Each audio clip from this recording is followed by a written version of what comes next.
I mean, again, he doesn't know who Gabriel is, right? Because he didn't come from an Abrahamic faith. The people of Mecca were pagan. The Quran is mentioned, if this book was from other than God, they would have found in it many contradictions. If a book is without contradictions, that has no bearing on whether it comes from God or not. I've had phone books that are inerrant, but I certainly don't think God gave them. That we believe without understanding. The brother asked a very important question, that most of the scholars say that listening to music, watching movies, and most of the television programs, they're haram. So how can we have fun? Let me tell you, brother, at the outset, that having fun is permitted in Islam as long as the fun is halal fun.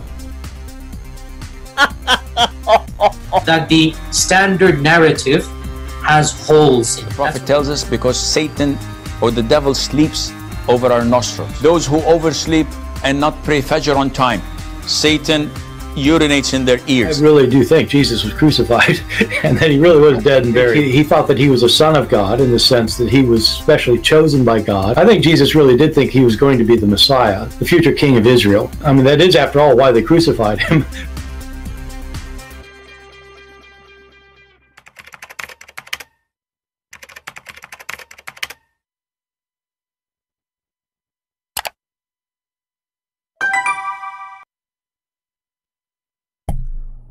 Hello everyone, and peace of Christ to all of you. Please invite your friends.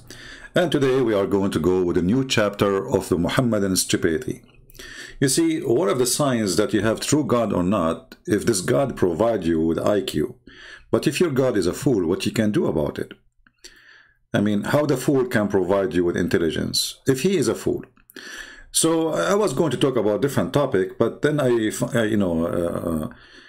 somebody, he's almost leaving Islam actually, I'm talking to, send me this video.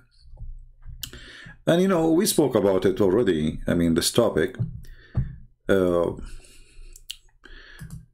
I want to put more light on this. So this is the Muhammadans, they have this video saying, what did Bart Ehrman say about the Quran? What he say about the Quran? Listen a little bit, so we can laugh together. Back to my question, if Muslim scholars of the centuries from the beginning made dead sure that when they copied their sacred text they didn't change anything, why didn't Christian scribes do the same? Christian scribes did not do the same thing.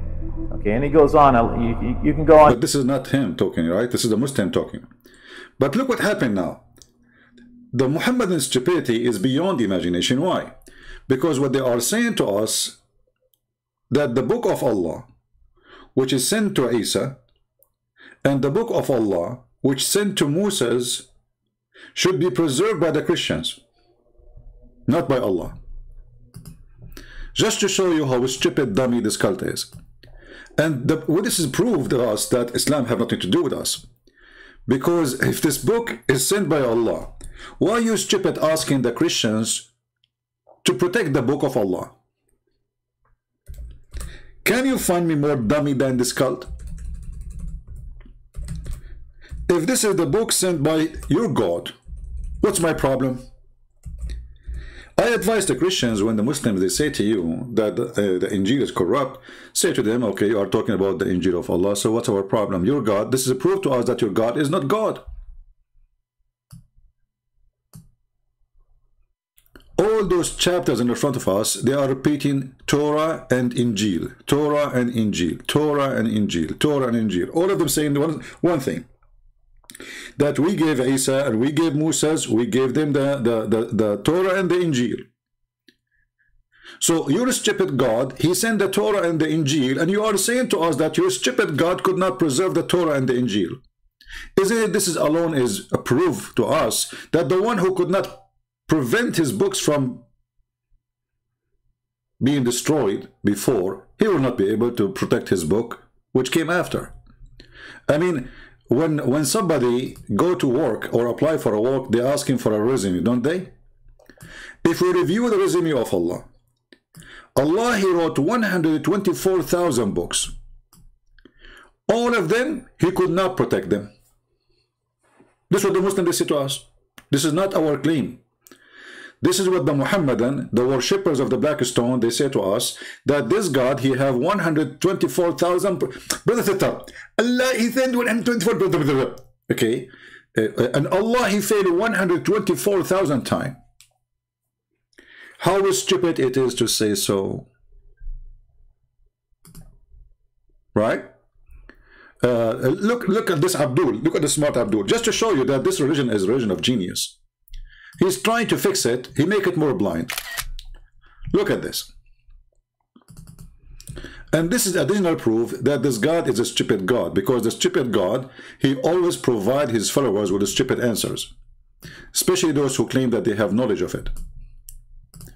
He says, Christian Prince, it says that the book given to the prophets, know these corrupted ones that you have, you stupid idiot, that would not where is the books? I mean, he left as a donkey, he never came back as a horse. So where is the books? Who care about? He gave it to who? The question is, are they those are the books of your God, Allah? What kind of God he cannot protect his books? I have my books in Amazon. I challenge anyone to corrupt them. I am not God. I am not God. Your stupid God, he sent 124,000 books and he could not protect them. And you Muslims go make YouTube, make a scandal saying that my God Allah is a stupid God. He sent the Injil and the Injil is corrupt, and you make a scandal about it. What's our problem? Go and give a finger to your God. Actually, why you want to give a finger to your God? I will give it to him. Here we go. We are giving a big finger to Allah.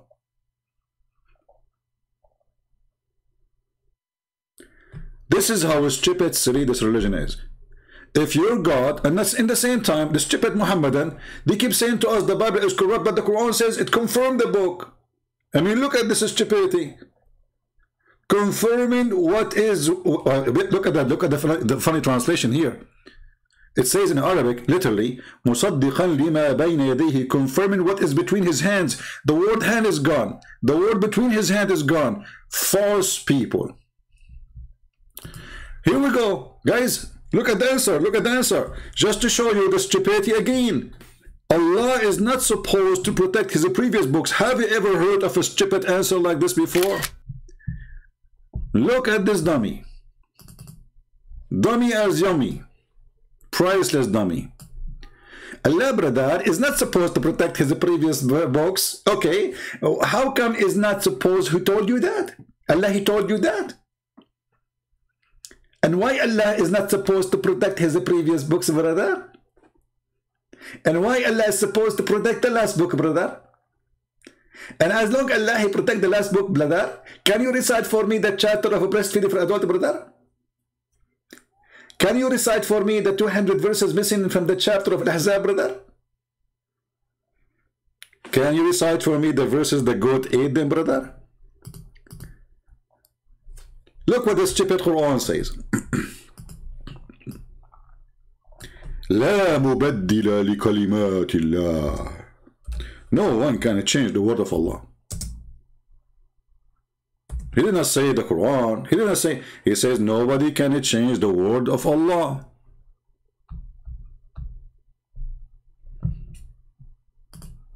Read it.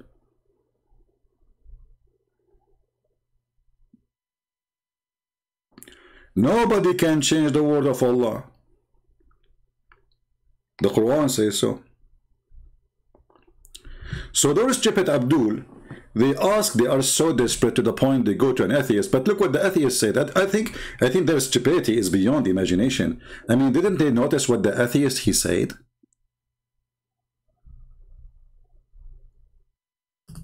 Don't you notice that the atheist you are asking for his help, he just admitted that the Quran is a stupid book and it's a book of corruption? Because this atheist you are seeking his help, he said that Jesus was crucified. This atheist who you're seeking his help, he's saying that Jesus, he taught. It's not a fiction, it's not a fabrication. He taught that he is God and he is Son of God. Listen and laugh at yourself.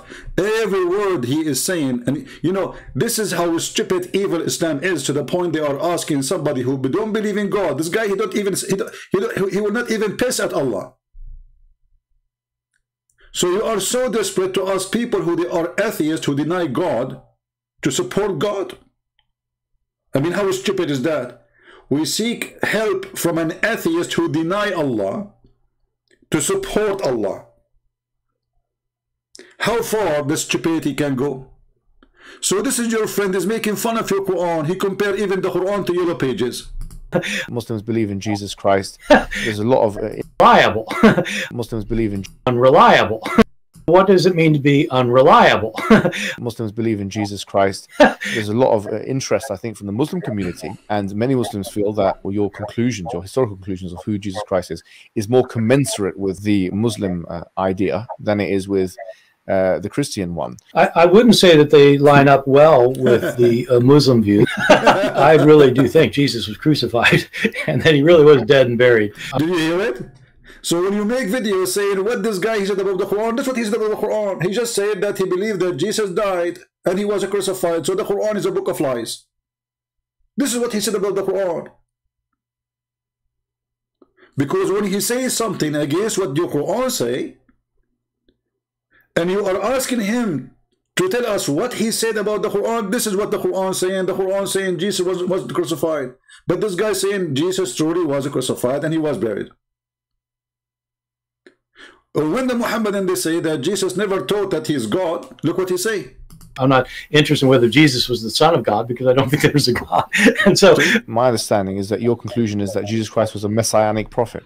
And here you see a donkey. Jesus Christ is a messianic, you see this stupidity? His name is a Christ. He just said Jesus Christ. And then Jesus Christ is a messianic prophet. Have you ever heard of a stupid, this guy, he called himself in his website a philosopher. Christ is a messianic prophet?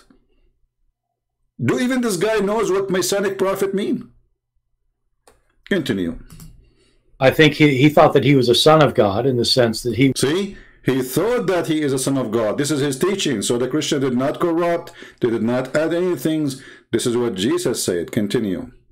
Was specially chosen by God. I think Jesus really did think he was going to be the Messiah, the future king of Israel. So he just insulted the Quran again because he said that Jesus, he thought he is the Messiah, which means when the Quran says that this is the Messiah, the Quran is made by a liar. His name is Muhammad. And you stupid Muslims asking this guy to witness for the Quran. This is a priceless. I don't know what's wrong with this this YouTube. Even admins, their text is disappearing. What's wrong with this YouTube? Even admins, I just saw Andres, the text is gone. YouTube, very weird. Maybe Allah is playing games. So here you notice how far stupid, desperate this cult, this satanic cult, it's called Muhammadan Islam cult. Everything this guy he said is against Islam, and they are making videos saying amazing what he said. Listen carefully again what he said. He gave a big finger in the bum of your God Allah. Jesus really did think he was going to be Jesus really he did think the Messiah, that he is the Messiah. So when your stupid Quran say that Jesus Isa is the Messiah, your Quran is lying according to this guy. This is what this guy he is saying about your stupid Quran. How many times your Quran mentioned that Isa is the Messiah? Endless time. And you stupid Muhammadan, you are asking that guy to witness what he said about the Quran. This guy, he denied that this guy, he is the Messiah. He just said he thought he is the Messiah. This is how stupid the Muhammadan are. Give me one Muhammadan, I will show you what stupidity means.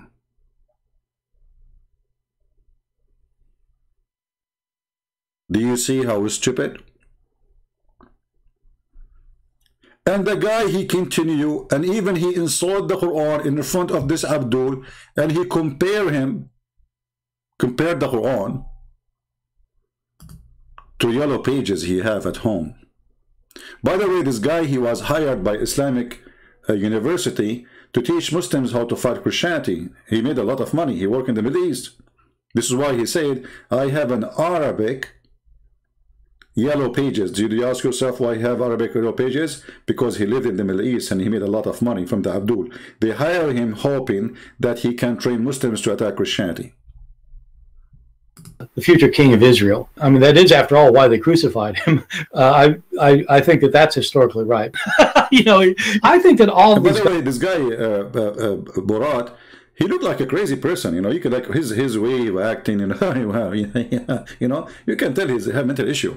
However, still he have some kind of an intelligence which is perfectly fit to give a finger to Allah. Perfect timing. Gospel authors, I think all of them think that in some sense Jesus is God. See? So all the author, he said, according to him, all the author, they believe that Jesus is God. They did not add things, they did not take things, they believe. If you think that the Bible cannot have any mistakes in it, if you're shown a mistake, then you just refuse to admit it's a mistake. You think either it can be reconciled in some way, or that there's something we just don't understand about it, or, you know, we have, and in the Quran, it's mentioned if this book was from other than God, they would have found in it many contradictions. If a book is without contradictions, that has no bearing on whether it comes from God or not. I've had phone books that are inerrant, but I certainly don't think God gave them. So, no, that is my view. It's a necessary condition for a book from God not to have contradictions. That's an assumption about what kind of book God. But, you know, for me, I like that actually. If there is contradiction, it's not from God. As long as Allah is the one who put that condition, we examine the Quran in 2 seconds, we will find the Quran is the book of contradictions. It takes 2 seconds. This God even don't remember which one he created first, the stars or the mountains.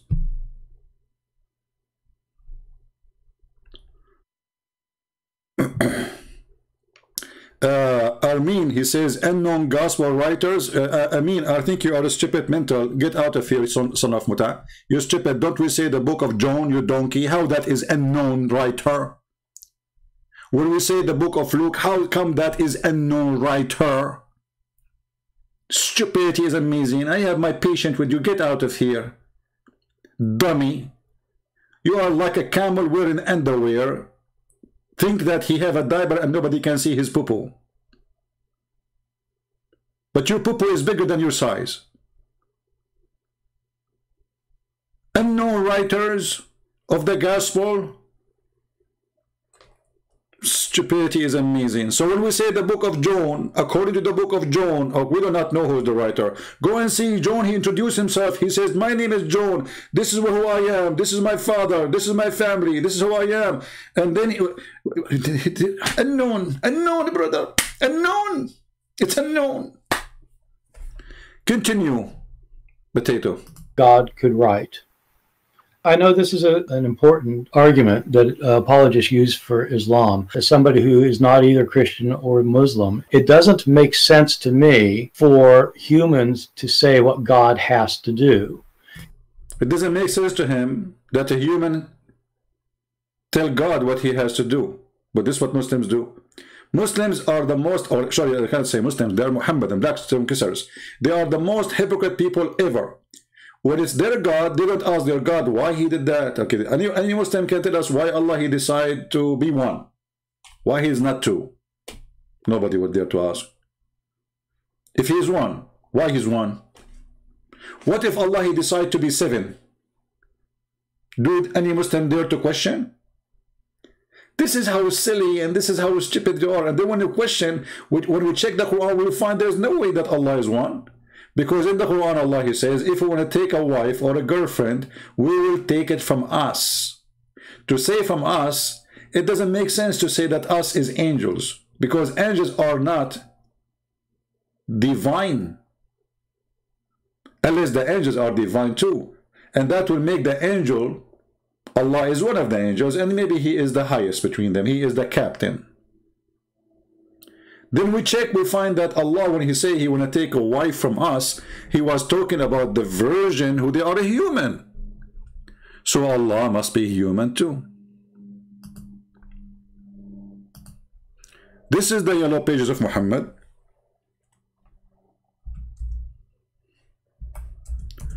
And this is stupid God. In the same verse, he said many times we, and he said many times us. We religion. And if you change the translation, by the way, you will find the translation change, the Quran change. We, okay, Allah is one. Why he's saying we? No, nobody there to question. They say to you, Allah, he like to say we because he feel more respected. So Allah himself, he don't feel like he's respected if he is one. Allah feel more powerful if he is more than one. And then he says, if we like, had we intended to take a wife or a son, we could surely, again he say we again. Look how many times we. Look, the Mr. We. This is first time we. This is second time we. This is third time we. We. And then he says, if we want to take a wife or a girlfriend, by the way, it doesn't say a wife. In Arabic, it says dahwan, which means a female. We could surely have taken it from us. Does it say it? Hey Muslim, does it take it? This is your Muslim translation. I challenge a Muslim to tell me why they put the word it. Allah is talking about taking a wife. Is she a cow? When we talk about a human, English is not my first language, as you know. But as I know that when you say it, I'm talking either about an object or an animal. So Allah here is talking about taking a female to have sex with her. How she became it? Do we have any Muslim to explain? Maybe Allah is the same as Muhammad. He liked to have sex with animals. The fatwa is very famous. When the Muslim cleric, all of them, they agree that if a human, a Muslim, he have sex with a goat or an animal, his Hajj is still valid. So you can go around the Kaaba, do Hajj, still at night you go and do the goat. Then he continues saying he will take in it, this female, from us. So how Allah is one and us? Nobody dare to question. Actually, the Muslim even don't dare to ask how Allah, he lifted himself up to the sky. How Allah, he came down from the sky. How Allah, he sat down in the chair. When it's come to our God, they question everything. This is how hypocrite this Muhammadan religion is.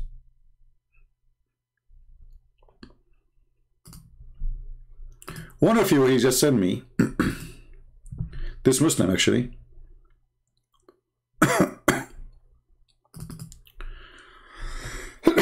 let's see. Okay, well, he sent me this video, says, what do you think about this video? He find it amazing. Let me see. Okay, I'll share it with you on the screen.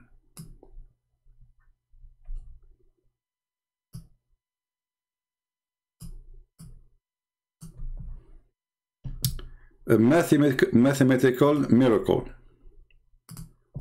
Let us watch together and see. I'm sure it's going to be laughable. This is how desperate the Muhammadan are. Talk to you about the biggest surah of the Quran. That's what I'm going to talk to you about first. The biggest surah of the Quran. Now, what is it, folks? Yeah, this is surah number 2. Surah number 2. This surah, this biggest surah, number 2, is made up of how many ayahs? 286. 286 ayahs.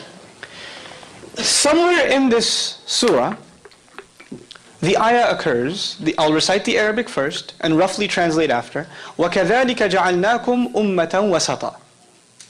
Thus we made you a middle nation. One of the utterances in this surah that's found in here is, thus we made you a middle nation. Now what's the Arabic word for middle?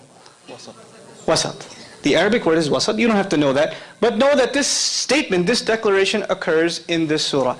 This surah, was it written or was it delivered in the form of speech?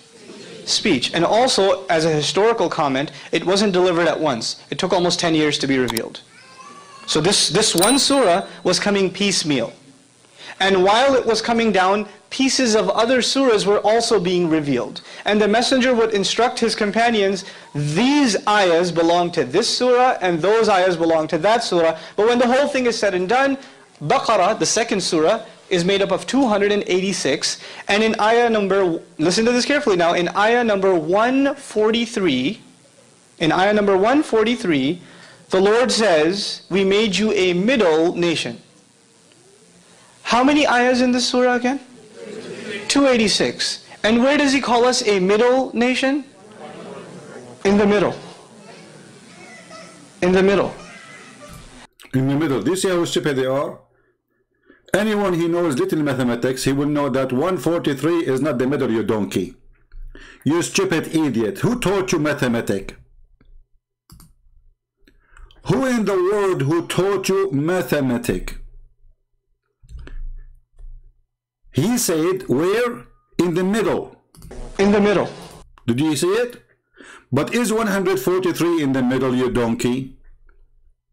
Is number 5 the middle number in number 10? No, it's not.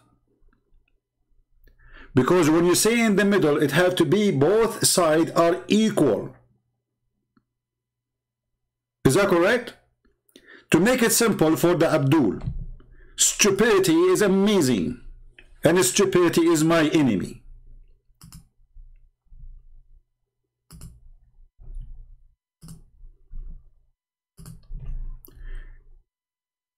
This is a line.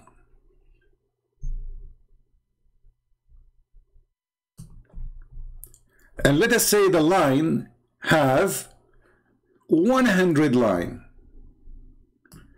This is number 1, and it ends with number 100.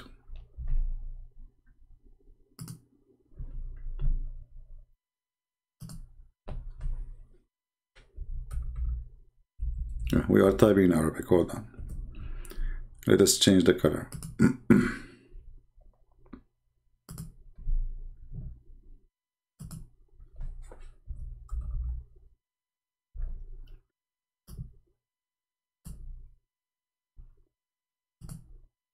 And here is number 1.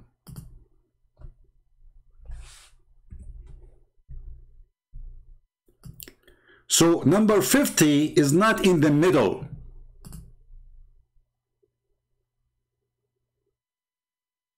For a very simple reason. The middle is where both sides are equal. How we can make it something more to understood?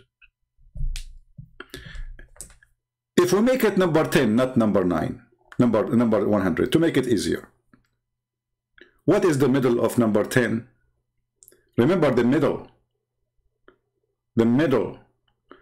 The middle is where both sides in that point is equal. So number 5 itself is not the equal number.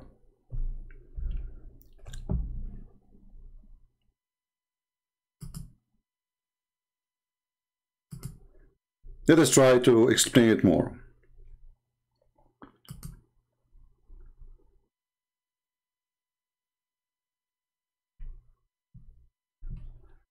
Let us make here a little sign. We choose orange. Let us see. Let us say this is number 5. Here. And this is number 5 here. Because we have 2 5, right? So to be in the middle is where you have to be between 2 numbers from both sides will make the equal numbers. So here we have 5 and here we have 5. So where is the middle? Muslims, where is the middle? If you say the middle is number 5 from this side, then that number is not the middle number. Is it the first 5 is the middle, or the second 5 is the first middle? People, do you understand what I'm saying?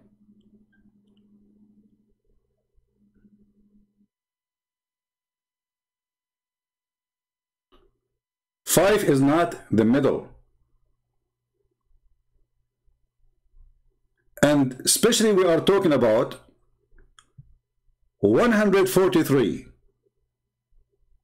So if we step in the step 143, we are in 143 and we are not in the middle yet.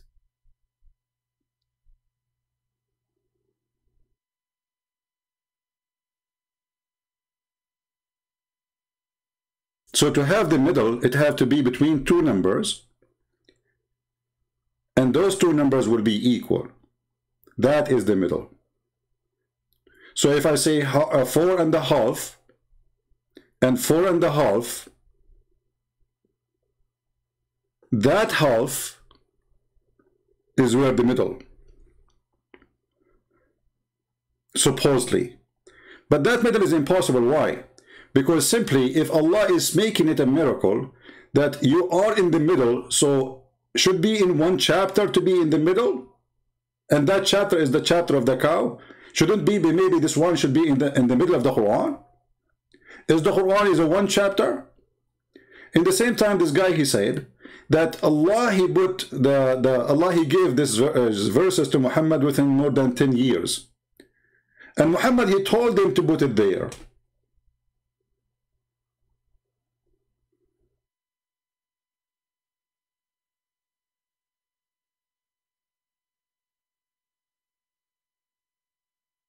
Do you see the stupidity?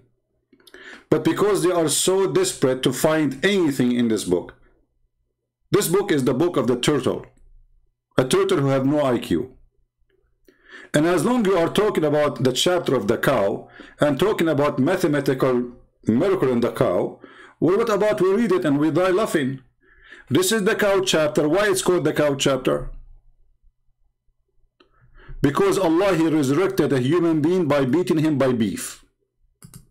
So the Muslim, they did not see the stupidity of the reasoning of the cow chapter to be called the cow chapter. They found a miracle that this verse is in the middle, supposedly.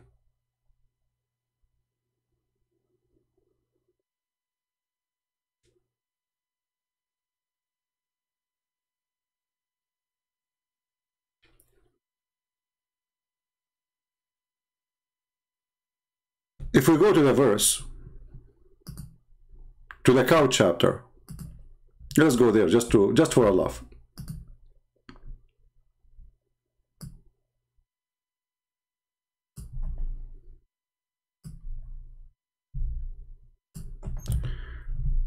From the first beginning of the chapter, you will see the stupidity. Alif Lam Mim. You ask the Muslim, what does that mean? They say to you, it's a miracle. Like, how? But nobody knows what they mean. So how you know it's a miracle if nobody knows what they mean? And since when letters are miracles? I will make a miracle now. G, D, O. This is a miracle. Then they say, this book, wherefore there's no doubt. Look, how no there's no doubt and nobody was accepting it? Until now nobody is accepting it.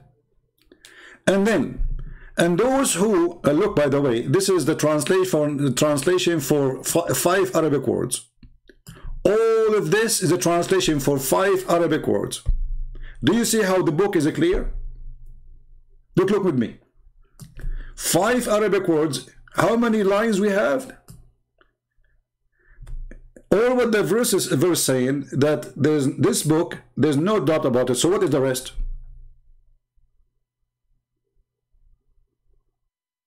Because they're trying to fix the stupidity, so they have to add more words to explain the dumb Quran.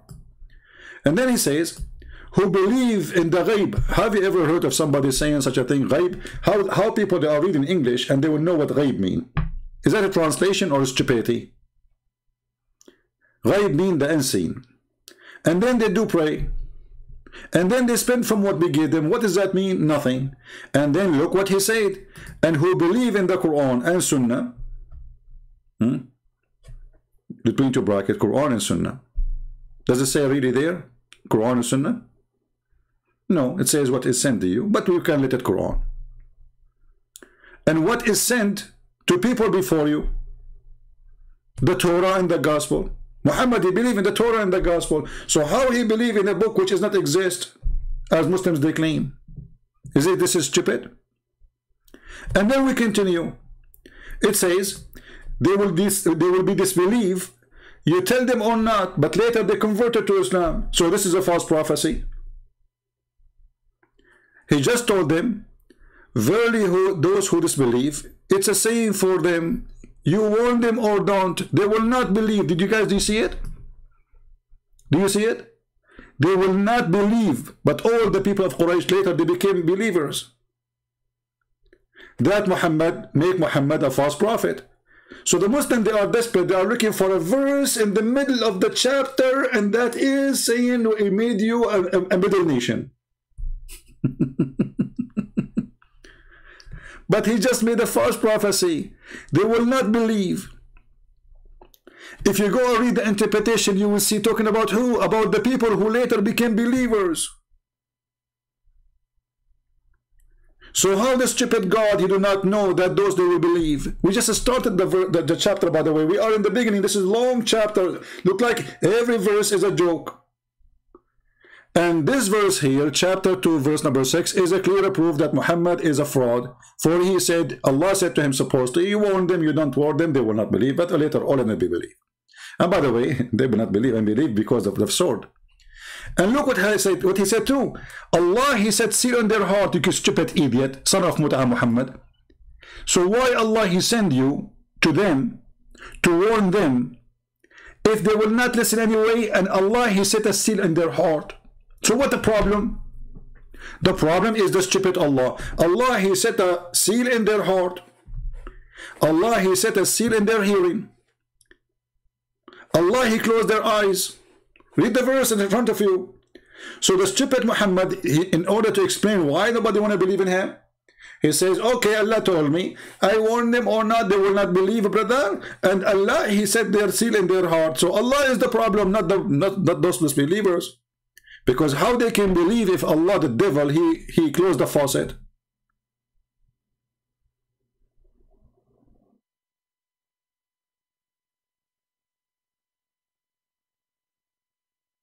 Do you see stupidity? I have my Skype is open. If anyone want to go and call and make a comment about what we are saying, feel free, especially again, Muslims. You have to be a Muslim. All right? My Skype is open. When God, he said they will not believe, and later all of them they believe, that means this God is a potato. And not only that, he confirmed why they will not believe, because he set a seal in their heart. He set a seal in their hearing. They are closed from accepting Allah guidance. You see this? You see it even the Muslim translation, the stupid Abdul who translates, he says, i.e., they are closed from accepting Allah guidance. Closed from? What does that mean? And on hearing there is a covering.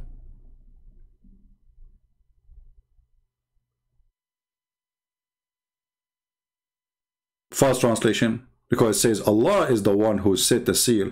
Again, you change the translator, you will find totally new Quran as usual. This is a potato cult. Every one of them, he give you different words, different. Look how short it become. Look what happened. We just changed the translator. Allah has sealed their heart and their hearing in their heart and their eyes. Abdul, who is the one who sealed the heart of a human being from believing in Allah? Any Abdul can help us? Who is the one who sealed the heart of somebody from believing in Allah? I want an answer. Is it Shaitan or Allah? Any Muhammadan can tell me the answer. Who is the one who don't want people to believe in Allah? Is it Satan or Allah? Any Muhammadan? This is the book of God. The verse saying it clearly that the one who don't want anyone to believe in him is Allah. And the fact here in front of us is more than beyond the stupidity. It says Allah has. So who's talking? Who's talking? Hey Muslims, who's talking? Allah has. Muhammad Hamadan, no way, it was self-defense. Listen to Christian Prince, their heart was sealed. What this guy is talking about? This guy, he took hashish. Abdul, those guys, their heart was sealed by who?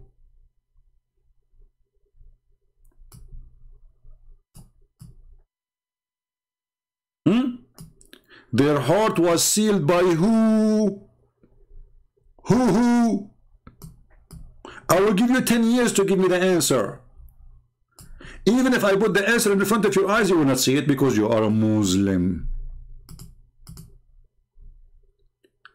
Their heart is sealed from accepting Islam by who?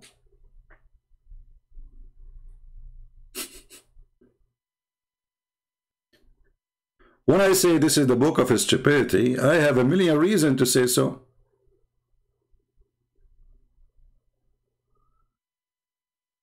And then, as long Allah, He set seal in their heart, and they will not believe. And Allah confirmed that in the verse before. So how later they believe?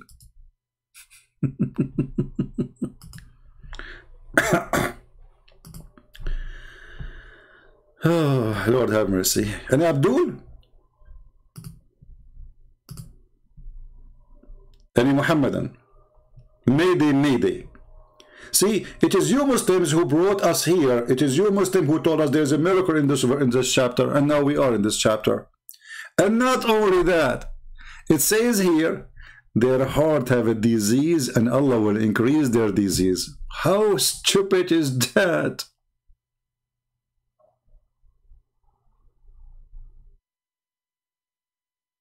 How stupid to say so. You see, Jesus, He said, I came for the sick, not for the healthy. Allah is the devil. He came to make you sick.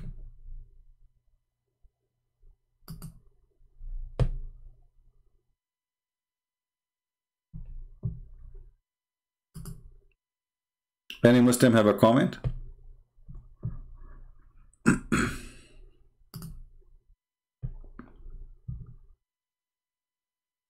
Any Muhammadan? Again, Muhammadans, my Skype is open. Feel free to contact me, and I will be happy to hear you. Can you zoom out? Okay, let us see. Is the text not showing clearly? Okay.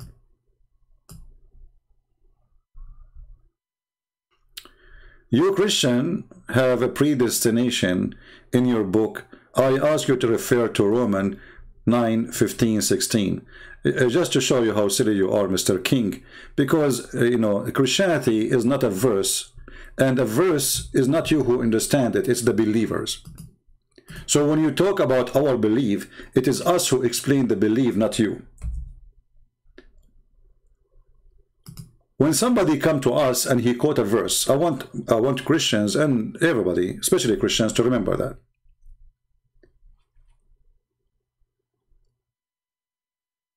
Remember one thing, that from the beginning to the end, God's judgment on Adam because he broke his command. So if we have a predestiny, then why Adam is the original sinner? So whoever is trying to say to you stupid things, it's easy to debunk them. Even Jesus in the cross, he said, forgive them, Father, they do not know what they are doing. He did not say to them it was a predestiny for them to do it. He says, forgive them. So the stupid you, when you come and you quote a verse, we laugh at you.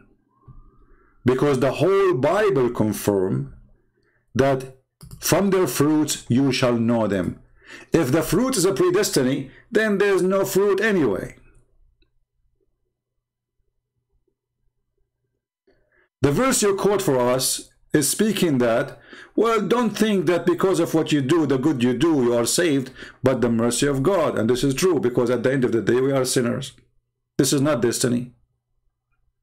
The mercy of God. From the mercy of God, he forgives us. Do you know what the word forgiveness, you donkey? You heard of the word forgiveness? So we commit sin, and we did sin already. So no matter how good we did, already we commit crimes.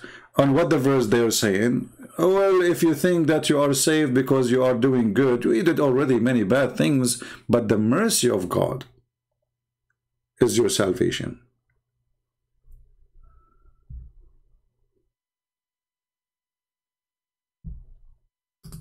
So don't try to quote for us verses and you fabricate the meaning of them.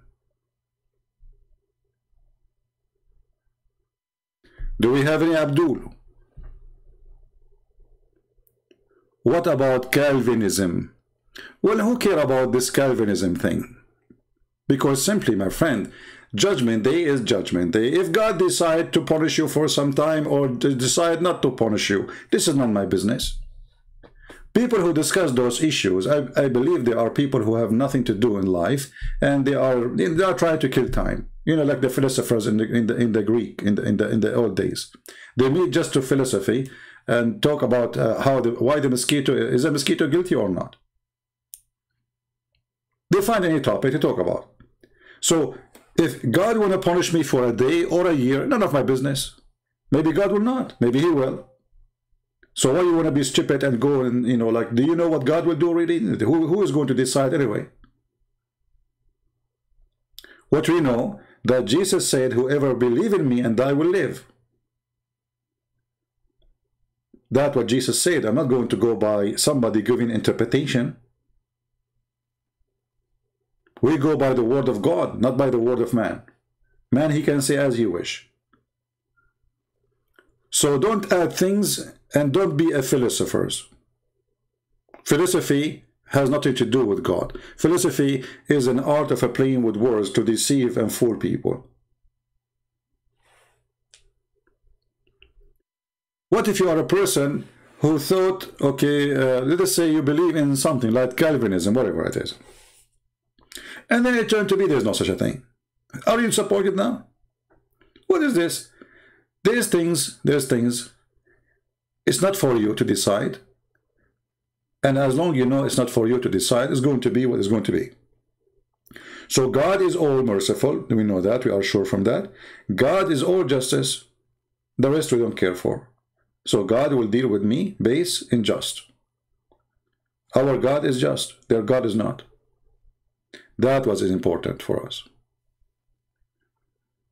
Do we have any Muhammadan?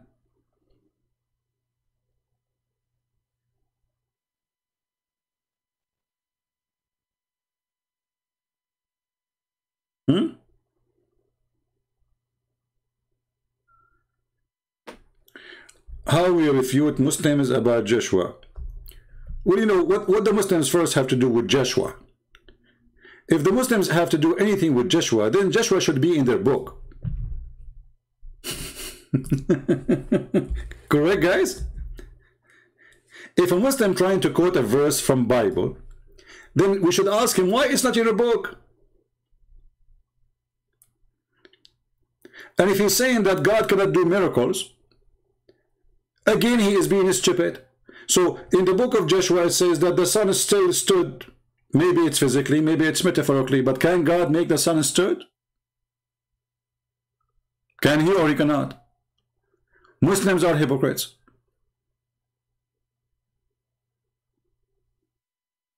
Can God even make the sun stood as time in one place only without the whole universe? If you say he cannot, that means he cannot be God too.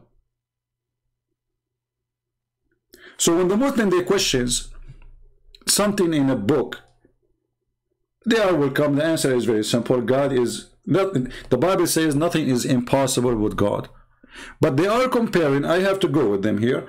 They are comparing to our powerful God to their fufu God. Their God can do nothing. The Arab, they keep asking Muhammad day and night, why? How come you don't have a miracle? So how come the God of Joshua, he can do what he did, and Muhammad, he could not do anything? Muhammad, his children, according to Muslim, they die and was crying like a girl, and then Allah did not resurrect them. If he called Jesus, just one phone call to Jesus, he will resurrect them. So remember, when a Muslim, he says to you, how did such a thing can happen? Say to him, why not? Isn't it this is God? Don't you Muslims call God Almighty? So what I see sometimes that the Christians, you know, they don't think carefully of what is the question.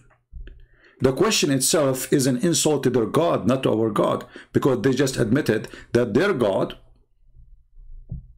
cannot do what our God can do. So they are saying, how that can happen? Are you listening, my friend, the one who asked the question?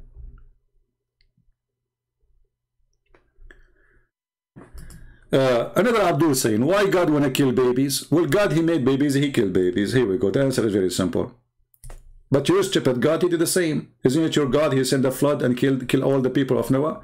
Isn't it your God, he sent the fire supposedly and he killed all the people of Lot? Muslims are hypocrite, coward, liars. They contradict themselves in 2 seconds. Right? Mr. King saying, are you afraid to put the verses I mentioned on the screen? How do you know it wasn't Allah that gave people Jesus miracles? What verses you mentioned? I did not see them, Mr. King. Secondly, what is the proof? Well, you are the one who is making the claim. Prove it. Do you see, guys, the stupidity? Can you imagine how stupid? Don't work as a lawyer if you have a degree in law, because you will be the worst. Because you idiot. When you go to the court and you make a claim, it is you who should provide the proof, not the other person. Jesus was 600 years before your Allah. And you came 600 years after saying the miracle of Jesus from Allah. Prove it. Go ahead. And we can find out simply in a very easy way. If Muhammad can do what Jesus can do, that's mean the miracle of Jesus from Allah. Name for me one thing Muhammad did is equal to Jesus. Just one. I just quote for you that your prophet, according to you Muslims, he have children die. His children, his own children. Was Muhammad able to save his children?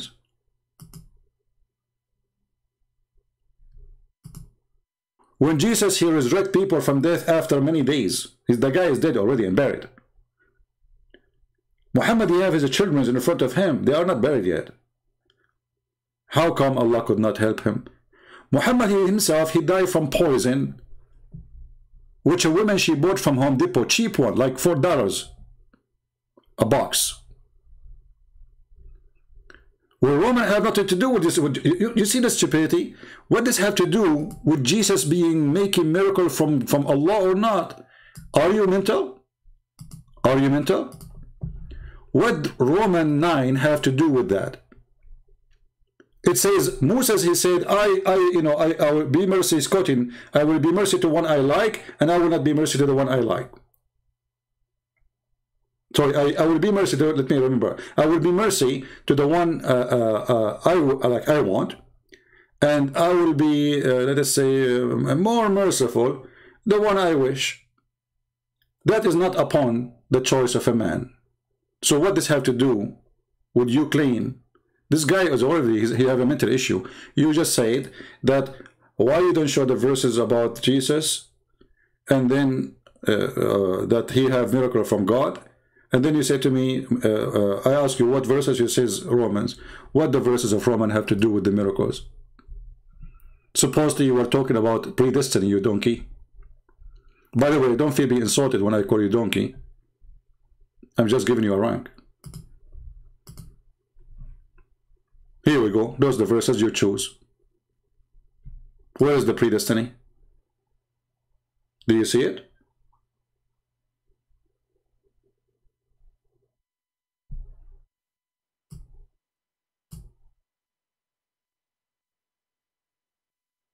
Stupid is amazing.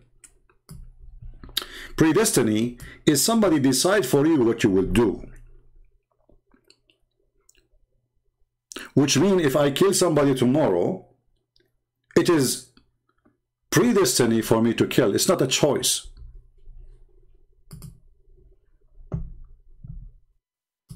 Obviously, you as a Muhammadan, you have no idea what predestiny means.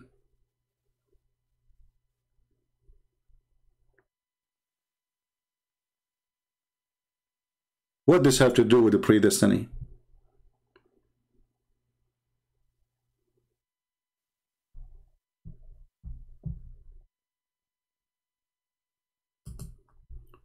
The only miracle your God he was able to do is deleting his own Quran.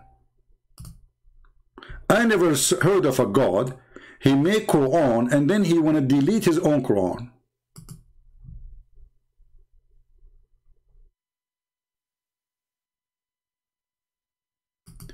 Muslim told me if a homosexual did intercourse in publicly, they will be punished. That is a lie, by the way, because according to the Quran, there is no punishment in the Quran for homosexuality if it's a man. There is a punishment only for females if they are lesbian. They will be jailed until they die. Never listen to Muslim when they say something, you know, this is a lie. Based on the Quran, the verses, you know, we can put them in the screen.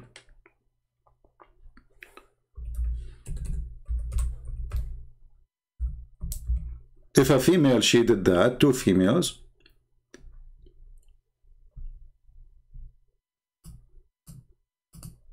as you see in chapter 4, verse 15, if two females, they did that, regardless what they do it, who cares if it's a straight or, you know, then we have to jail them in their houses until they die. But if there's two males, here the translation is false, and if two person among you commit sexual intercourse, punish them both. This is not about male and female. That's false, because there's different verse about that. This is about two men. If you change the translator, you will see amazingly the translation changed. Let us change the translator. We just change the translator. We will not change the Quran.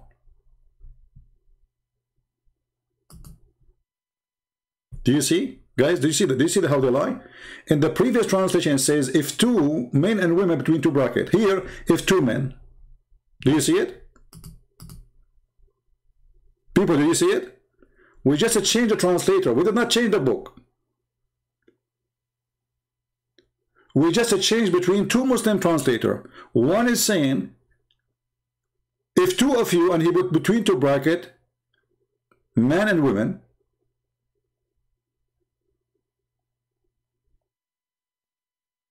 We change the translator, if two men of you. We heard them. We go to the interpretation, it says you beat them with sandals.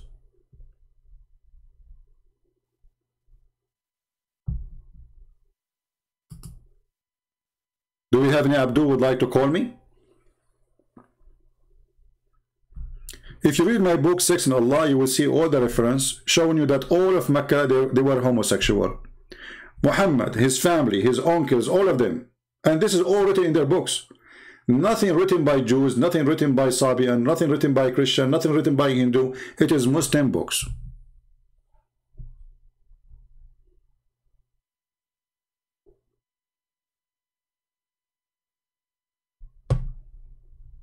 Any Muhammadan?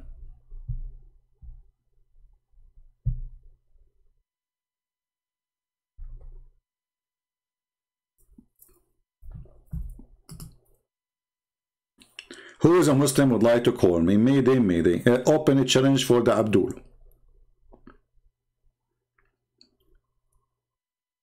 Your God cannot do what our God can do. Why? Because your God is fake. And your God claiming that the miracle of Jesus is given to Jesus from him, that is laughable, because how come he could not give it to Muhammad? And the Muslim, they say to us, oh, but the Prophet, he have miracles, where we can find him? He says the Quran itself is a miracle. Well, you know what? If the Quran is a miracle, then why the Quran is so stupid, and why the Quran saying, I refrain from giving miracles?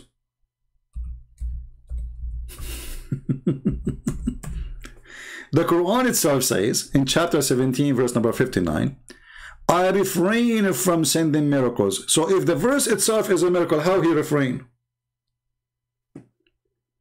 Your God himself is a certified stupid then. Because when he gave this miracle, supposedly it's a miracle. I mean, when he wrote this verse, this is a miracle. So how he say we refrain from making miracle when he was making a miracle? Have you ever heard of a stupid God like this? So you Muslim, you keep saying to us the Quran is a miracle, the Quran is a miracle, and then Allah, he write in the Quran saying we refrain from sending a miracle, which means all the verses we sent was not a miracle, including the one in front of you.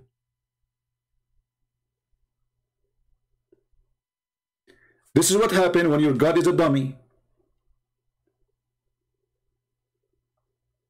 All right?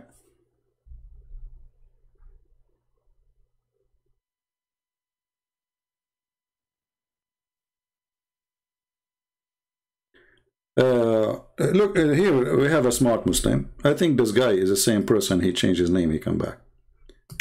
Okay, no problem. You are welcome. Let us put you in the screen and make you famous. And girls will be in love with your intelligence now. Aisha. Christian Prince, imagine you are comparing Jesus to Muhammad. You think Jesus is God, and we think Muhammad is a prophet. You are comparing your God to our prophet. That alone means you are lost. You see how stupid you are? I never compare Muhammad to Jesus. I said, how come the God of Muhammad cannot give Muhammad what he gave to Jesus? And based on your logic, you just lost too. Based on your logic, because you Muslims are comparing your God to our Jesus. Isn't it you Muslim, you say our God is not a man?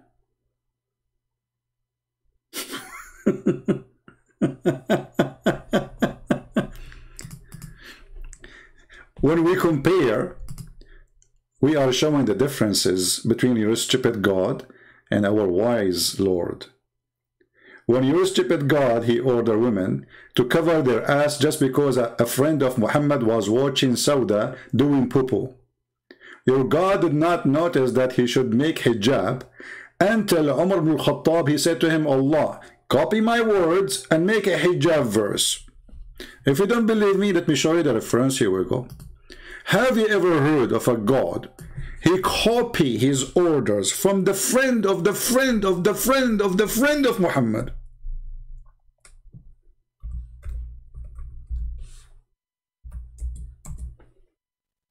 Why Muslims, they have a hijab verses? Omar. And not only that, Muslim, they say, who can make Quran like the Quran? And then we'll find that Allah, he take it from Umar as he said. Read carefully. This is Sahih al-Bukhari. Sahih al-Bukhari 402. And here Omar, he says, my Lord agree with me in three things. Have you ever heard of God? He agree with the guy who is the friend of the friend of the friend of the friend of the Prophet? And then what he do? He take his word as it is and he put it in the Quran. Read carefully. And then he says, and the Lord himself, he said, the following verse, so the verse revealed as the same as I had said. Do you see it? The same what? The same I had said. And the Muhammadan, they say to us, who can make Quran? It turned to be that Allah is telling the word of Umar ibn al-Khattab, and the Quran is not the Quran of Allah, is the Quran of Umar. Does it say that Allah, he sent the verses as I said? You Muslim, am I lying? Does it say, so Allah, he sent the verses the same as I said?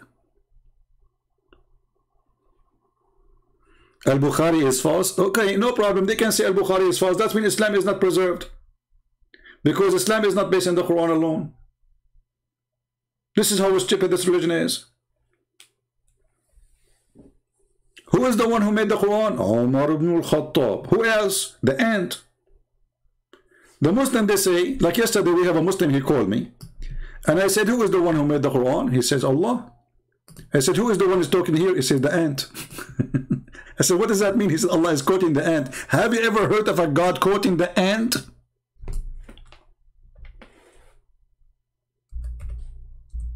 Allah is quoting the ant. Watch the video yesterday, just yesterday. Allah is quoting. He's not quoting Shakespeare. He is not quoting Aflatun. He is not quoting Einstein. He is quoting the ant. We have a God who quote the ant. Read it. Even the ants is making Quran. The chicken making Quran. Read it and laugh. Chicken, birds, genie. I mean, what is that? Who is talking there? They say Allah. But this is the ant.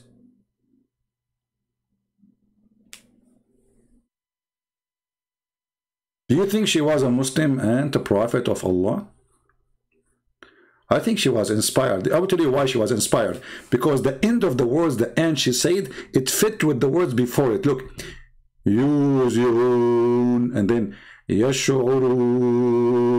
Look, the ant, she is making like a Arabic music with Allah. They are together, they just, the ant, she said that. The ant, she made the end word the same as the one before it to make it like a Arabic music, rap song. What? This is a rap ant.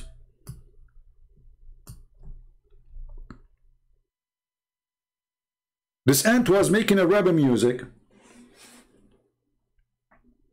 Her name is Ant. She jumped in the pant.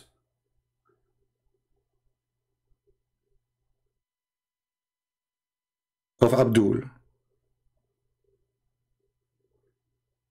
Anyone? Have you heard about tragedy happening in Pakistan? I heard. And I say to you, anyone who go to work there is a stupid. He deserves it. Why in the world anyone want to work in a country is called Pakistan? This guy is from Sri Lanka. What he's going to do there? This is a great example for any fool of you who will go to a Muslim country to work. Die in your country, work, be homeless, and never go to Muslim country. Don't be stupid. Don't go and work in Saudi Arabia. Don't go work in Emirat. Those countries have nothing to do with the human right. Those are the perverted leaders, perverted culture, perverted religion. So don't expect that you will live between civil people. Their God is Muhammad, the beast. This is the land of the beast. So when you stupid of you decide to go and work in a Muslim country, don't complain for what will happen to you. You deserve it. You choose. You bought the ticket. You bought the ticket by your hand. You float. You took an airplane to go there. That's mean you are a certified donkey. I will be homeless in any land and I will never go to a Muslim land. Why you want to do that? And then we complain, here we go, they burned the guy. And I assure you the guy did not do anything wrong. Anyone accuse him with something because he is a Christian. I don't know if he's a Christian or a Hindu, I'm not sure. He is not a Muslim. So they want to get rid of him. They accuse him. They can accuse you of anything because you are not from them. Accuse you, he insulted the Prophet. People, they come like savage, filthy. Don't go to those countries. #1 country in the world searching for porn. Go check Google. Pornistan. This is not Pakistan. This is Pornistan.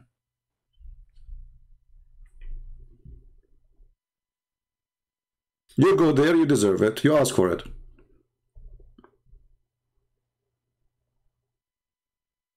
Ant can't speak Arabic. Yeah, this is another question too. Hey, Muslims, the ant was speaking to Suleiman in Arabic, or in, Suleiman is no, the ant, she was speaking her language. So how translation happen? By the way, ants don't talk. See, the Quran says that Suleiman, he heard her speech. Do you see the stupidity? Go search, you will find that ants, they communicate either by chemical or vibration. There's no speech. There's no speech.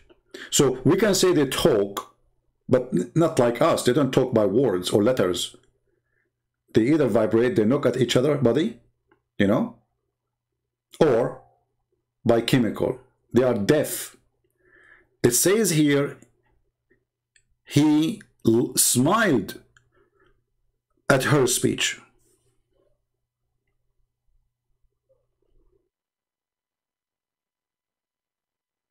This is a book of God. This is the book, it's preserved.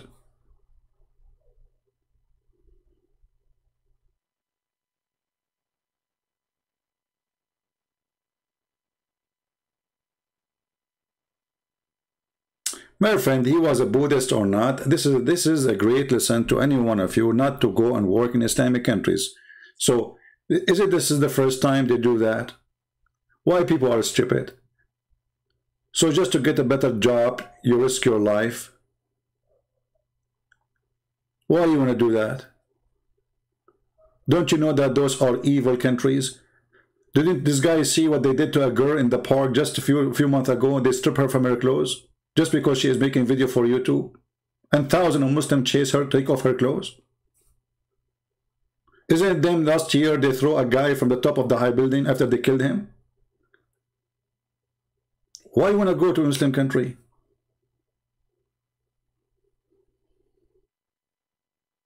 So somebody's saying, in your book, A Donkey Talk, Twitter, do you like to call me so we can laugh together at my book, where the donkey talk? You're a stupid idiot. In my book it says, so God, he opened the mouth of the donkey, which means it is not the donkey talking.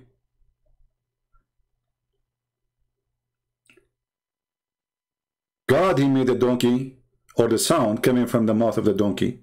God opened the mouth of the donkey, but it's not the donkey talking. However, I have your prophet asking his donkey Yafor if he likes females. In your book, the donkey literally was talking, and your prophet asked him if he liked females, and your prophet, when he insists, the donkey, he was upset, and he said to him, I don't like females because he's a gay. Have you ever heard of a donkey and he's a gay? I have a cartoon about it with the reference from Ibn Kathir. And the donkey of your prophet, his name is Yafor.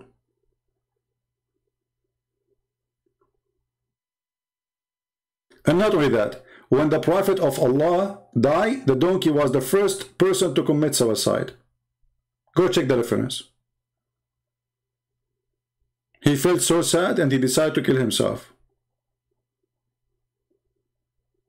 I have a cartoon about it. You can search it on YouTube.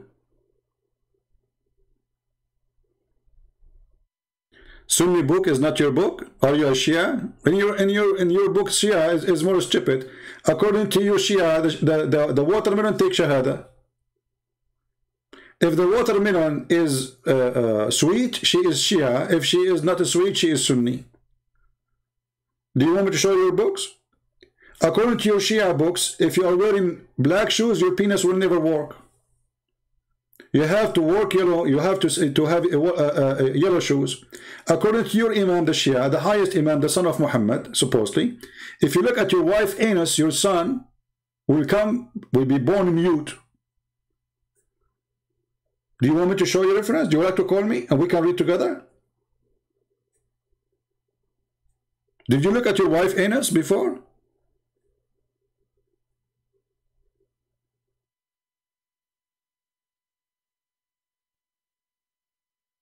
Supposedly he is not a Sunni, you know, see, like he's better, you know. How many languages your Imam al-Hussein he speak? 70 million languages? 70 million, are you sure not 69? Only 70 millions? I mean, this is not much.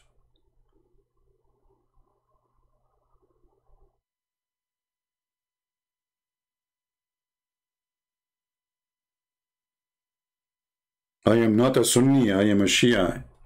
You are the most dumb, the same as the Sunni. If I open your books, people would die laughing. According to the Shia, all Muslim Sunni are homosexual. Why? Because when they are born, because of a Shia, Shaitan, he put his finger in their anus. I even can find you the video right now in YouTube. This is your Sheikh teaching in YouTube. Like supposedly he is a Shia, he is a smarter. Let me find the video, hold on. You ask for it. Have fun.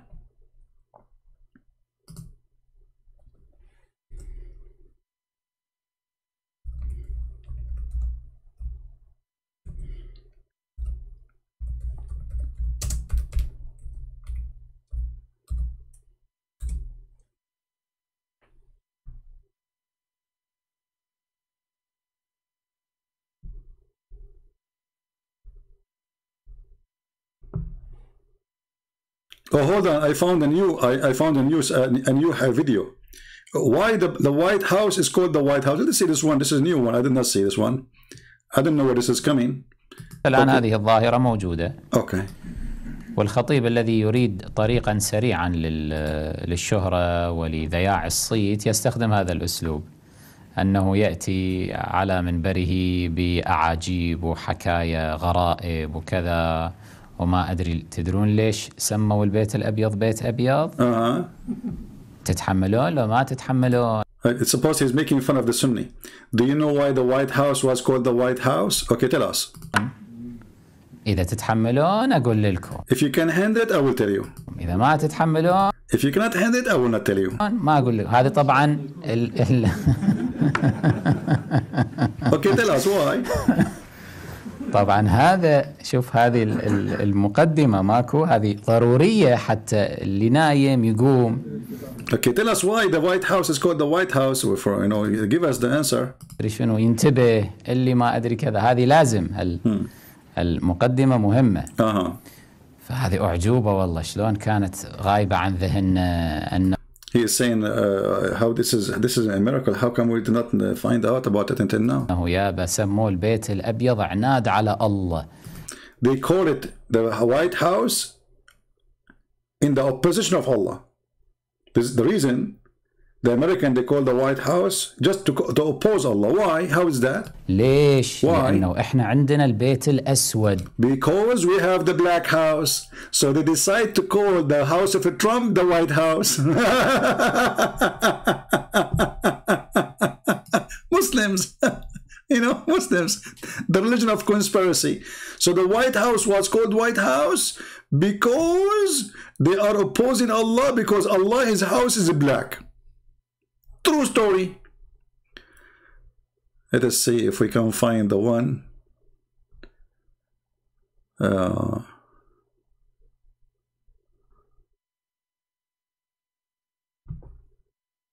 don't know which one is the one which about the Sunni are homosexual, and Allah He placed His finger in sorry, Shaitan He placed his finger in their anus. I made a video about it actually before.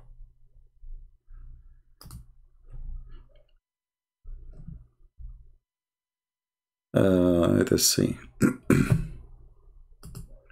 Let us see this one.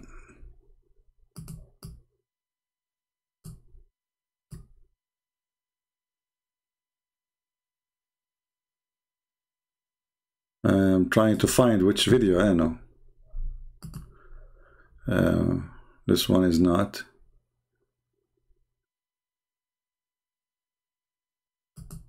Maybe this one.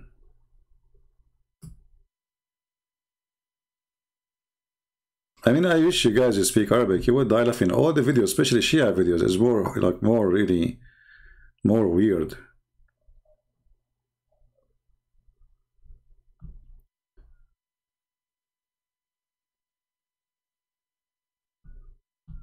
Okay, but I don't know. I need to find it.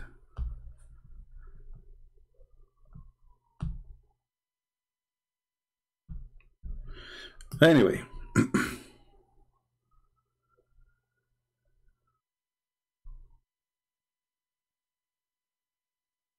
Do we have any Muhammadan wanna call us? Who is a Muhammadan? He believe really he have a true God and true religion. Who is a Muhammadan? He think his religion is a true religion.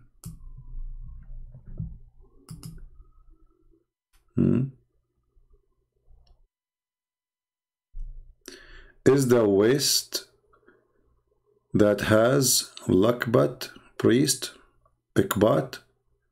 What Ikbat priest mean? I don't know. Leading your church?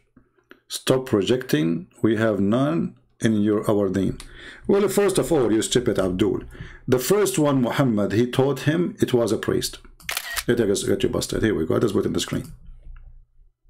I don't know if you are a Muslim, really. I think are you making fun of your religion?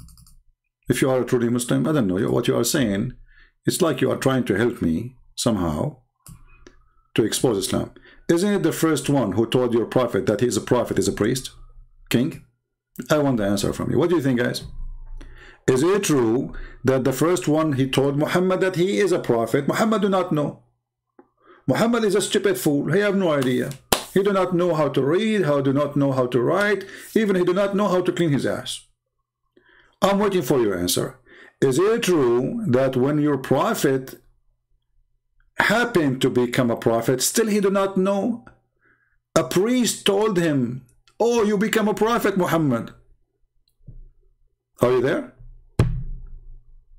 And not only that, when the priest died, Muhammad tried to commit suicide. Was the priest leading Muhammad? Obviously, yes. Potato.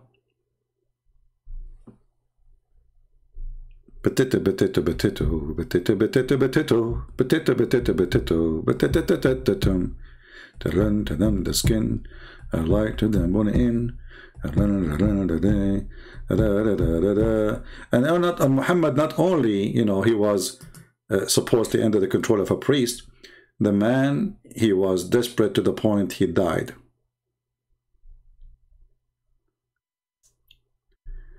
Twitter, I don't have time for a stupid talk. You wanna prove me? Okay, Twitter. As long as your name is Twitter, you can tweet, right? So, do you like to call me? And I will show you the Shia books. So don't post this again. Otherwise, I will block you. Don't be stupid, silly. It takes us a second to open your books, nothing more. So either you are a man or you are a Twitter. Are you a man or a Twitter? I guess you are a Twitter. You've never been a man. Like your prophet. Your prophet, he pissed like a woman. Why? Because obviously he don't have anything to push the water far away. Otherwise, I challenge you to tell me why he pissed sitting always. He never pisses standing. Actually, he pissed standing once. Because he was afraid from the scorpion.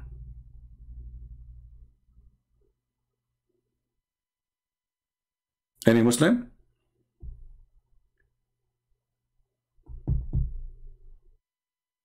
Any Muhammadan, openly challenge. You know, you see, we have a lot of people here, and do you know how many languages translate my videos? So imagine the opportunity you get as a Muhammadan when you talk to us here and you prove us wrong. You can even download my videos and put it in your channel. You can show your mom and your dad, look what I did to Christian Prince. You will be proud, and they will be proud about you. Was Bachabazi boys come from Islamic tradition? Well, do anyone have it except the Muslims? You tell me.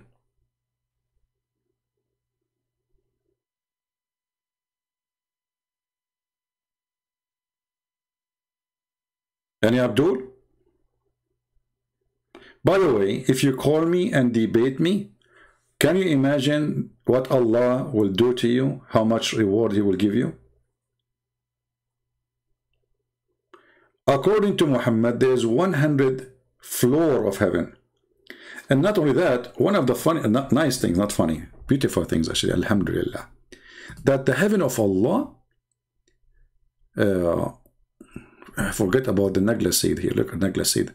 I open this page here in front of me. Allah, Prophet, he discovered, Allah told him that the Nagla seed is a cure for anything. Anyone have a problem with you? You have a heart problem? Take Nagla seed. You have corona? Take Nagla seed. You are dying? Take Nagla seed. You have heart attack? Take Nagla seed. Nagla seed can solve. Okay, you don't have money in the bank? Take Nagla seed. Nagla seed is the cure for anything except death. I mean, the stupidity. Every illness except death. Is death an illness?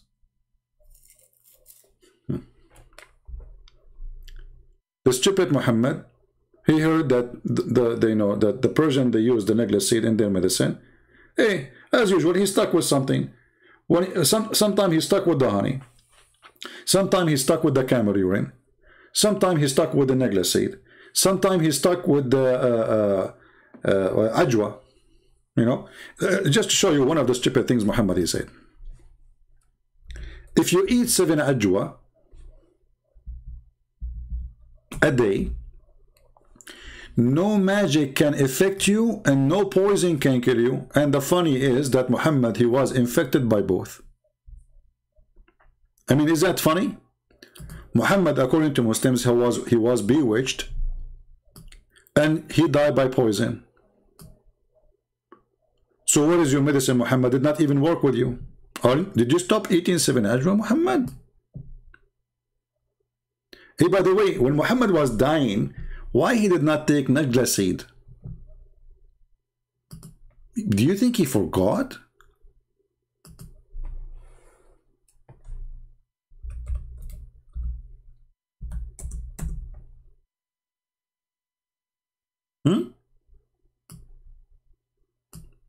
And what is, by the way, I went to Home Depot trying to find what poison this woman she bought. I could not really find the poison. I mean, because it was so cheap, it was for rats. Because I bought this poison for rats from Home Depot. Did not kill even the rats, you know. I mean, I don't have any rats at home. but like in the, you know, those are friendly rat. They call them what they call them, kuffar rat, you know. Anyway, so I put for them, you know, they were eating it and they are like, and they are laughing at me like, what the heck? So I want to know what kind of a cheap poison she bought from Home Depot at that time for a few dollars and killed the prophet, which is protected by Allah. Why Allah saved Jesus from the Jews? He could not save Muhammad from the Jews. That is a good topic. What do you think, people? Why Allah He saved Jesus from the Jews? Because here Muhammad was killed by Jews.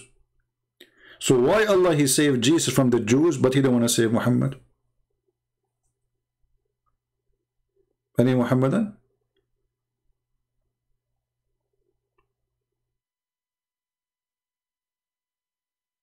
Anyone? Isn't you Muslim? You say that Jesus, Allah He saved him from the cross. Okay, the Jews want to kill him. Allah He saved him. That's good. That's good. Thank you, Allah. Thank you. Allah, how come you did not save Muhammad? Christian Prince. First of all, Allah He decided to take it. Because this He did not complete the work there. Prophet of Islam, he completed the work. What completed work? He complete nothing. What are you talking about? First of all, the Prophet of Islam, he had 13 wives. And that complete the business. Anyone he have 13 wives, he will wish to die. Me, myself, if I have 13 wives, I will kill myself. Zakir Naik, I know you. Are you saying that Muhammad, he killed himself by the poison? Christian Prince, I did not say that. I'm saying, if you have 13 wives, you will kill yourself. So, the Prophet, he was very happy to die. Oh, okay. I was wondering, I mean, why Allah, He let him die because of a poison. But don't you think it's really harsh death? The guy was suffering. It says like here, I still feel the pain caused by the food I ate at Khaybar. Christian Prince, what difference are going to make? If Allah, Prophet, He said, the pain I feel from Khaybar or the pain I have because of my wife, both of them, they call pain. As an example, imagine you have 13 mother-in-law. How much pain you will have? Zakir Naik, that's make a point here actually. 13 mother-in-law, how much pain that will cause? That's a lot. Exactly. And you are stupid. And don't call me again. I did not call you. It's you who jump in the middle of the conversation from the middle of nowhere. Because Allah inspired me. And you are attacking the Prophet. And I'm going there to defend the Prophet. I'm doing the okay? Zakir Naik, I have no idea what you are saying. But thank you for calling us. But hold on. It says here that this is cut my artery. And the Quran says if Muhammad is lying, Allah will cut his artery. Christian Prince, Allah did not cut his artery. The poison cut his artery. Yeah, but he says if he is lying, Allah will cut his artery. So obviously both lead that his artery being cut because he's lying, fabricating Quran. Christian Prince, this is not completing, and this is not true, and this is the father accusation. First of all, the women he went to Home Depot as you said. So the women he are not buying the poison from Allah, and Allah not of the women. The women didn't buy it. Zakir Naik, easy man. I don't understand a word from what you are saying. Easy. You said, and everybody heard you. It's recorded that the woman who killed him, she bought the poison from Home Depot. Yeah, she bought the poison from Home Depot. First of all, Christian Prince, you are a liar. At that time, there was no Home Depot. Eh? Are you sure? I swear by Allah, I tell you. That's bad. Then I was telling people Home Depot all this time. Christian Prince, who was in the one who going to believe you? Home Depot, no Home Depot. And now everybody can go on the internet and can check, and you will find that no Home Depot. Well, I don't know, Zakir Naik. I made a mistake. I think it was not Home Depot. I think it was Ace. Okay? Christian Prince, there's no Ace at that time too. It's something else, you're stupid. There's no Ace Ventura too? Christian Prince, you're stupid. Okay, assalamu alaikum. By the way, do you believe it that Muslims, they made a video saying that the Christian Prince lying, that Zakir Naik is calling him? Those stupid people, they thought this is really Zakir Naik. And not only that, they are saying this is not Zakir Naik, brother. They did not, oh, no, it's me. They say this is not Zakir Naik. He sounds like Zakir Naik, but this is not Zakir Naik. I don't believe how stupid they are. Yeah. They are arguing about it. Say, brother, this is, yeah, sound is like, but he's not Zakir Naik. Maybe the Christian Prince, he paid him somebody, you know. Unbelievable. Stupidity is amazing.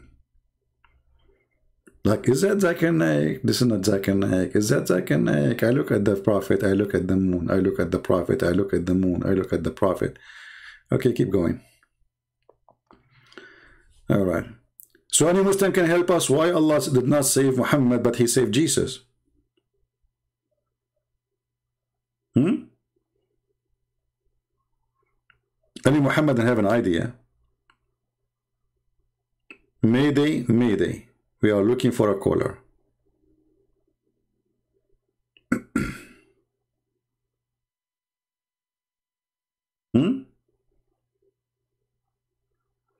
Any Muhammadan would like to call us live on air?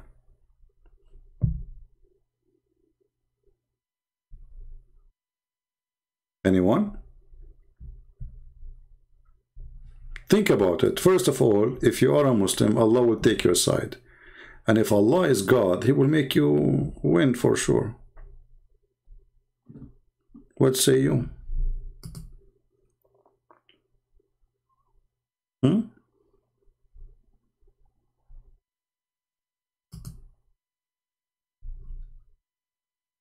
Anyone? Are you worried that Allah will not take your side?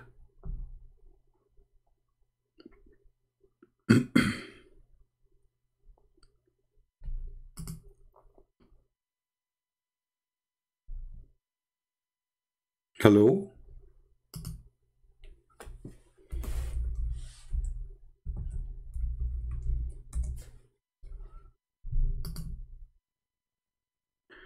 Twitter, the website Answering Christianity answered that Allah saved Prophet from the poison. He died 3 years after, not by poison. You know, Twitter, I don't know. This Answering Christianity is a donkey, the owner. He is the one who said to me there's no black magic when the Quran says there is a black magic. And everybody laughed at him. But look what you just said. If you follow what this stupid saying, that means your prophet is not a prophet again.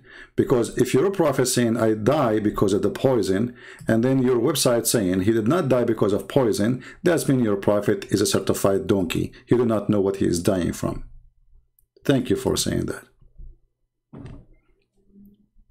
Do you see how easy they defeat their prophet? Their prophet says, I die because of poison. The Muslim, they say he did not die because of poison. So they are saying the prophet wasn't the prophet. He prophesied about what things will happen in the future. He did not even know what's happening to him. This is how they insult their prophet. You know, they have a low IQ. They don't know what they are saying. They are desperate to find any answer. Actually, this guy answering Osama Abdullah, he made a video to refute me. Let me see if I can find it. Just for a joke.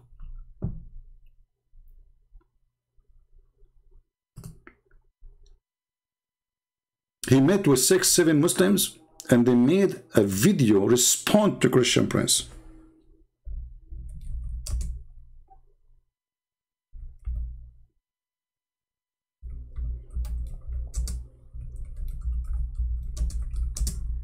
I'll try to find the video.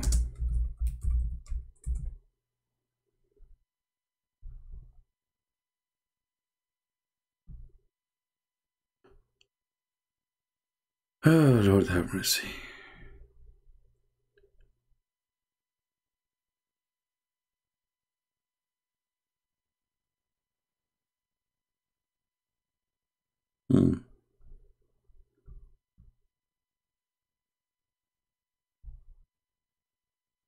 It's not easy to find it.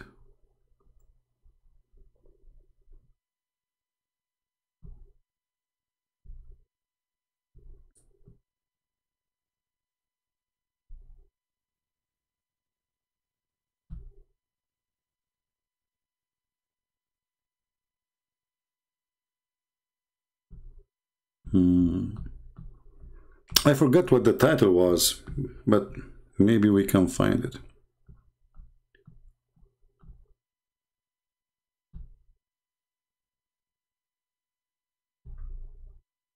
Maybe I'm typing the wrong. Is it Osama with you or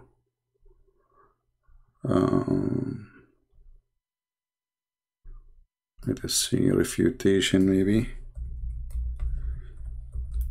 You will see how stupid when they try to refute.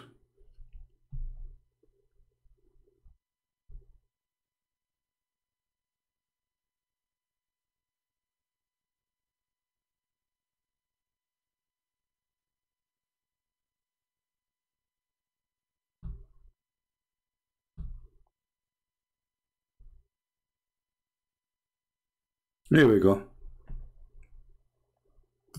We found it. Okay, it was very, very little. Okay, and in dry seasons, it would, I said the water was scarce. Okay, it was very, very little. Okay, and in dry seasons, it would be very difficult to find it. Okay, and second, about me claiming that I'm a scholar, well, actually I never claimed that. In fact, if you listen to the very beginning of the debate, he said that I claim I'm a scholar, and I responded to him by saying I am not a scholar. I never claimed to be a scholar, but rather I am a truth seeker. Okay, I'm always learning, and I'm never claimed to be a... You know, when you see a Muslim making tons of videos to refute me, but they don't dare to call me, that is a clear sign of a defeat.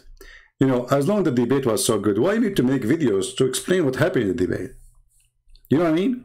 Where have you been in the debate anyway? I mean, if you can answer me, you answer me in the debate, not 10 years after. So this guy, this is not the whole videos, I think. Yeah, somebody cut it off. I want to see. I think he cut the bad part. In Mecca and throughout this whole region, because it's all desert in the Middle East. Yeah, it says here part 2, so it look like there's a part 1. Let us see.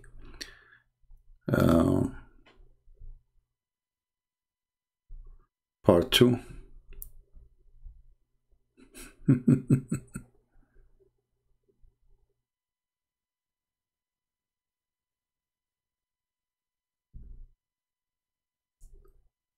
Let us see. Maybe this is part 6. What is that? Part 5. We want the original video so we can laugh. Anyway, they admit that their prophet was filthy and he is full of lies. The first time this guy, he come to me, he says to me, Christian Prince, do you know that Christian people are filthy, they don't clean themselves, they are full of lies? So I said, so you are saying the one who have lies is filthy? He said, yes. I said, so your prophet was filthy then, he was full of lies. The second he said that to him, he says, you're a liar, it's not true. And the second I showed him, he said, at that time, lies was very normal for everybody.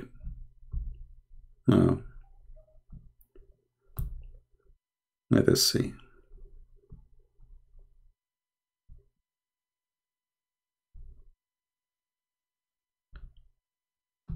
No, I'm trying just to find it.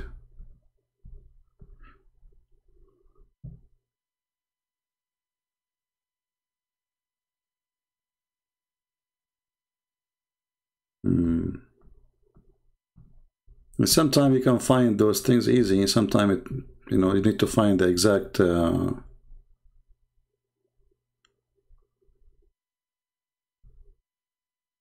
verses.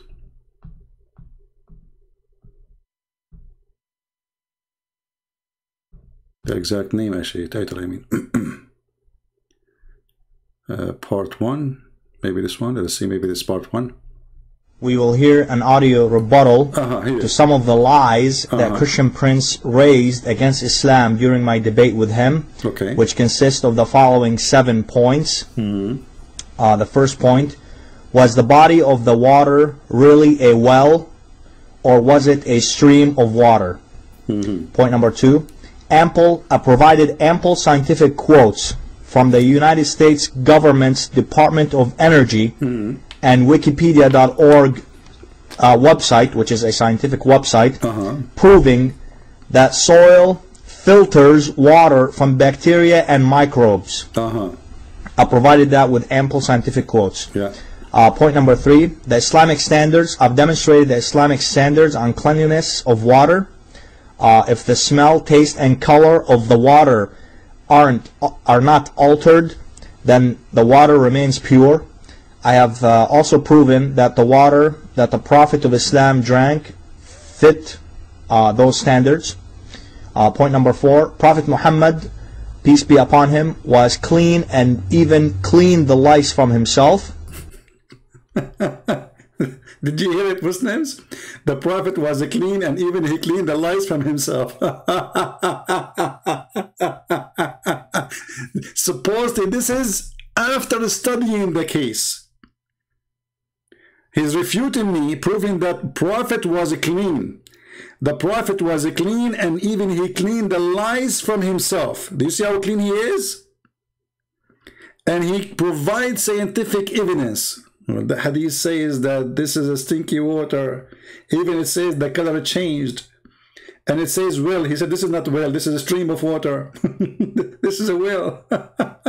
And the well is obviously, you know, the water in the well is not really from, it's not really even a well. It's like a jacuzzi. It's a dirty water. So maybe in the old days it used to be a well, like in a low spot in the ground. But obviously this is the sewage.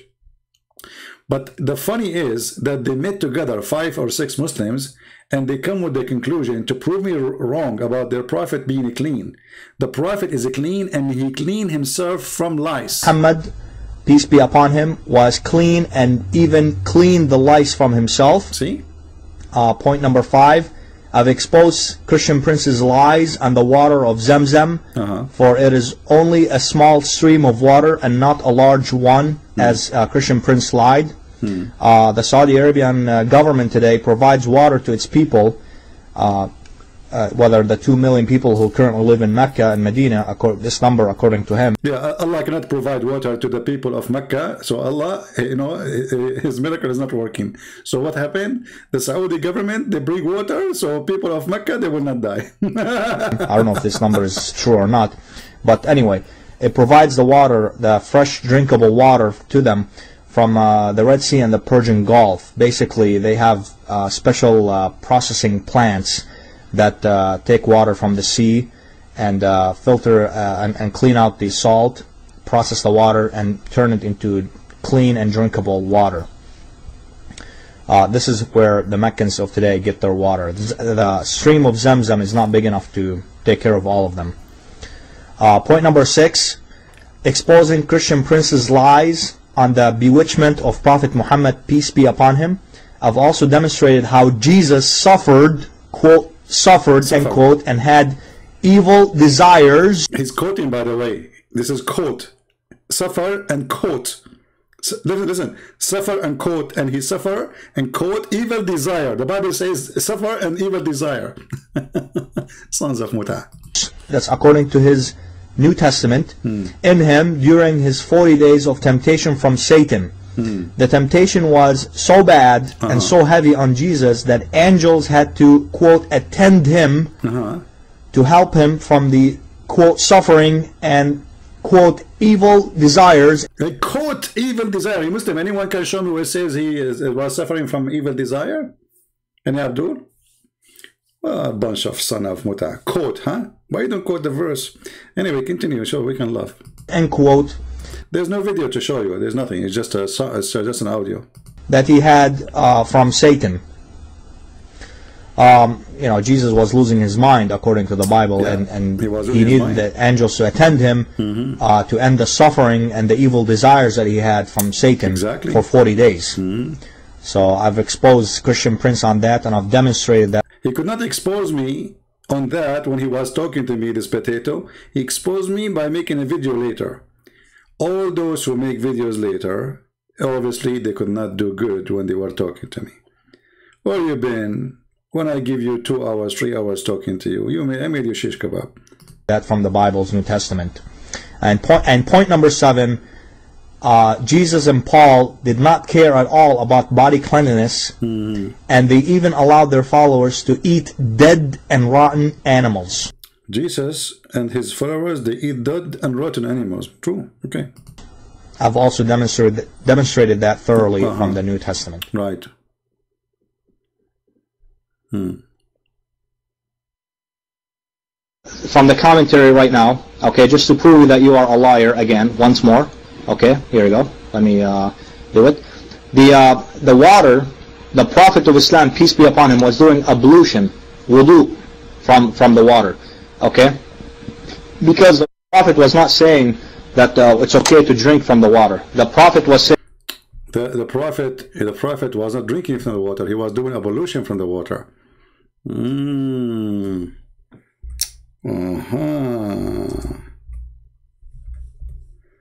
Yeah, this is actually not the original video. I don't know. I could not find the original video. The original video is more funny. They cut and add things.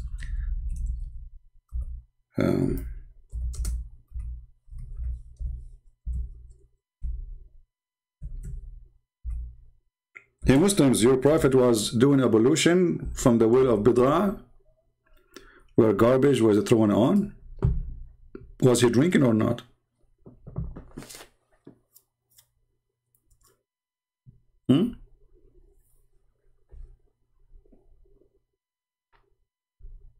Any Muslim? Does that fix the problem? If he wasn't drinking? He was just jumping in water, have dead dogs, and win blood from period? And this potato, he says that he provide from the government of USA website that the ground will filter the water, but this is not the water coming from the ground. Even here it says the water color changed. Do you see it? And I saw the color of the water in this well had changed. Do you see it?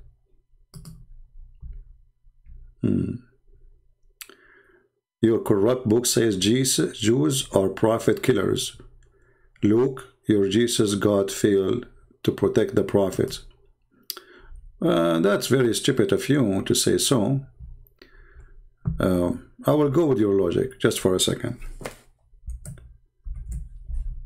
And I will ban you after that, Twitter, because I don't have time for kids. I think you're retarded. You're just trolling here.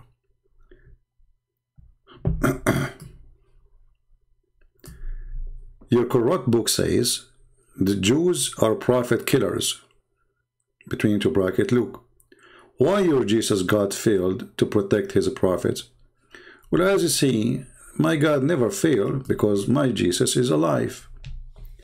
And death will not affect them. Even the Bible says when Jesus resurrected, he resurrected to heaven, he took all the saints, the dead saints, with him. So how you can be victorious more than that? However, idiot, it's your Quran says that the Jews killed prophets, so how come your God could not protect them?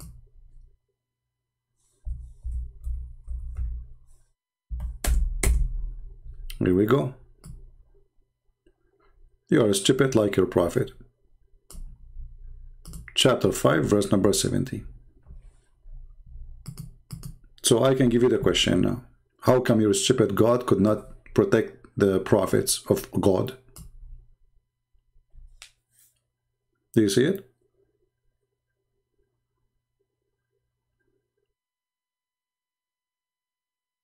Do you see it, Abdul? You said your corrupt book, your God could not protect his prophets. You said that, not me.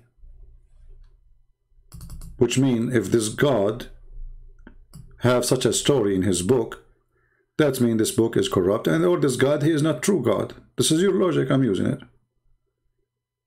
Isn't it? This is you who said that? Your corrupt book says Jews are prophet killers. Why your Jesus God failed to protect his prophets? Here we go. You are just a monkey. This is why none of you dare to call me, because I can whip the floor with your nose in 2 seconds.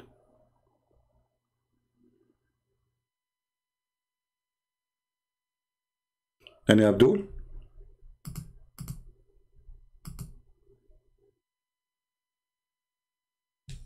Any half Abdul, as long as there's no Abdul.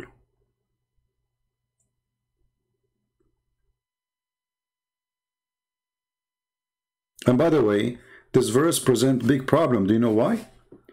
Ask any Muslim now to tell us what is the name of the prophet the Jews they killed. Hey Muslim, can you tell us the name of the prophet the Jews killed? If Isa wasn't killed, who is the Jews they killed? Because it did not say you try to slay. Some they killed, not even one. Some they killed, some they accused them to be liars. Who is the Muslim can help us to give us the names of the some Jews, prophet of the Jews, who were killed by the Jews? Anyone? who is a Muslim can help us to tell us. In your Quran it says that the Jews, they killed prophets, many prophets, as you see. Some, it's not one, not two. Some have to be 3 and more. What is the names of those prophets who have been killed by the Jews? Any Muhammadan. And as long as the Jews, they can kill prophets, how come they could not kill Jesus? Any Muhammadan. And why Allah did not save those prophets, but he saved Jesus? And as you see here, Muhammad himself, he was killed by the Jews. A woman she bought. I'm not going to use the word Home Depot because Zakir Naik got me busted with that. I would say Walmart now, okay? So, you know, the woman, she bought poison from Walmart for $3, maybe 99 cents. You never know, from dollar store, maybe from dollar store, okay? Chinese product, you know. She go to dollar, actually anywhere, it's just Chinese anyway. So you go to dollar store, you buy a poison for rat for 99 cents. She put it in the food of Muhammad, you know, and then, yeah. And then when the Muslim, they say Allah saved him, that's very funny, to be saved for 4 years under pain, horrible pain. You know, when Muhammad, he ate the poison, the Muslims, they made a hole in his neck. So they bleed him out. They bleed him out. And this is why the story, it says that a person, he drank the blood of Muhammad. Can you believe it, how savage they are? They drank not only, like I understand, they sucked the blood from his neck, so he will not die. Why you would be worried about him to die anyway? He will not die, you know. Well, isn't Allah will protect him?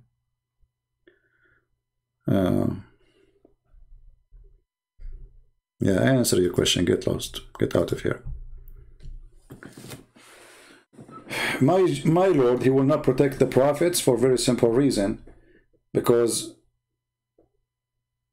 if Jesus himself was killed, you donkey, so why he will protect the prophets from being killed? You are a certified idiot. This is the King of the Kings. Himself is on the cross. So prophets are not better. You are just an idiot.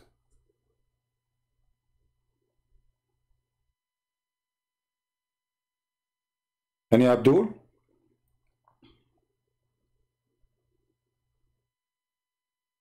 Everything in the Quran is a copy from somewhere else. And the verse before it says, those who believe in the Quran, and those who they are Jews and Christians, they go to heaven. Stupid religion. Look at this donkey.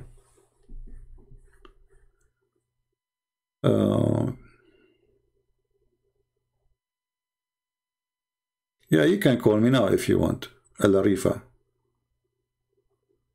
You can call and you can be the translator, even though I don't like this translating thing, but you know, it's okay. As long as we don't have customers. Text me in Skype and call. Be sure that your friend is, you know, he joined the conversation.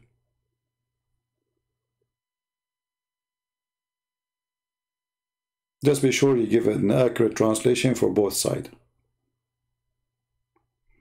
And by the way, Sabian are people who worship stars. So how Sabian they will go to heaven? At that moment, Muhammad, the perverted man, he is trying to make anyone accept him. If Muhammad, you know, if Muhammad exists today, he will say the Mormon will go to heaven, Jehovah's Witnesses will go to heaven, the Satan worshipper will go to heaven, everybody will go to heaven. Just accept that I am a prophet.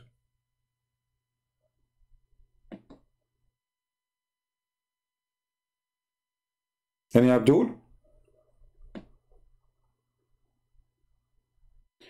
If the one is challenging the Muhammadan to call is an American who knows nothing about Islam, you will see the Muslims calling like crazy. Here we have to beg for one.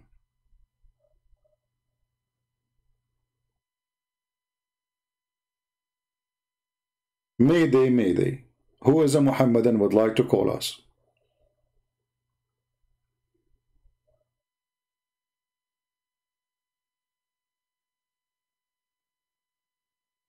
Anyone? Yesterday it was more fun. We have some callers, and one of them, his name is Jihad. He said, Christian Prince, you keep repeating the same thing. You say nothing new. So I said, okay, this thing I just said in the screen, have you heard it before? He said, no. So what about last time?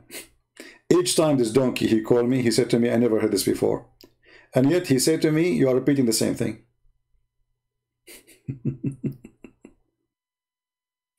This is the same guy. When we ask him why Allah he made a surgery for Muhammad, he says he found that Muhammad need adjustment. The same guy, remember? Jihad? When we show him the hadith about the plastic surgery for the chest of Muhammad, where they installed a dish of wisdom in his chest, he said Allah decided to do adjustment. Oh, okay. That's nice. I mean, this is the only prophet ever who his God, he found that he is so stupid to the point we need to do a plastic surgery and install a dish of wisdom and a dish of faith in his in his nerves, in his veins, sorry, yeah, in the blood. Here we go. This is the hadith. Have you ever heard of a God who need to do plastic surgery to his prophet because he's so stupid?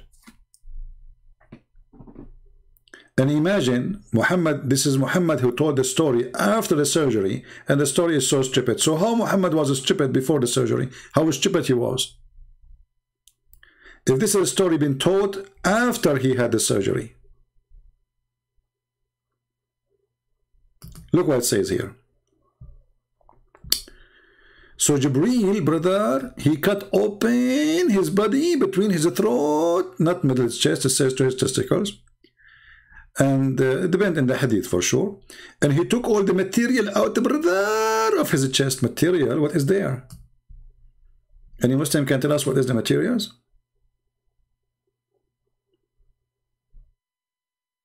They took the material out of his chest. Material. Plastic, you know. Global warming, you know. Plastic, garbage bags. You know, Muhammad was a goat. He swallowed everything. Okay. So they took the material out of his chest and abandoned and washed it with Zamzam water with his own hands till he cleansed inside his body. Oh, must be a true story. I'm really impressed. Okay. And then a gold tray containing gold bowl. You know what? I'm glad he stopped here. Imagine if you say golden box containing gold, another golden box containing another golden box, containing another golden bowl, containing another golden dish, containing another golden spoon, containing other. What the heck is that? Golden inside. Okay, full of belief. Have you ever heard of a dishes full of belief?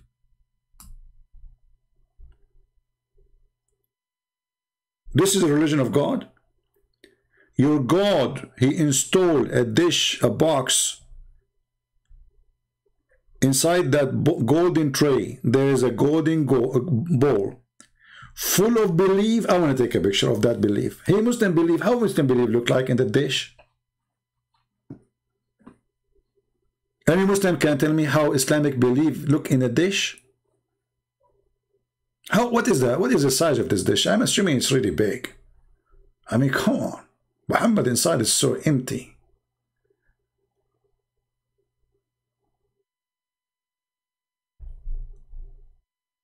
Muslims, your God, he installed a dish of faith in your prophet?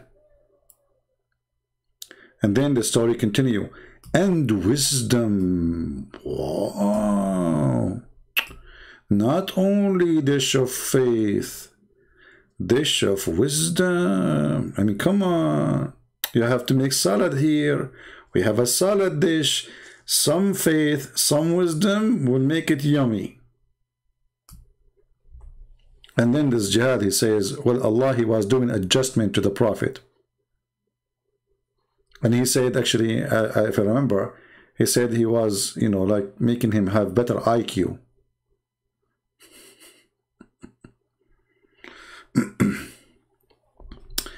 What you distinguish to take but what's make literally, okay, a metaphor in Islamic doctrine. My pastor said we should respect their argument. Well, your pastor is a donkey, my friend. Your pastor is not a pastor. Because anyone who respects the teaching of the devil, he is no Christian. Isn't it Jesus says, who is the Antichrist? Is the one who denied the Father and the Son? So how your pastor says we have to respect their argument? What kind of pastor is that? If you see your pastor next time, tell him, Christian Prince, he say to you, special message, you are certified donkey and you are no Christian. Anyone he compromise, he is politically correct, is not a Christian, period. Especially if he is a priest or a minister. He is satanic. The Bible is so clear.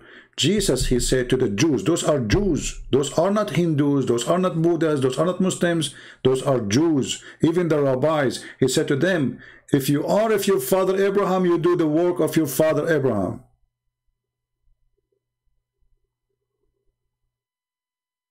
Even he called them son of serpent. Evil generation. So who is the stupid pastor? Don't even call him such a title. He is a deceiver. Coward. So respect their argument, which means insulting the Holy Spirit, insulting Jesus, accusing Jesus of false things. Is that what Christianity teaches us? Anyone who teaches you such a thing, he is a coward, and he is no Christian, and he will pay in the judgment day in the front of the Lord for what he said to you. And advise you to leave his church, not to go there. Tell everybody this guy is a coward, he's a liar. He said we should respect the Muslim argument, which means the Muslim, they can say that Jesus' mother, Mary, she is going to be a sex toy for Muhammad. That we should respect. We should respect that the Christians, all of them, they are liars and they are enemies, as the Quran calls us. We should respect that Muhammad, he says, kill the Christian, kill the Jews. We should respect that. We should respect that Muhammad, he ordered them to rape our women. We should respect that. We should honor it. Muhammad says beat women. We should respect that. What a bunch of cowards those people are. Never listen to those garbage people.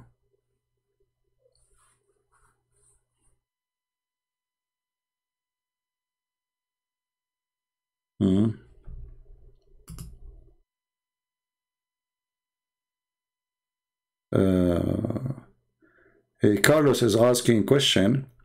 Where is the Pharisees? Does it say Messiahs would be called the Nazarene? First of all, you know, the silly you, Carlos. When you ask a question, obviously the question is not a question to ask. It's just to make fun. When the Bible is written, the Bible did not write every single thing. As an example, does the Bible say much about Jesus since he was a child until he became 30, 33? So there is a huge, long, many years. That part is not written. So if there is something is not written, doesn't mean it is not there. So you are a certified donkey again. 30 years of the life of Jesus is not there. And that for a reason. Because the disciples, when they wrote what Jesus did within the time they were accompanying him. And that is the important. The time of really, when did it say, the time of Jesus to announce himself. But we know that there's 30 years Jesus is talking still. Is that correct, Christians? And people talking about Jesus still. Right? So 30 years of people speaking, and Jesus is speaking. And it's not there, and it's not written for a reason, because it wasn't important. What is important is what Jesus did for us and what he came for. Otherwise, if they write everything happened in 30 years, we will have books in the higher than 6th floor building. It's like asking me, when the book of Genesis speak about the creation of the earth and the heaven, should God write how he created a mosquito? That alone maybe will be 70, 80 books. Just a mosquito alone. Very complicated creature, even though it's very small.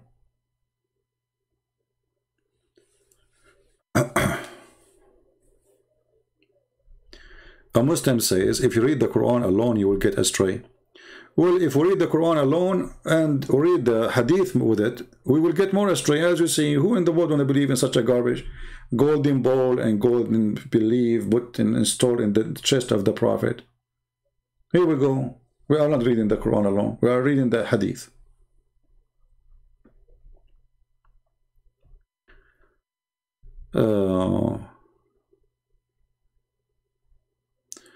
Abdullah said, the one who lost his teeth, he's saying that my Allah, he said, Muhammad BBUH is top 5 prophet. So mocking my prophet, you only mocking, making your punishment in hell more severe. Well, Abdullah, as I know, it's your prophet who was punished.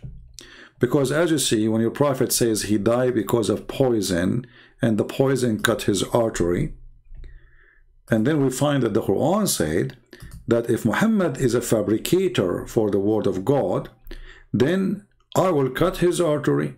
So who is the one who is punished? You tell me. The Quran warned that if the Christians don't believe in Muhammad, Allah will erase their faces. They will erase their eyes and eyebrows and noses. So we will be weird. We will look weird. As I see that this has never happened. And this is supposedly to happen in the time of Muhammad. So your God, Allah warning, is a joke. I will give you another example. Allah, your God, he cursed the Jews, but they are the most rich people, successful people, intelligent people. So if the curse will make the Jews who they are today, I wonder what success is. All of you Muslims are signing agreement now to buy weapons of the Jews. Emirat, Bahrain, Saudi Arabia, even you are buying their softwares to spy at each other. Those are the cursed Jews.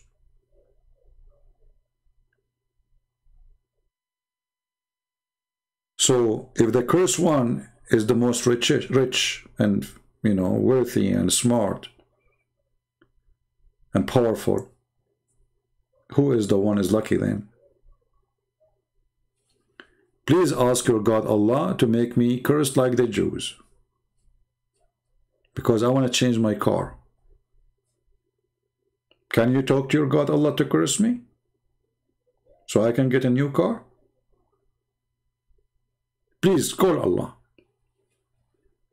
All right? Because obviously Allah, he knows best and he can curse you, and that will fix your problems. Did Allah bless the Muslims? If he does, why the Muslims are running from their countries?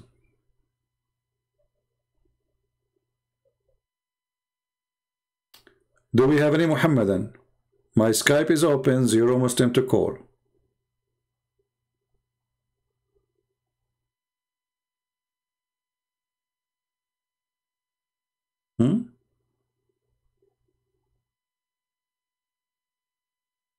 Anyone? Mayday, Mayday. No, seriously, they say to you that Allah cursed the Jews. I mean, look at Israel. Go. Anyone go to Israel? If you do not go to Israel, you don't need to go. Just go to YouTube. Type Israel. Type any city in Israel. You will see it's better than Europe. It's literally better than Europe. Way better than Europe. So those are the cursed. Right? Your Allah giving you time? I don't know. Your Allah, he don't even have a time. Your Allah is a joke. We are laughing at him day and night. And one day I will die and they will say Allah killed him. Takbir. There's a Muslim, his name is Muslim Knight. Once he opened a chat room in Paltalk, and they have a chat room every day open, but he made a special one to curse me, to ask Muslim to pray for my death. So may Allah kill a Christian prince. May Allah give him etc. May Allah make him have a train go over him. May Allah make a car hit him. And the Muslim all in the chat, they say, Ameen. Very evil people. Second day, less than 24 hours, I heard that this guy, he have attack, and I think he's dead now. I mean, he's dead in that time. But since then, we never heard of him. Not even 24 hours after. The poor guy, he spent, I don't know how many hours cursing me, asking Allah to kill me. The second day, he have an attack, and they told me, people, they came to the chat room, they said, did you hear the news? The Muslim, they are saying that this guy in the, in the special unit, like in a special care unit, he have heart attack. And since then, we did not see him ever again. Yeah. So feel free to curse me. That will be good.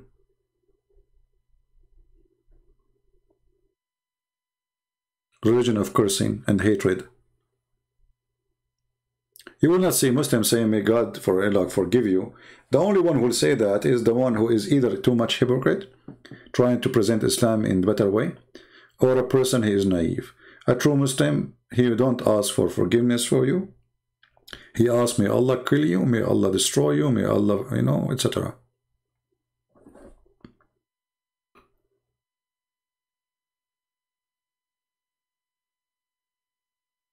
Any Abdul?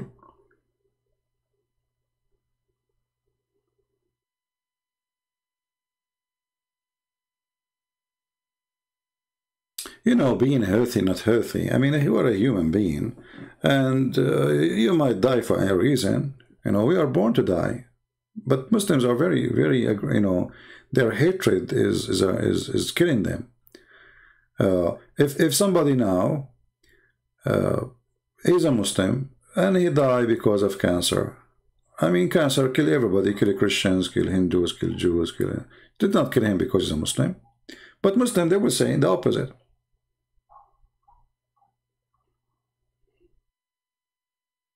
Well, Abdullah, you are stupid because you are not allowed to ask to say, may Allah guide you to a Christian. This is against the Quran. But I will let it go because you are an ignorant donkey as usual.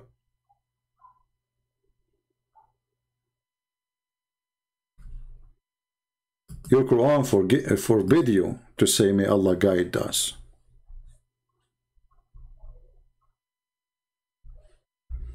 But what you can say?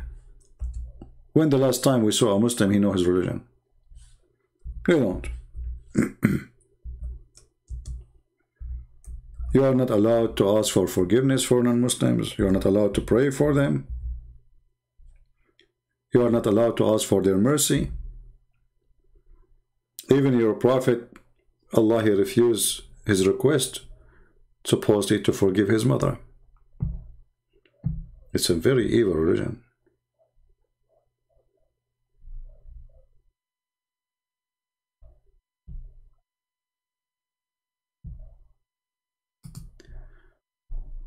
Until now, how long we are here? Not a zero Muhammadan. Not a zero Muhammadan, but I'm not surprised.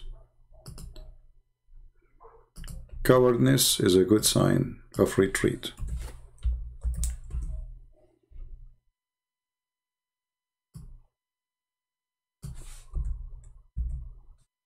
Do you see it, Abdullah? So when you say, may Allah forgive you, you are a stupid idiot and you are not a Muslim. Are you there, Abdullah? Do you see it, Abdullah? It is not fitting for the Prophet and those who believe that they should pray for forgiveness for the pagan. So according to you, we are pagan. By the way, translate here is mushrikeen. Mushrikeen is not the word pagan, literally, But here we go. This is your book.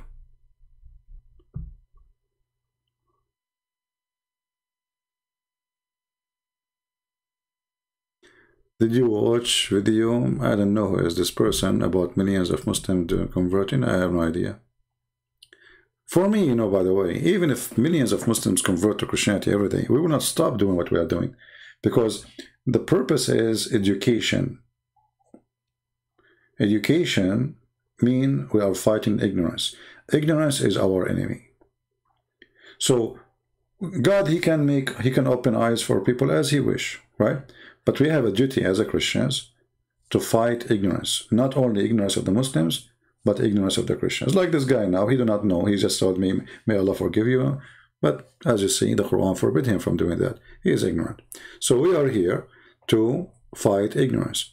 And that's why the Muslims don't dare to debate me, by the way, because they don't know what I will say next. You see, you can predict what any Christian, other Christian, he will say to you in a debate. Because you know that his knowledge is the same you heard many times. But you talk to me, just give me a reason to mention something in you. I will get you busted. It will take me a second.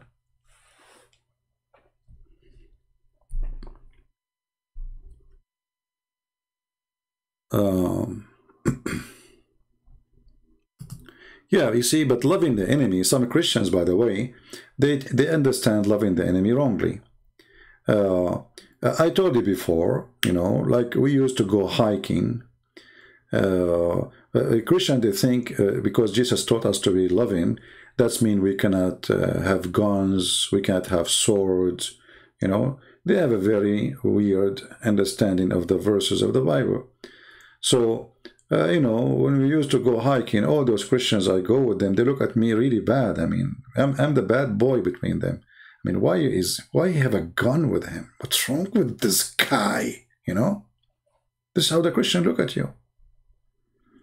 What's wrong with him? You know, like he's like, it's like he's weird. He's not acting like a Christian, you know. And then one day, when we are in the mountains, and it was a very stormy, ugly night, the wolves, they start howling and coming from every direction. Suddenly, all of them, they said, your gun is with you, right? You have your gun with you, right? I said, yeah, I have my gun with me, but I have only one bullet. They said, what? You carry a gun with one bullet? So those who be making fun of me for all this time for carrying a gun, suddenly they are crying for the gun. And they even hold me. I cannot even, if I want to shoot, I cannot shoot. Everybody's holding me, standing next to me. I said, give me a space. At least if a wolf attacks us, I can shoot. This is my pain with the Christians. Christians, they understand things wrongly. Jesus said, the one who don't have a sword, go and buy one. But nobody want to read this verse.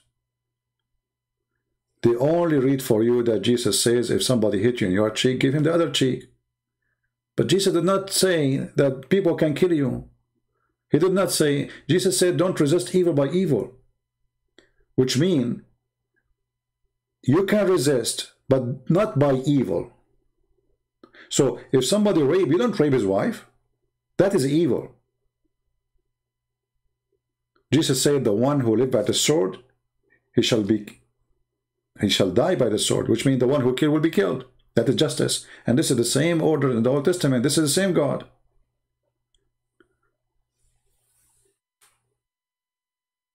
Me, myself, I will not even consider a man if he never have an army training. I will never even consider a man to be a man if he never train himself to shoot and to defend his family.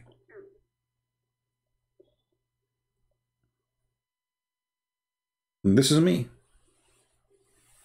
And the Bible confirmed that. The Israeli, they went to war. Jesus, he have disciples, they have swords with him. Is it Peter who have a sword? Like all this time, Jesus is the one who ordered them to buy a sword. He said, the one who don't have sword, go and buy one. They said, we have two. He said, this is enough.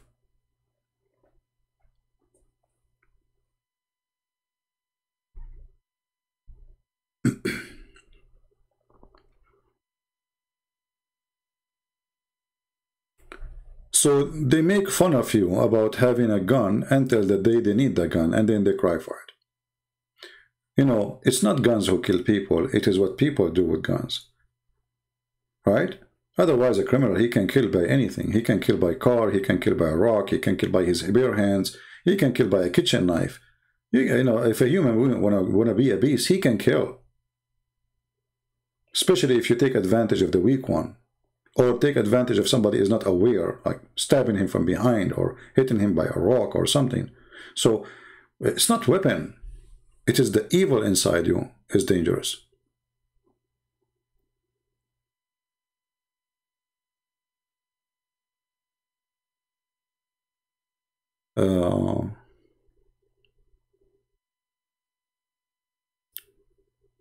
Ask yourself, if Israel have zero weapon, aren't they going to do to Israel and the people of Israel what they did today to this guy from Sri Lanka? Just ask yourself. If Israeli army is not extremely powerful, what the terrorist will do to the Jews in Israel? I think all of you, you know the answer. So Christianity does not teach you to be stupid and silly. Love does not mean you don't arm yourself, you don't have army, you don't defend your house and land and family. Love means to share the truth with them, whatever the truth will cost. Even if it's going to cost war. And if war happens, you stand and you fight. A dead hero is better than a living coward. Way better.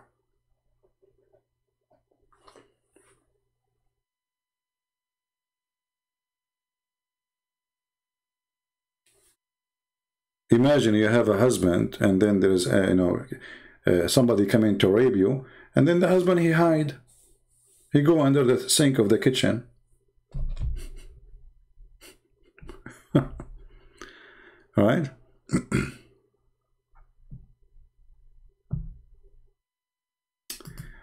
Haris Akmal saying, so you call yourself a man? You are talking to me, Haris? I don't know. You can call me whatever you want, but I don't think your prophet was a man. According to the hadith, your prophet, he never been able to give his wife orgasm. If you don't believe me, I can show you. Here we go.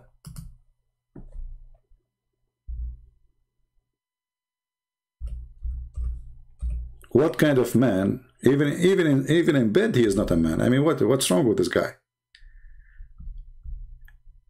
When Salama, obviously she is a whore, she came to Muhammad, she told him she was seeing a very wet dream. Do you know how wet it is there, you know? Come on. I mean, she lives in the Amazon jungles. It's very wet there, especially down there under the skirt. So she have the Amazon rain, and it was very wet there. Very wet there, you know? So she was asking the prophet if she can wash her private part, which is really wet there. If you know what I'm saying, brother. Then the wife of the prophet, she said, like, what the heck? Women, they have this charge?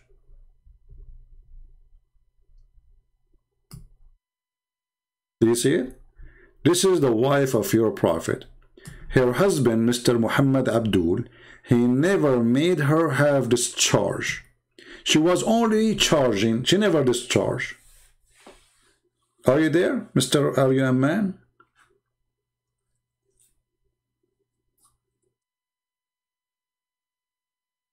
And look, the other woman, she don't have a man, but she have a lot of wet rain.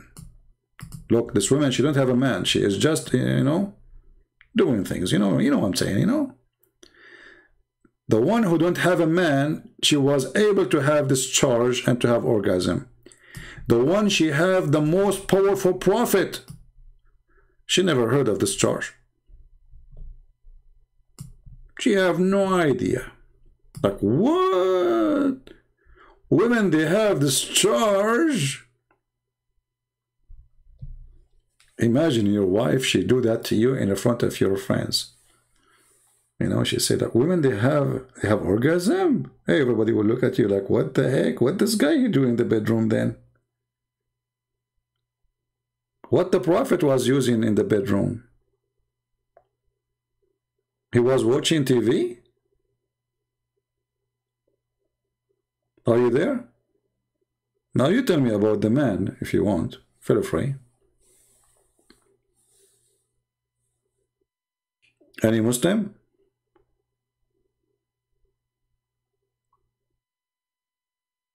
Any Muhammadan?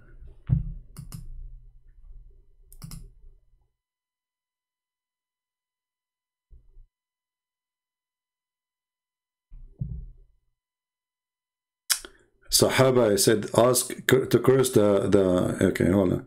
Abdullah, again, you are making poo-poo. Guys, the Sahaba, they asked the Prophet to curse a person. He says, I am not sent to be cursed, but I sent to be mercy.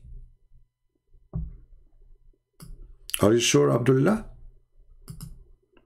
Abdullah, I want to ask you, did your parents get your seed from Walmart? Because I'm trying to grow some Abdullah like you in my backyard. Because your prophet, he was cursing even Muslims.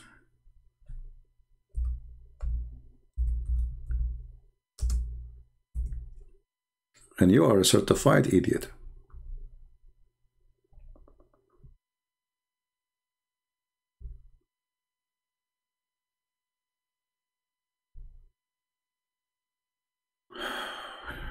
Read carefully. Your prophet used to beat people, beat Muslims. He beat them, he beat them. He do what? He beat them. He beat them up. And he cursed them. And actually, it doesn't even say curse in Arabic. It says more. It says, shatamtuhu wa la'antahu, which means I say the F word to his parents, filthy language, and I curse. Not only curse. And then he says, I ask Allah to make my curse His mercy on them. You see how funny your prophet curse work? It's like a gas, you know, he beat you, it turned to be gas. By the way, why the prophet was cursing and beating Muslims? Does it say and beat him? I cursed or I beat or I say the F word?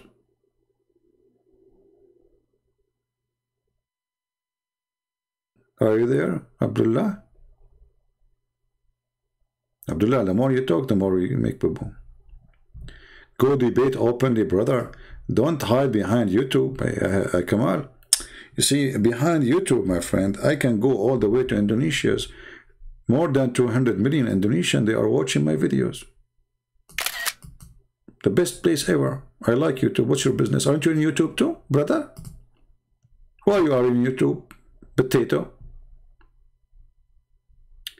Would you share a bed with Donald Trump? Well, I think this is a dream of yours. This is why you think about it a lot. Because I'm not sure why each time you come here, you say the same thing.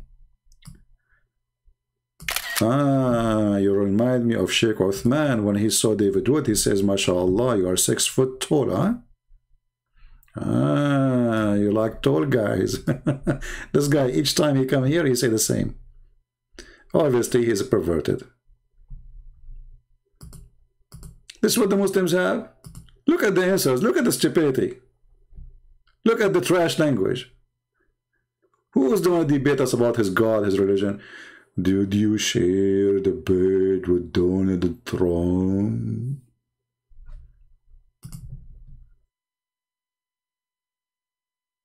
What kind of camel urine you drank today, Omar Abdul? Did you get this question after thinking so deep or so shallow? Were you inspired by Allah or by Muhammad? Or by both, brother? Potato. Just wait in the coming election. Donald Trump is coming and you Muslims will go crazy again. Believe it or not, Muslim countries like Saudi Arabia, they wanted Donald Trump to stay as a president. Do you believe that?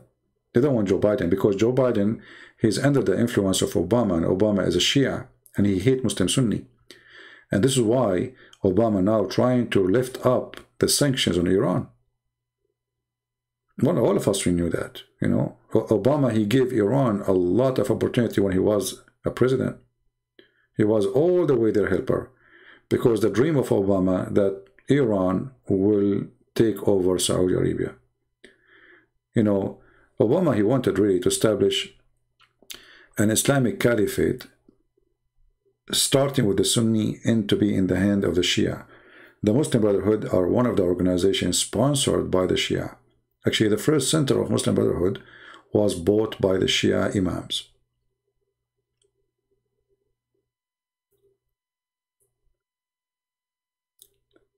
Do we have any Muhammadan would like to call us?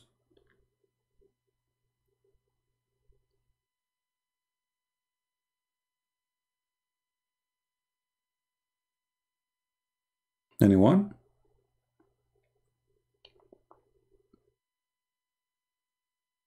And you know, the funny is, Muslims, they don't seek protection from Allah. They seek it from France. Like now they are buying weapons from France like crazy. Weapon from America like crazy. Thousands of soldiers, marine soldiers are all over the Middle East. Invited by the Muslims. Saudi Arabia, Qatar, Emirat, Bahrain, you name it. Why the Muslims don't trust Allah on their protection? Today, I think Emirat, they signed a deal, let us see. I don't know how many $1 billion, I think maybe 18, something like that, scary number.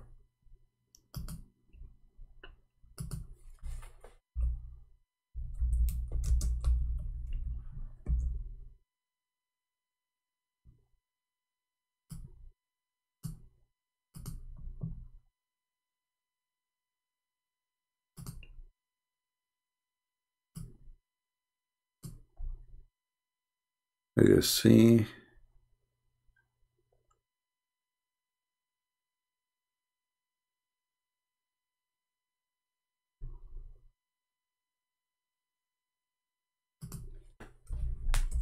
News.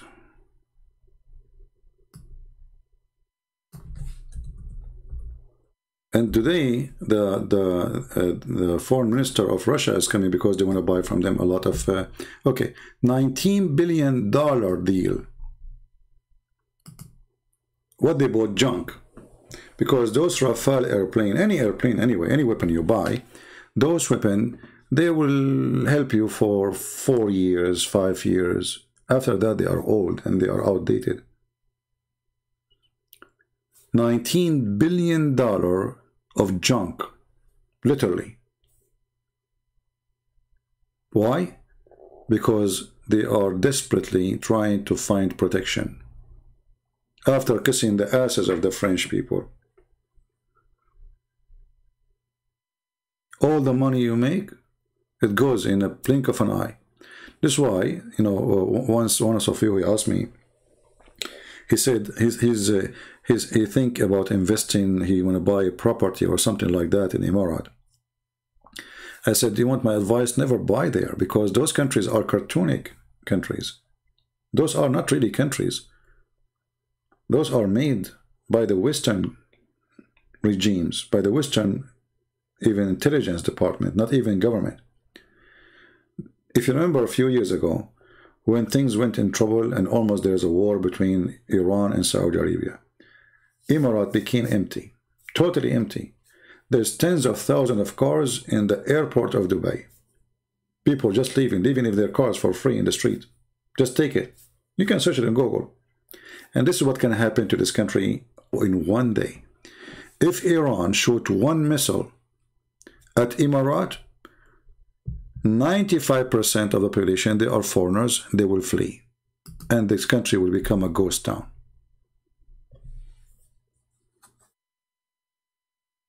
This is the truth. Just open debate openly, brother. First, I'm not your brother. You are a black stone kisser, you're a pagan. Secondly, this is how I debate. You like it, you don't like it, get lost. Stop crying like a rabbit, like a dog. This is openly. Here we are in the internet. This is the most open space ever. Internet. We speak to people around the world. And you are crying like a puppy because none of your scholars dare to debate me. What difference is going to make if I go next to you or we are talking here? Potato. So never buy or invest in those countries, for those are not countries. Actually, I believe that those countries will disappear in less than 100 years from now. Turkey will disappear. Qatar will disappear. Bahrain will disappear. Emirat will disappear. Saudi Arabia will be divided. You know, people do not know the tribal problem inside Saudi Arabia. They don't know what is happening. It's one family controlling other tribes. So sooner or later, when time comes, you see, always having things have to have, let us say, a suitable reasoning for things to conquer. So those countries are made by the British intelligence when they wanted to destroy the Ottoman Empire. They are the one who created them. And the one who created them can destroy them too. So never invest in those countries. If now, you never know. Maybe next week a war will erupt in between Iran and the Muslim Sunni. And Iran will take over Emirat in a few hours. Not even maybe 1 hour. They are so close to Emirat. Maybe many of you do not know how close Emirat is to Iran. It's so close. And even American cannot protect them. Why? Because simply they are so close. The only reason for American to protect them, if the American will take over the country forever, like what happened to Kuwait. Now Kuwait, now they have a prince. Supposedly he is the ruler of the country, but the fact that the real ruler is the American.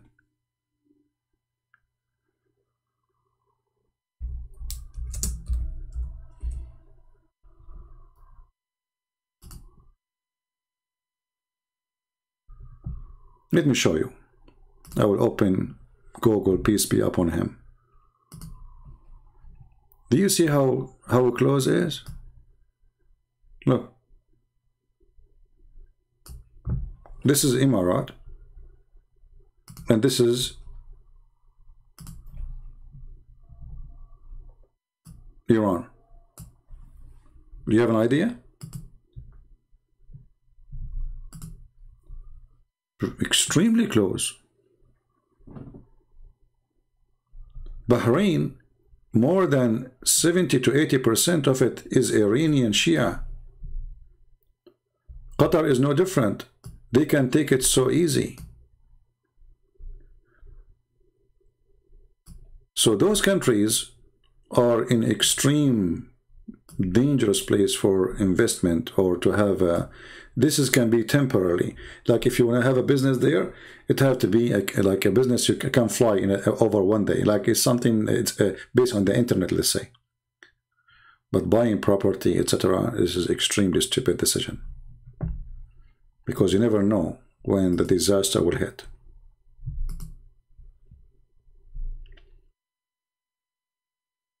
Do we have any Muhammadan? And you know, now the Muslim Sunni, their biggest concern is Iran, because the Shia is spreading between Muslim Sunni like fire. And this is the concern of Saudi Arabia. Iran became so powerful. So let us make it simple. The Arab, they fear again the history of the Persian. The Persian is coming back. But this time they are more occupied by Islam, which means they can invade and claim to be Muslims. So the Muslim Sunni, they cannot say those are kuffar. Yet they are saying kuffar already. They are accusing the Shia to be kuffar.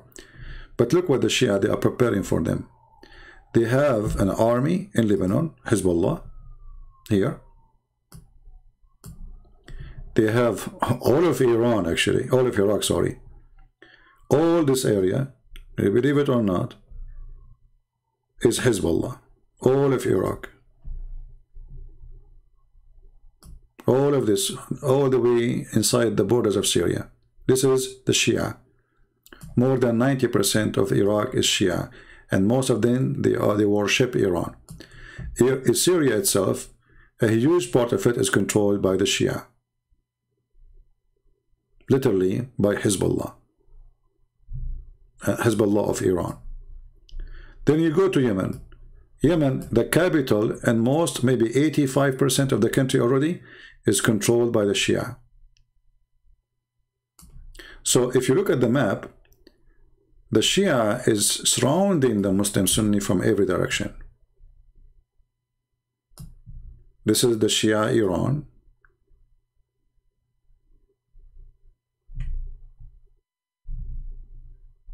Connected to Iraq, connected to Syria, connected to Lebanon. And here there is the Shia of Yemen. And not to forget to mention that Oman is very close to the Shia too. They don't take a side, but mostly they will side with Iran. So those little tiny countries, even Saudi Arabia, it's a big by size, but it's a small by population. They are no match to fight the Persian. No match. The Persian will eat them alive. And if the Muslim, they think that Turkey can help them, the Turkish, they are for sale. Whoever pay more, they go for it. Erdogan, yesterday, he was the enemy of Emirat. Today, he is meeting with the Emirati president because he is desperate for money. The Turkish lira is under the ground, and the country is collapsing. Anyway, do we have any Muslim want to say anything? Anyone?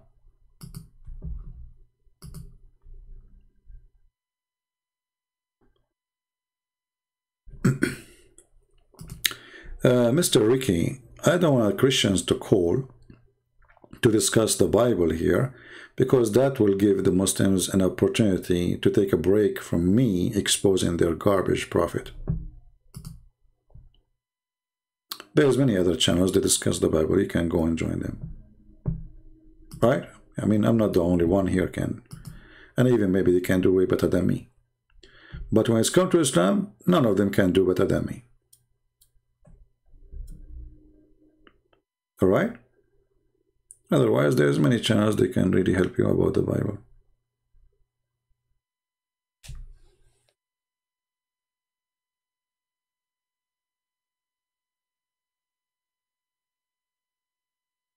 You know, when Emirat, they signed a peace agreement with Israel.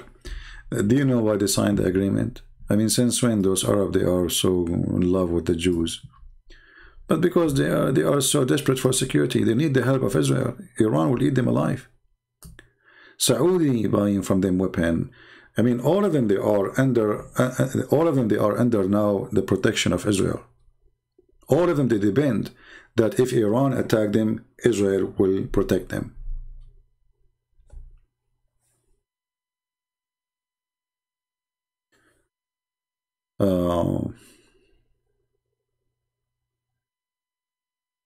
How to call this CP? How to call this CP? Huh?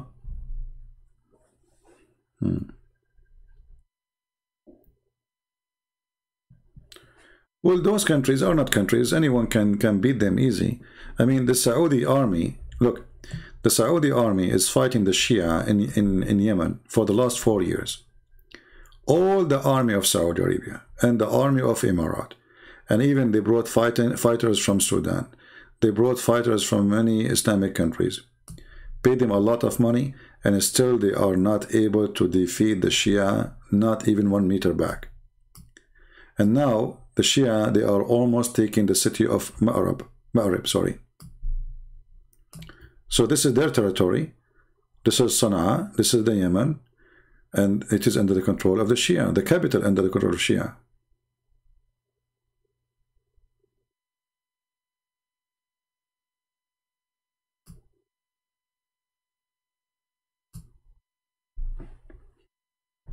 "4 years of war, army of Saudi Arabia, all the weapons they received from USA, still they cannot defeat the Shia in Yemen.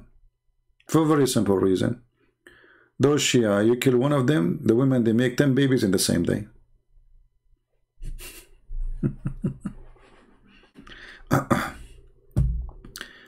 Please do a study of 4:171, how Jesus is 3 in 1. Well, we mentioned that many times already. You know, for us, we don't believe in what the Quran say, but we use the Quran to show the Muslims that they are hypocrite. Because if Jesus can be 3 and 1 in the same time in the Quran, can God be? I mean, he's God. You know? You see, Muslims, when the idea of God is very corrupt idea. When they want, God can do whatever he want. The second you say Christianity, they say no, he cannot. Can God be, okay, if the God of the Muslim says he is 7 gods, any Muslim dare to question? No.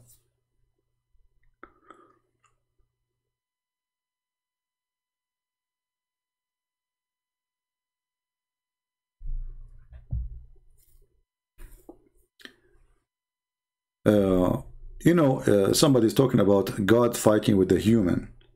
You see, if a Muslim did that, he was making fun of that, you know, because he is donkey. What happened, you know, what happened always, Muslims, they take advantage of those who do not know Islam. And that's why I'm here, to train you. I'm not going to live for long. I mean, all of us will die, right? But my duty here is to teach you how to get them busted. So one day that was making fun about Israel, or Jacob was wrestling with God, right? You do not need to debate him about it. Say to him, you're stupid. So why your Quran, if you don't like the story, if you don't accept the story, why your stupid Quran call Jacob Israel? Because this is what Israel mean.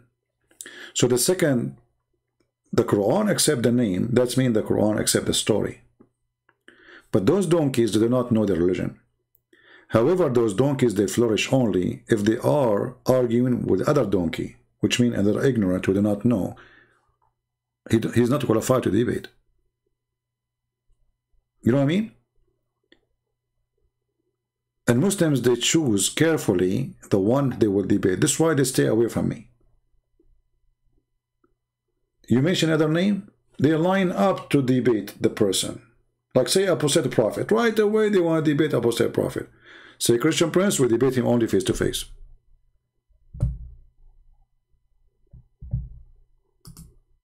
Right? The second, they see that their opponent is not a person who can make victory, even if it is going to be, let us say, he will not make victory and they will not make victory, they will do it. But if they knew that the one they will argue with is going to wipe the floor with them, they put all the conditions in the world to make it not to happen. Otherwise, ask yourself, why all of them, they are lucky. I mean, they got Muslim to debate them, nobody want to get close to me.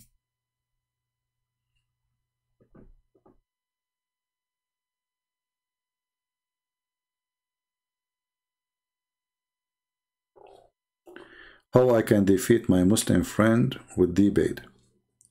Learn education. Education is the way to defeat ignorance. We don't want you to defeat your Muslim friend. We want to defeat his ignorance. So we know we are, we are not against the Muslims. We are against the ignorance. Our enemy is ignorance. Muslims are poor people. They've been fooled. If they see the truth, they will leave it.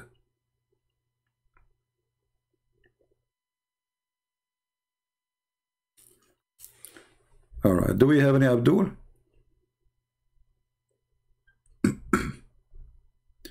Yeah, the ambush apostate prophet. When the last time you will ambush me? The coward, he says he will debate Christian Prince.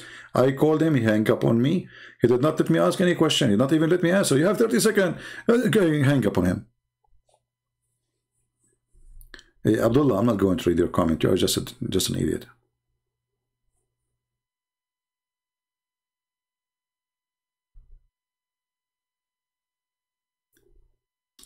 Do we have any Muslim want to say something to us? Who is a Muslim would like to call me? Who is a Muslim like to call me? What do you think about Zachariah Buttress? He's a wonderful man. I respect him a lot. This is how all priests they should be. This is how all priests should be.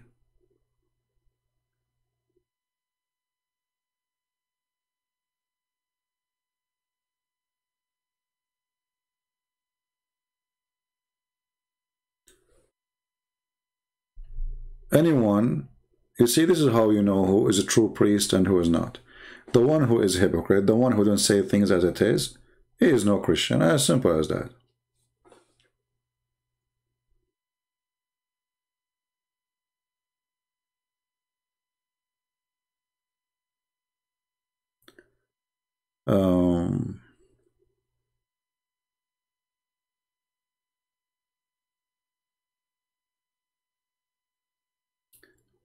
So, any Abdul? Let us look at Skype to see. I don't see any text, anything.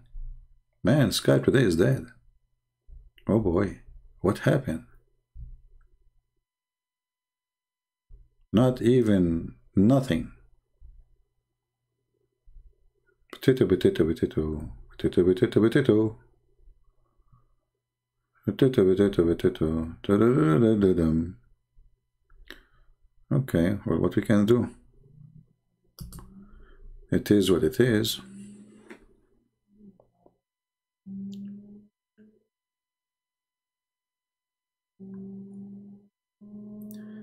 Give them the trinity of contradictions.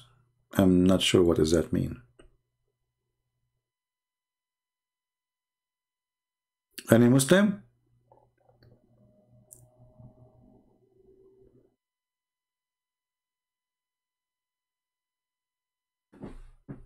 How many times today I said any Muslim? And yet not even one.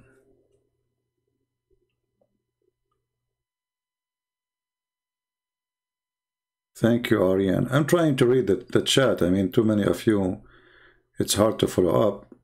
And as you know, I am an Arab, and we Arab, we are very slow.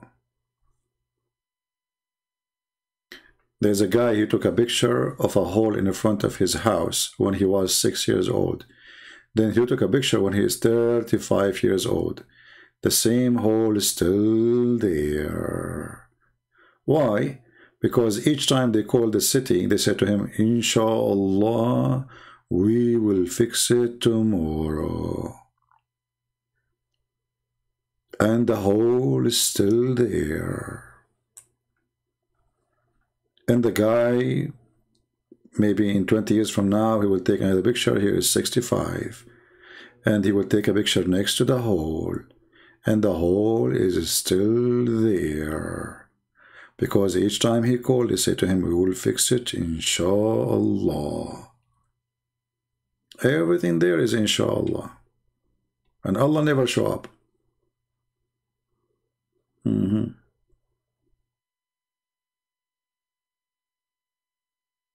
Just wait for Allah to fix it.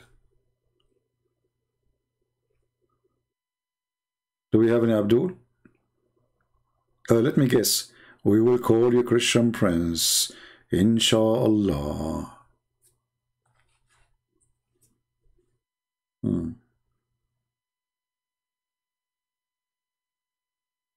That is something.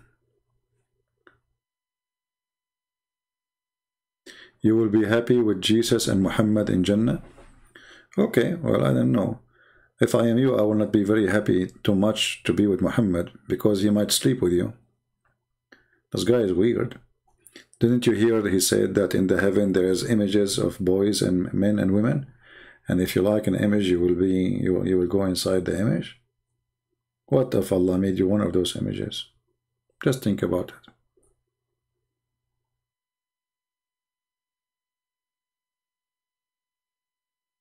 By the way, if you go to heaven, don't forget to take a picture of your penis, as your prophet said, is going to be endless. Do you think your phone will be capable to take a picture of endless penis, brother? I mean, I don't know how you can't capture that penis. But maybe, I mean, you never know. Until that time, they might find a way. Like time travel camera, go with endless penis. So Abdullah will be in heaven. And and then we will see, we Christian, we will be in hell supposedly, and then we will see the penis of Abdullah like going, and we look, it says Abdullah penis. Your name will be written on it, by the way. Hey Abdullah, if you don't mind, please, when you go to heaven, so just we can recognize your penis from other penises. Don't forget, like, put a number and give us a sign, just anything. Because how will we know which one is you? Right? Obviously, Islam is from God. What is your thought about Sister Maggie Kuzam? I don't know who is this Maggie Kuzam.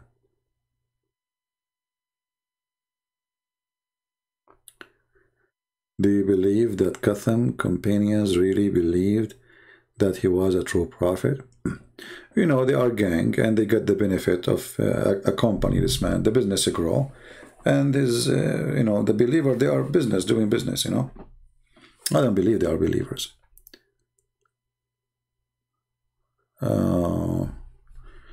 Let us see how we can read those comments. Brother, can you someday take a Christian callers? My friend, I'm not here seeking fan, with my respect to you. You know, for me, I have a family here. I love you all. But I'm not really interested in the word fans, you know. I want you to be only a fan for the truth. Always side with the truth, not with the person. Do you believe? I answered you, Zachariah, already. I don't know. Maybe you didn't hear me. Are you going to broadcast in quality of life and Christmas? Maybe we can make a day broadcast in there for Christmas time. Why not? Or maybe here. Why not? Yeah. What do you want me to do for Christmas? To come to you as Santa Claus? You know, I don't know if you saw those videos in YouTube. The Muslims, each time in Christmas, they warn Muslims not to celebrate Christmas. And in their TV, they teach the children, they say, what about giving you a gift from Baba Muhammad? Baba Muhammad? Hold on. Imagine your daughter, she is 6 years old, and she sit in the lap of Papa Muhammad.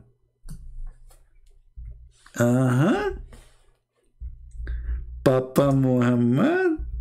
Here we go. They found the solution for Papa Noel. Papa Muhammad. Are you going to let your child to sit in the lap of Papa Muhammad? That's a good thing. Have fun. I think it's going to work. Papa Muhammad. Yeah.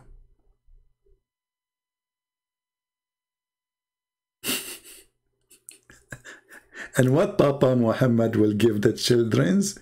Suicide belt? What exactly he will have there? A dagger?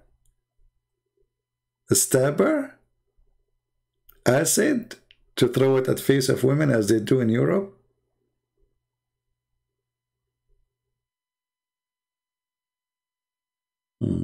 Papa Muhammad. Yeah, but you know, the good thing is that almost all Islamic countries, especially in the Middle East, Arab countries, all of them, they celebrate Christmas. You know, they try to oppose it, but I mean, Christmas go. This is why I encourage really people that Christmas is something really powerful, and it works gratefully to bring Christ to the life of Muhammadans. You know, Christ, our Lord, is a Lord of joy. If you watch the intro here, we have, when a Muslim, he asks about if music is haram and art is haram, so what is halal? I mean, how we can have fun? Zakir Naik, he said, let us go in the video here.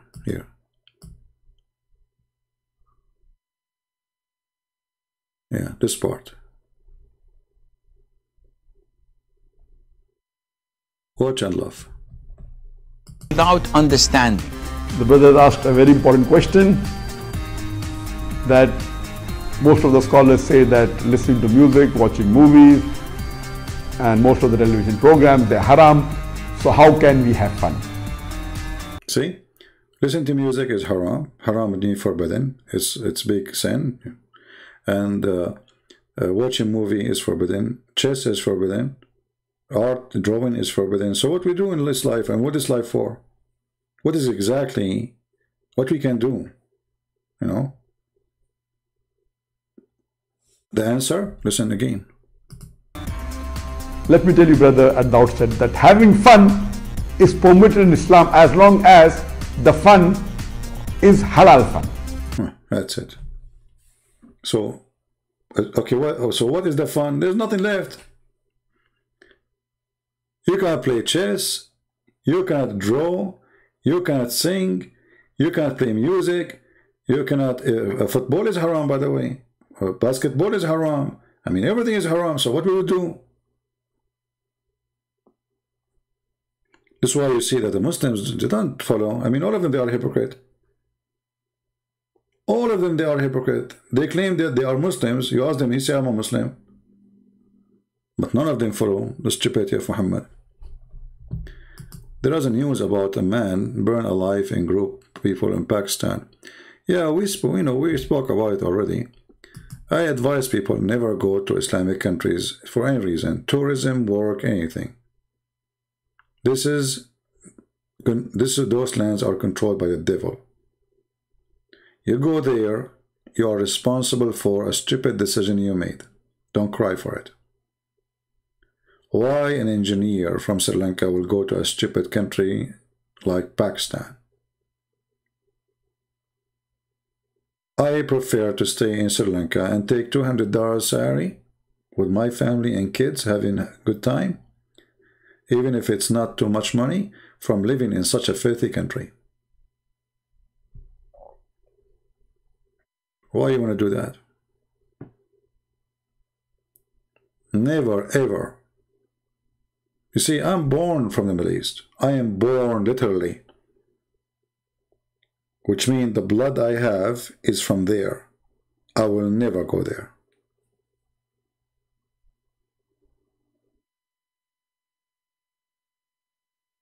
Why people don't use their brain? The most corrupt, the most evil, the most cheaters, the most liars, the most people who speak about God, but they do always the opposite, is there. Why you want to go there?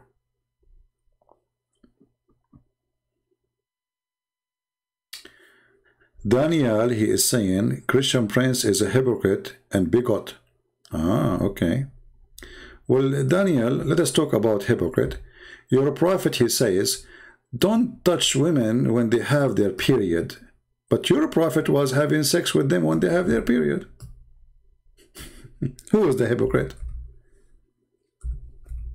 Are you there, Daniel? And about bigot, let us see the bigot. The bully prophet. He was bullying even his uncle. He promised to kill all the Christians and the Jews, and he called them animals, pigs, filthy, najis, you name it. Are you there, Daniel? Why you don't call me Daniel so we can laugh? You're upset?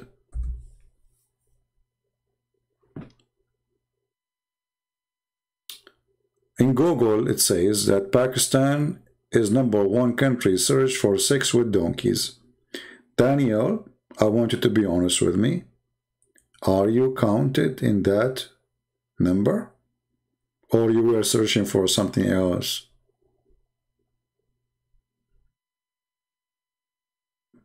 Daniel, is it true that #1 country searched for sex with donkey is Pakistan? Or I'm making things up? You can search it right now in Google. And by the way, I mean, you are beating everybody else. Nobody can. #1. I mean, you must be proud. With donkey? I mean, what about goat? What happened to the goat? You people lost your interest? What's wrong with goats? They have nice hair. I mean, donkey? I mean, what is exactly is tempting you?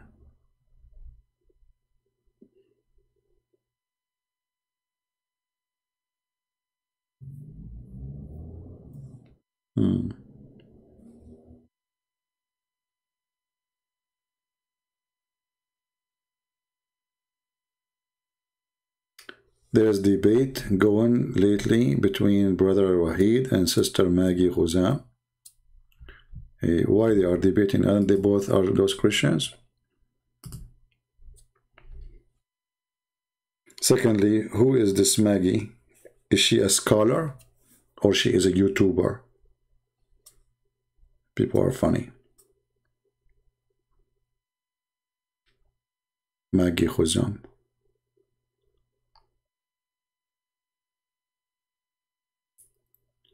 Don't give the bread to someone who never been in the kitchen. He will burn it.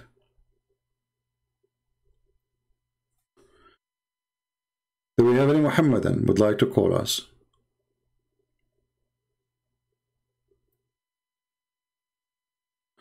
I'm asking about your claim the prophet is sleeping with women in her menses. Oh, this is very easy. He's asking his prophet to prove his claim. Okay, I will put your request here. This is your request, Mr. Daniel. I'm asking about the donkey. He's talking about Muhammad. I'm asking about your claim of the prophet sleeping with women in her menses. Do you like to call me, Daniel, to show it, to make you read it, or you want me to read it for you? First of all, this is the Quran. It says, chapter 2, verse 222. Look how many 2, my friend. You are a 2-2. It says, concerning women and their courses, stay away from them. It's a hurt. Okay? Keep away from your women when they have a menstruation. Don't approach them. Don't approach them. Let us go to the hadith. And now you will see that your prophet was a donkey.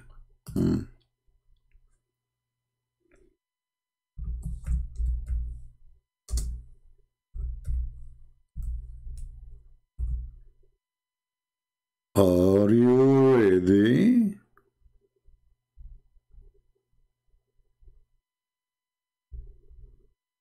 Okay, here we go. You're a prophet. He used to fondle Aisha. He ordered her to put an izar between her legs so the blood will not be all over him when she have her menstruation. And it says, Yubashiruni, he F her.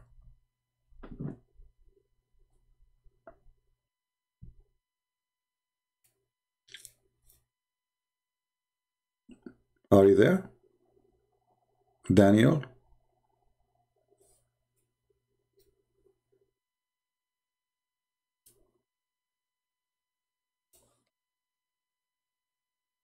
Are you?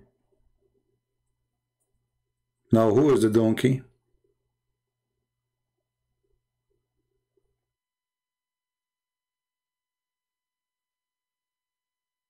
Now he will play dead. Now he will say, I heard nothing, I saw nothing, I'm not even here. See, the Quran says, stay away from women, they have their period. Muhammad, he have 13 wives, yet the horny, he is doing it with the women, she have a blood and she is bleeding.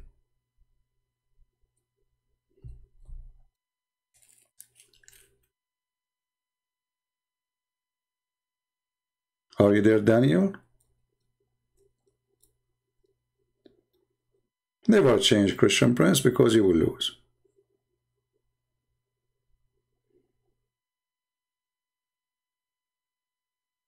You can move a little bit, Daniel. Come on, just say hello, just to be sure you're okay.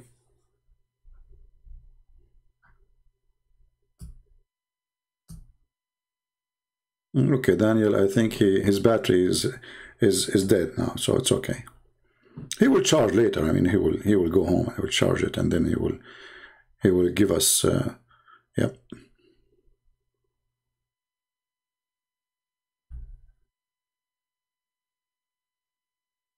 Do we have any Abdul? No, Abdullah is not dead. Abdullah said you're online. I mean, Abdullah is the genius, by the way. It's in front of him on the screen. He says, I'm lying. That's a good one. And this is Sahih al-Bukhari and Sahih Muslim, which means both of them, they are authentic. Look, it says Bukhari and Muslim. Bukhari 300, Muslim 293. You're lying. You're lying. The denial. The denial of the Abdul is a good sign. Yeah. We show it to them in the screen and you are lying. Okay. Whatever you say. Whatever you say.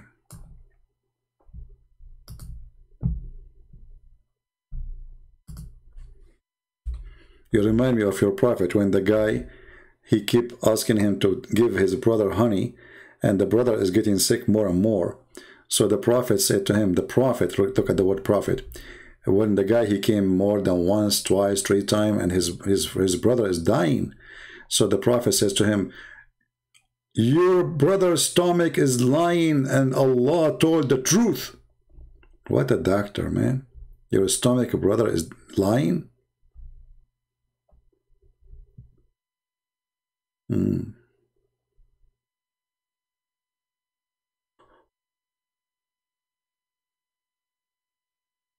Any Abdul?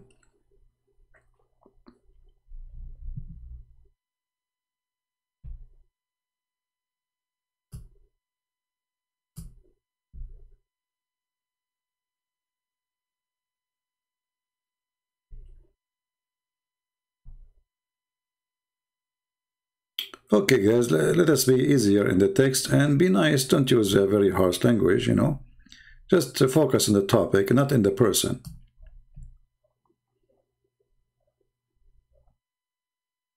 All right?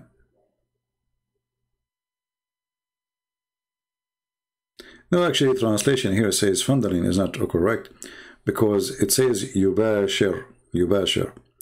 So he do if her. يباشر الرجل زوجته, he sleep with her.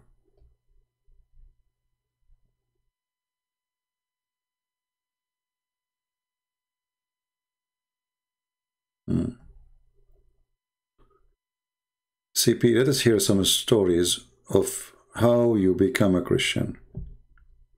How I become a Christian? Yeah. How I become a Christian? That's a good question. Yeah, you know, I don't really like to talk about myself. I never claimed that I am like, I don't know, I mean, there's nothing to be proud about as me, you know. Maybe most of you are better Christian than me, I don't know. And I find that a person, when he speaks good about himself, is not doing good. You know what I mean? So I avoid speaking about myself. Because I don't find a reason for that. In the same time, the only good is God, you know. So why I want to talk about me when I am not the good God? I'm not, right? There's some people, they like to talk about themselves. They like, you know, they like to be the topic, actually. For me, I don't like it, really, because who care? I mean, if I'm good or bad, who care? At the end of the day, it's the Lord who sees what we hide, right? The Lord, He knew what you do and what you don't want to do. What people think about you is not really important. How many people they are in jail and they never commit a crime? Why? Because according to the court, they commit a crime. And like you hear from time to time, a guy, he just left jail after 38 years, and they found out that he is not the one who killed that person. So there's no justice will come from a human being. And when I say no justice will come from a human being, which means nobody can be justice with you, regardless what you do.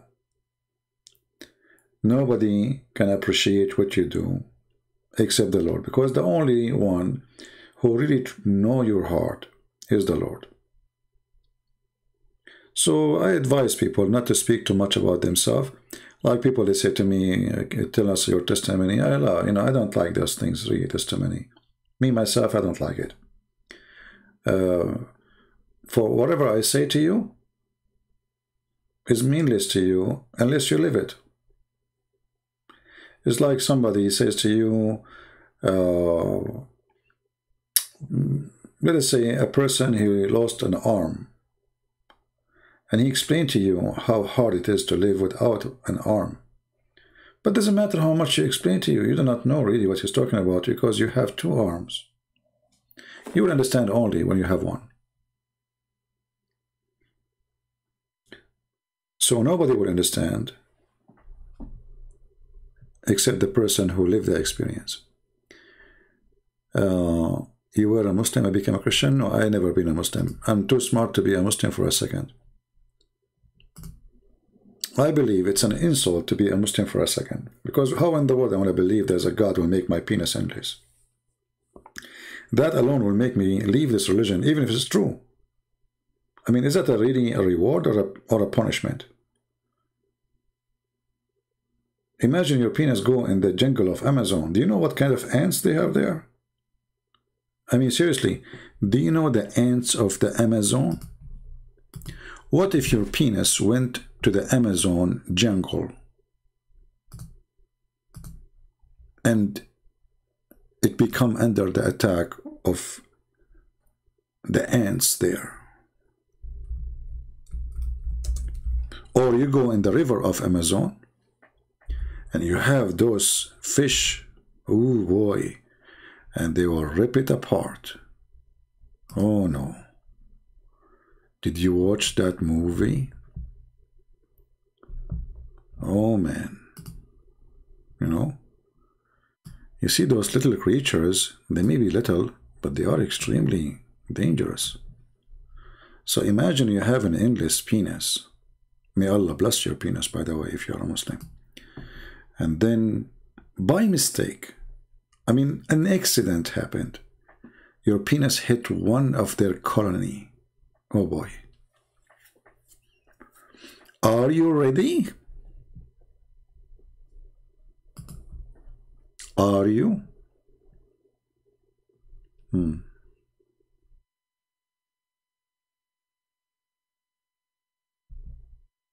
How stupid do you think is Quran 12:36 regard to what Muhammad could remember when he heard original story of a Christian?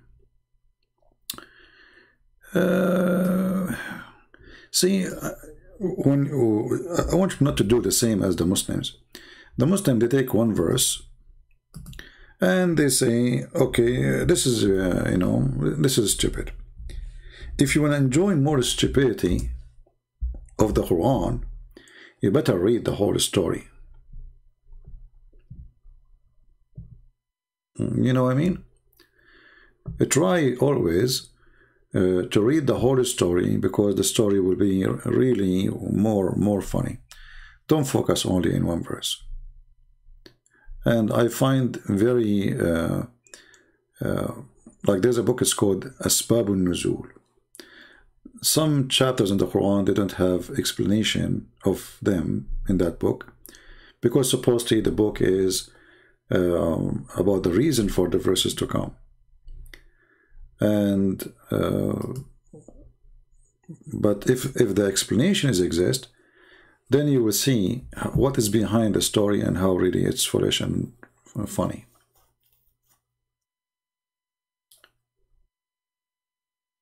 But anyway, if you read that verse, you will understand nothing. It doesn't make any sense. Nothing there makes sense.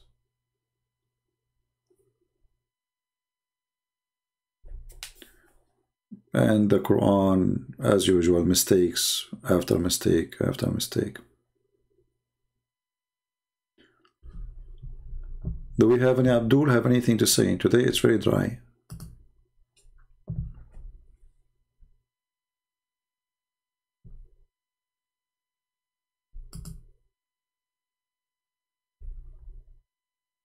Anyone?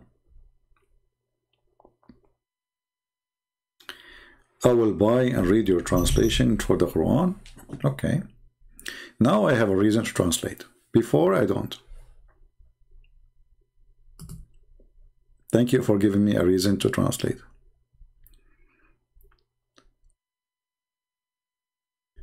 There is no mistake in the Quran. It's deliberately deceptive. Okay, that's a good one. So why today is very slow?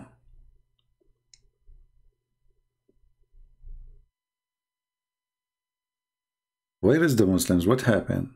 There's like any special movie in TV?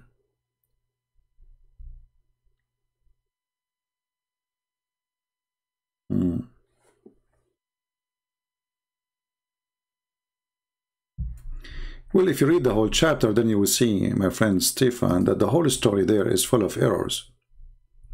Muhammad is a person, he do not know really what he's talking about. And I think you said to me chapter 12, right? Didn't you say chapter 12?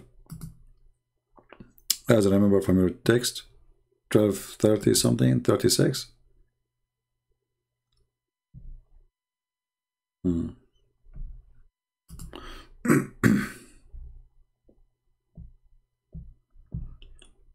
Always Muhammad is a person he copy from other books and he add his own spices. And when he do that, you know, this is where the problems start.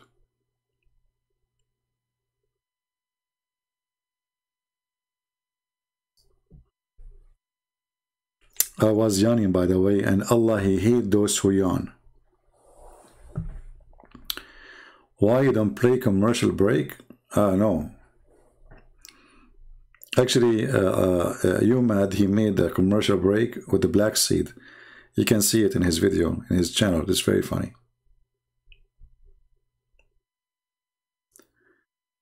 Hey, fake Prince, answer my question. Daniel, I answer your question. Your prophet, he was having sex with his wife when she have her menstruation. Where you been, man? Did you know that we can't do anything with our wives during her menses except having intercourse? We can do what? We can do anything with our wives during her menses except having intercourse? Okay. Let us see. Daniel, so you went to Google and you spent 10 hours and you came back and you come with this answer? Well, let everybody laugh at you. Here we go. It says, keep away from women. It doesn't say don't have intercourse. Stay away totally from them. And don't approach them until they are clean. So Daniel, again, you are a donkey. Guys, does it say stay away and don't approach them? Don't get close to them. Stay away. Keep away. So you are a certified idiot again. So this is your text. And now he will go for 10 hours. He will come back to retain his honor, which is shattered everywhere. Christian Prince, don't you know that we can't do anything with our wives? No. The Quran says, stay away from your wives. The Quran never says, don't do intercourse. It says, stay away from your wife and don't even keep close. So again, you are a certified idiot. The verse in front of you.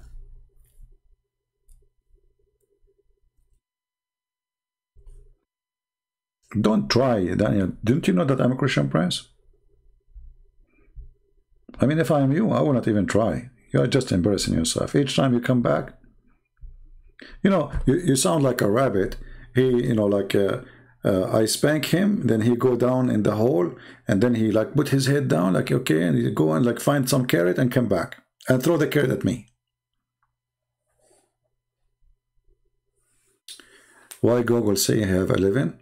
Well, the Muslim, they say that he have 11 at the same time, which means there's women who pass away. At the moment he have, at one moment he have 11, but the total they are 13. However, those numbers, I believe they are wrong. I believe Muhammad, he have way more of women, and not to mention the sex slaves, you know, the slaves he owned.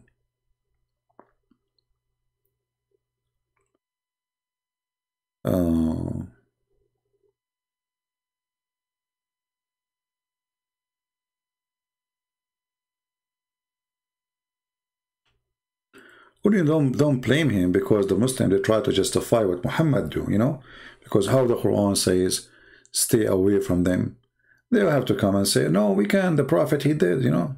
They take the Prophet against the Quran. The Prophet is more powerful than the Quran.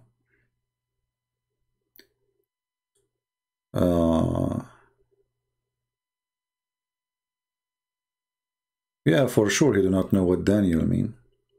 No, actually, not a single name in the Quran from those who they are coming from the Jewish or Aramaic. The Muslim, they knew what they mean. If you ask a Muslim what Gabriel mean, they don't know. Israel mean, they don't know. Ishmael, Abraham, Isa, they don't know. They have no idea. Isaac. You know. We have no idea. All names. Because this is a theft.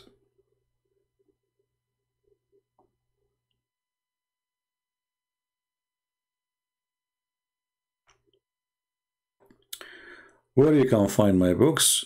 If you want my books in English, you can find them in Amazon.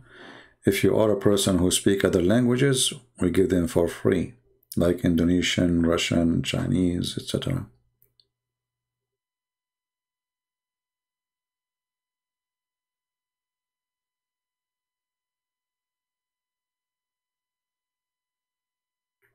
You know, the good thing about having my books, not only your knowledge will be increased, actually, if you are able, if you are a person who have a very good memory, and at the same time, let's say you have skills of debate, those books can make you the most powerful debater ever when it's come to be about Islam.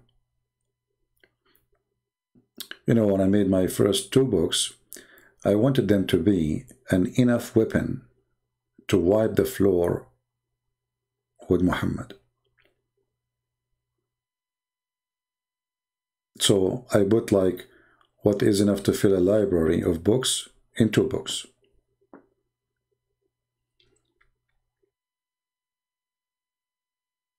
Yeah, you can, all of you are welcome to download my videos, any of them. Anyway, I have thousands of videos. They are made for you, my friend. They are not for me. Those are not for me. Those are for you. All my videos is just to serve you. I'm here to teach you. And I hope not only you will take my videos, you will learn from them, and then you teach your people, right?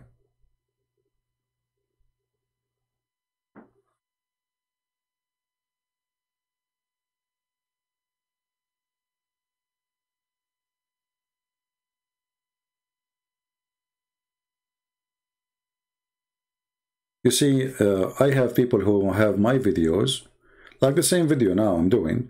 Another channel, he will have like 80,000 in maybe 2 days. I will have, for some reason, 30. I don't get upset. That's wonderful. For me, I don't really... you might even have my videos and you have more subscribers from me. That's wonderful. I'm not here to be about me. I don't care really. I mean, for me, I am just serving, and as long as we can spread the truth, that's why I keep asking people, please download my videos and put them in your channel. Actually, the funny is that people who download my videos, YouTube allow them to monetize and even receive donation. I cannot. Imagine, it's my video, I cannot monetize it here, they can. Yeah, because they fight me bad, you know, they hate me. So they target my channel, and they don't want me to have any, let us say, any benefit. They thought if they stop me from being able to have monetization or donation, this guy will stop coming to YouTube. And actually it worked. There's many, you know, the second you take away from them this ability to take a donation and YouTube, etc., they stop coming, they stop making videos because they were motivated by money, you know. But this is not the case for me. I don't care, you know. Always I was doing it for free, and nothing will change. Yeah. The Lord is our provider. But this is what they thought. They thought if we stop him from being able to receive a donation, the guy will not go online every day. And actually what's happened is the opposite. I'm here many hours every day, almost. I mean, the last 24 hours, I think we stayed online. If I say 13, 14 hours, I'm not exaggerating. In just within 2 days, but 24 hours.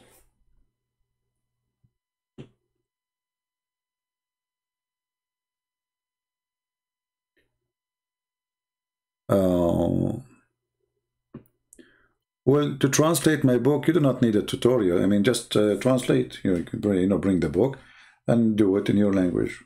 It's very easy. Just do the same chapters, same names, same titles. You know, you can do that with the Turkish language.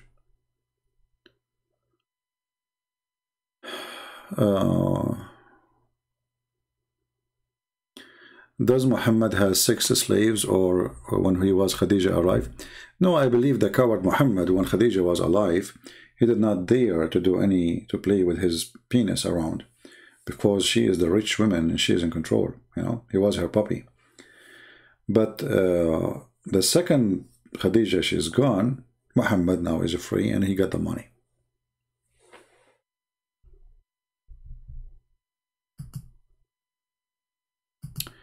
The Prophet, he said that said Constantine, Istanbul will be conquered. How that is not a prophecy? Thank you for saying that. I will show you that this is not a prophecy. It was the opposite. Because the one who will conquer it, it was the Arab, not the Turkish.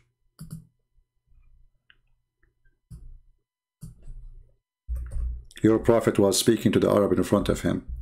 And your prophet, he said, stay away from the Turkish as long they stay away from you. Muhammad, he never thought that the Turkish will become Muslims. Actually, your prophet, he believed that the Turkish are people of Gog and Magog.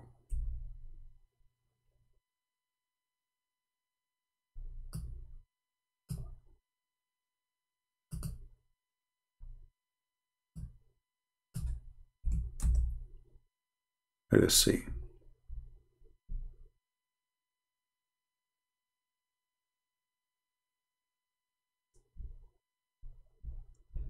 So it was a big failure for Muhammad. He said, you will conquer Constantinople. He was just making encouragement. The same what happened in the Anfal. He said to them, 100 can fight 1,000. They went to war, they lost. And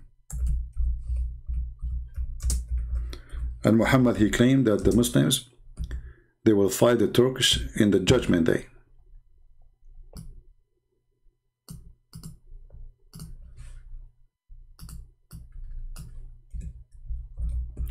So again, your prophet, he failed. Here we go.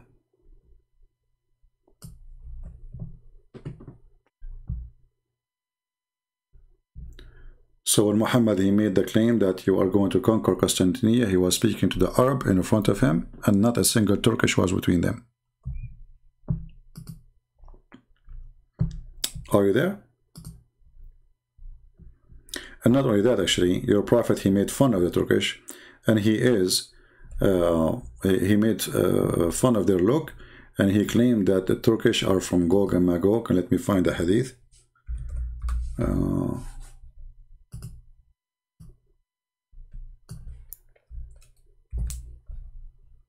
You know, obviously, Mohammedans are people who do not know their cult.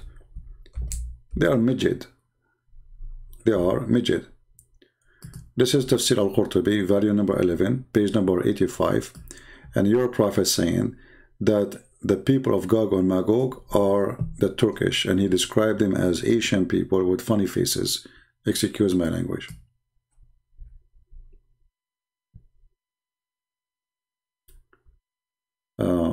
Here we go.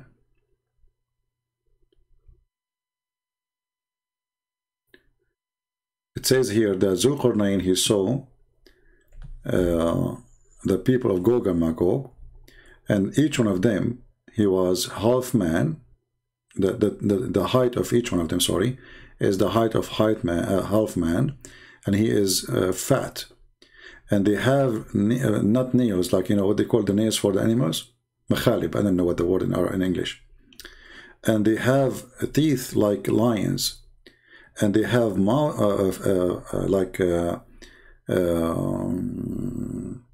you know what, let me use Google Translation, man. That will be easier. Sorry. But this is how stupid your prophet and how stupid your religion. The Turkish people, they are people of Gog and Magog. So look at the description here. Yeah, this is better. Here we go. This is Al-Qurtubi, volume number 11, page number 85. Not me, and don't tell me I'm lying. So Zulqarnain, he saw them, and then here we say, look, he said the Turk is a group of Gog and Magog. Do you see it?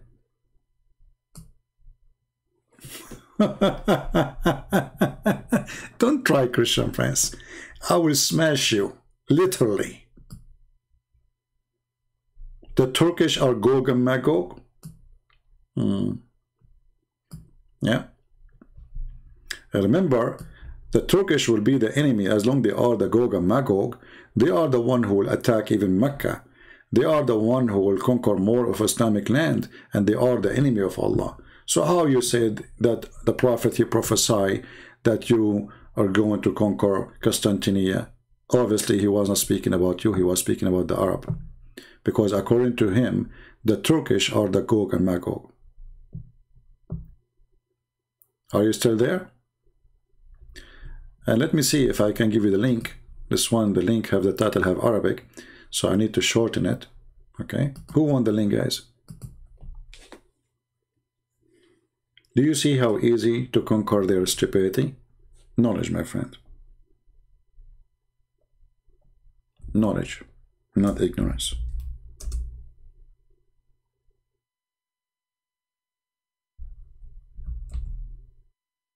When the knowledge comes, the stupidity is defeated. Let me pause for you. Now, this website is owned by the Shia, but this is Al-Qurtubi, which is a Sunni book. So the Sunni cannot say, oh, this is a Shia website. It's just we search for the book, and it is in the Shia library. So this is not really important where it is. But as you see, we have the value number, we have the, the page number, and you can go and use the same. Use Google Translation, and you will find exactly what we are saying. Erdogan is Gog and Magog, my friend. Your Erdogan is Gog and Magog.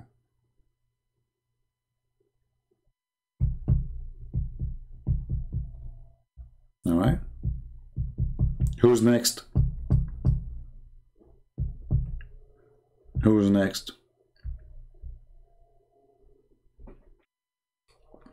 They try to let us say, oh, you can post the link with Arabic in it? I thought because before I tried, it doesn't work. YouTube did not accept. Look like it's worked now.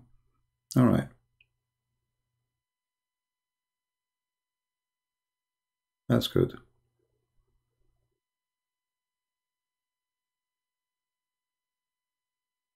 Yeah, I know, Abdullah. Your prophet was the greatest in earth.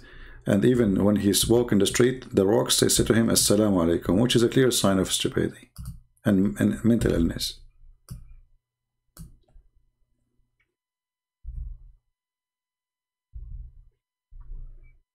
This is a clear sign of stupidity.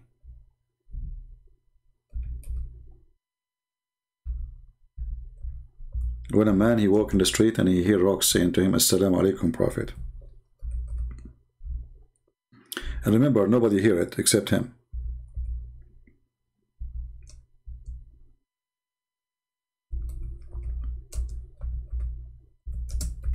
Let me find you the hadith.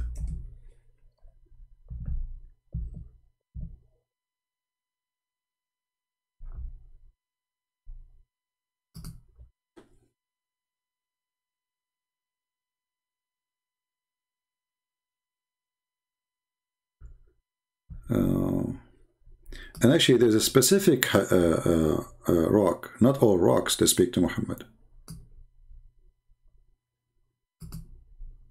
Only one, just one rock. Because I think this is the only rock speak Arabic. Do you see it, Abdul? Obviously, your prophet is mentally ill.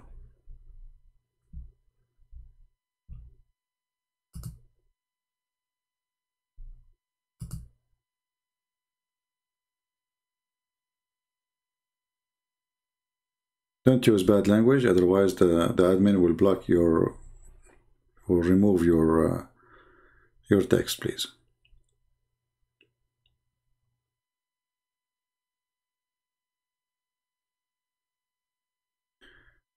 Abshir saying, I am a Muslim. Some would call it moderate. I know what is moderate. There's not such a thing. Either you are a Muslim, believe in everything, or you don't. What is moderate? Like, did you install new chips? Did you update your Quran? Do you have a new Quran? Yeah. So as you see here, I recognize a stone in Mecca which used to pay me salutation. Isn't it a clear sign of stupidity? Only one rock in Mecca used to say Assalamu alaikum, Prophet, and the Prophet say back Assalamu alaikum.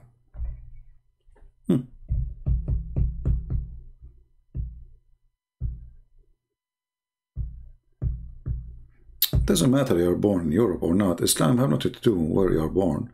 Islam is Islam. Either take it or leave it. Islam is to follow what Muhammad taught. And if you say I'm moderate, it's mean you don't want to be a Muslim actually. You're just trying to fool yourself saying I'm still a Muslim, but I don't want to follow everything, you know. But reality, you are not.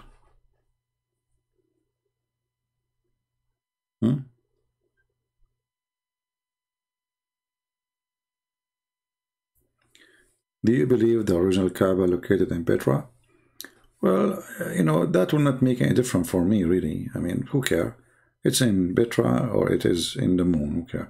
You see, focus in the head of the snake, not in theories. If I am a historian, maybe that will make a difference for me. I have to be somebody who study, like I say, a certain kind of science, right, to check it out and see if it's true or not. But for me, I'm not here to do that. I'm here to prove their stupidity and their stupid prophet. And it's better for me not to go to theories, because theories will not change a faith of a person. Because maybe you can prove it, right? But if you prove that the Kaaba is a pagan thing, so the Kaaba is the Kaaba. It's a pagan thing, prove it. When somebody says the black stone erase your sin, this is pagan, you know, pagan teaching. So focus in what help to save the Muslims from the cult. However, if there is a scientist and he is making his own study, we encourage that, right? We aren't against it. But for me, my part is different from his part. I hope you understand what I'm saying.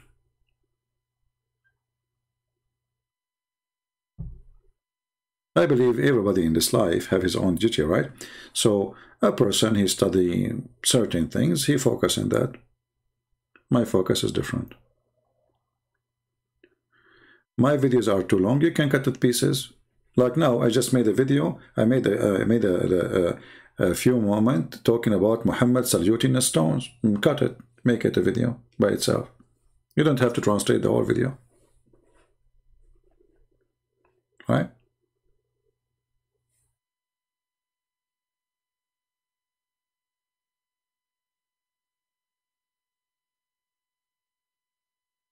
Not only Arab are racist, Muhammad is racist. Muhammad, he says, the most person Allah he hates is a black man. So you are a black man. Muhammad, he says that Allah created white people from the right shoulder of Adam, and he said to them, go to heaven, I don't care. And he said, I created the black people from the left shoulder of Adam, and I said to them, go to hell, and I don't care. And this is in the book of At-Tirmidhi. This is Muhammad himself. Even the Muslim, they say that Muhammad said that the black stone was white like milk and the sin of mankind made it black. So what sin make you? Black. So according to them, sin is the reason for you to be black. And not to forget to mention, the Quran is full of those things. يَوْمُ تَبْيَضُّ وُجُوهُ وَتَسْوَدُّ وُجُوهُ. The day Allah will make faces white and faces blackened. Who is the one who will be black? Those who don't believe in Allah. So being black is a punishment according to the Quran.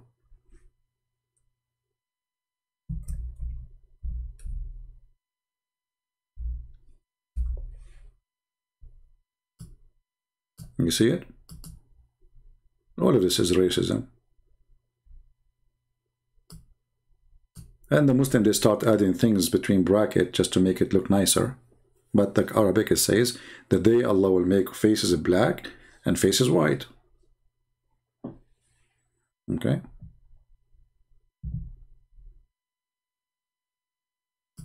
Hey, Abdullah, don't post those links. This is the last warning. If you post those stupid things, I will block you.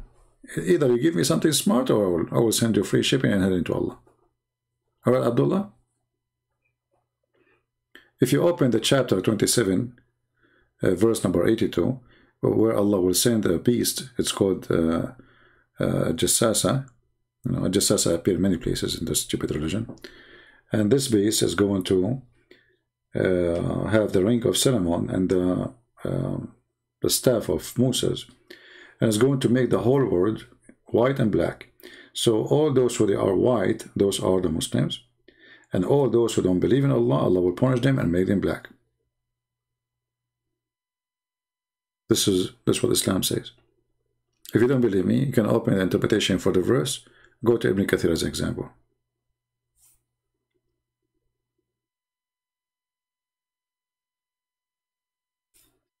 The woman which the companion of Muhammad he killed, which is supposedly one of the daughters of Allah. She was what? She was black, correct? Remember? Search for the expedition of Khadim al-Walid. The expedition of Khadim al-Walid. He killed the daughter of Allah. She was a dark-skinned woman. The one who will destroy the Kaaba is the shaitan. He is what? He's black. And you know, just to show you the stupidity of the social media. So once I was arguing with Muslims on Facebook. So I said to him, how you know that he is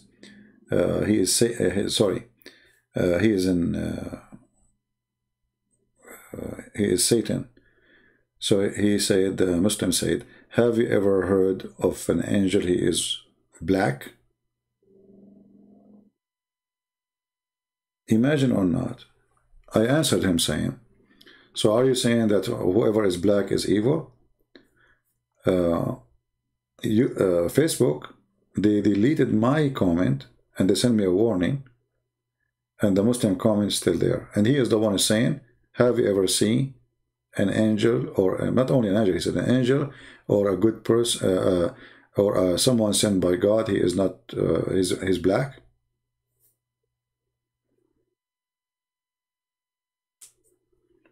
And Facebook, they banned me, not the Muslims.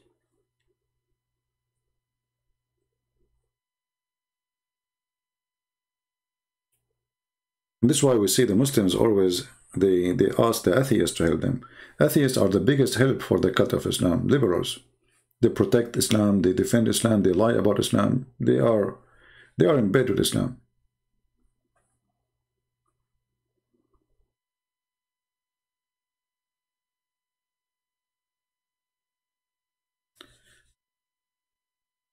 But you know, we know that there is no different. Yes, there is bad people between everywhere. Maybe in some other, like because of people, they have no education from some certain ethnic group, but not because they are white or black, but because they have a problem in the society, drugs, no education, no jobs, etc. So crimes will be high. But there is wonderful people, they are black, and there is bad people. There's good people everywhere. There's wonderful people, they are white, and there's bad people. Same for Asian, everywhere.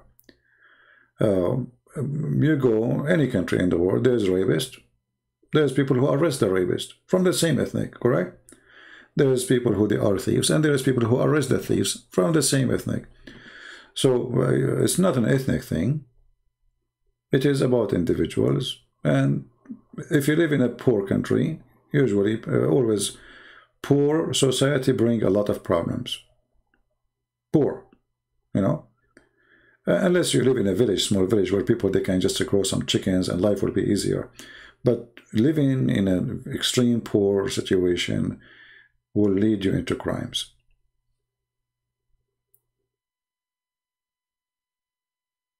Ah, Harun, guys.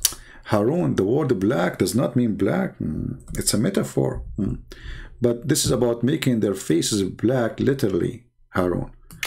Let me show you, Abdul. Potato. Guys, look what Harun is. Harun is trying to fix it, you know. Muslims, they are smart. Genius. This is a metaphor. It's metaphor. Okay, let's see if it's a metaphor or not. So we go to Ibn Kathir, in front of your eyes, Mr. Metaphor. How is Metaphor doing, by the way? Don't forget to say hello to him. Okay, this is Mr. Metaphor. And this is a chapter 27.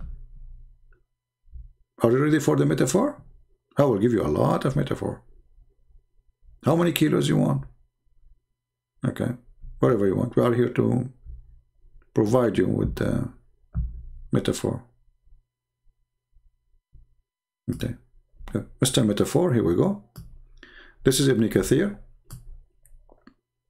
chapter 27, verse number 82. You said this is a metaphor. Okay. Let us see the metaphor. Are you ready?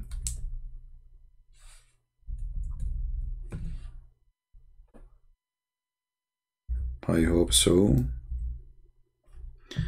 Okay. Read with me, brother. Okay. This is the beast who will come from the ground, brother.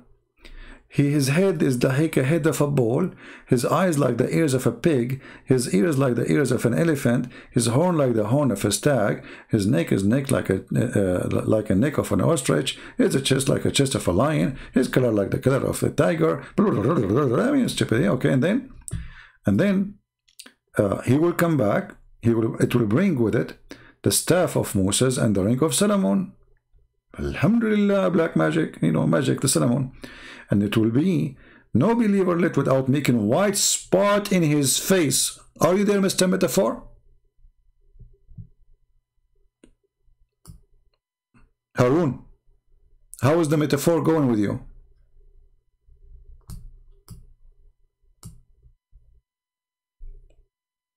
Are you there? I hope that the metaphor is really doing good now.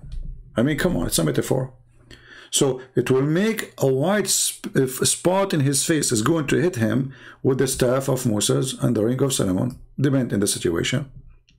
And then it says here, which will spread until his face shining white as a result. Hey, Mr. Metaphor, are you there? Harun? Harun, ya Harun. Do you know what Harun means, by the way? You are a big cat, that's all. You are just a cat.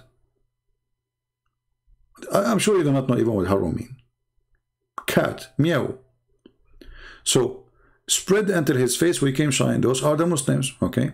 And then it says here, and then there will be no disbeliever left without making a black spot in his face. And it will be spread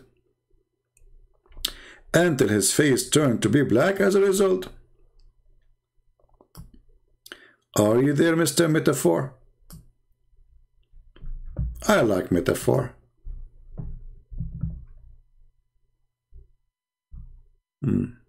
Metaphor is the best. Forget about the rest.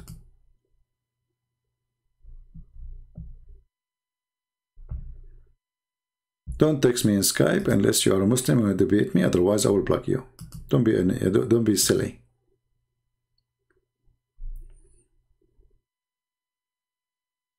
Are you there, Harun, the cat? Should I continue? Because it's getting more funny, by the way.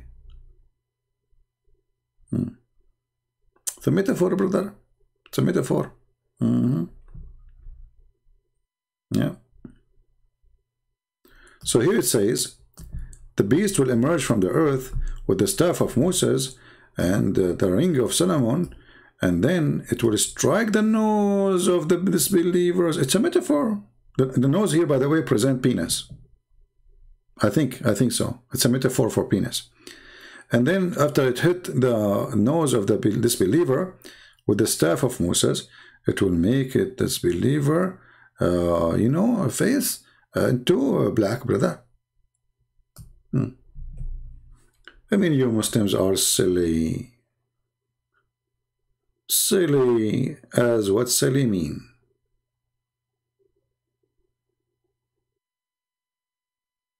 Right?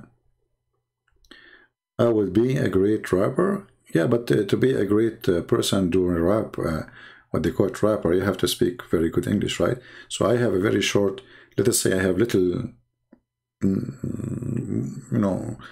what the word, I don't know what to say, like in English, in order to make, I can make poetry in Arabic, real poetry, not rap. Rap is so easy, yeah. But this is very stupid religion, Mr. Metaphor.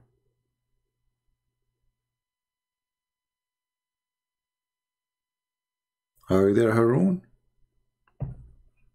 Haroon. Hachoon. Did Hachu? Allah, He loved those who sneeze. Alhamdulillah. I mean, look at this genius God.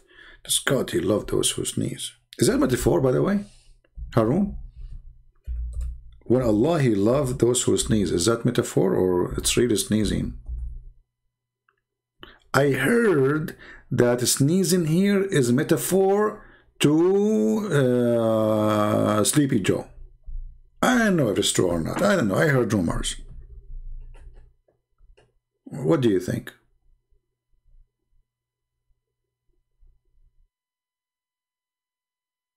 And I heard that if you do yawning, shaitan jump inside your mouth and he laugh from inside your mouth.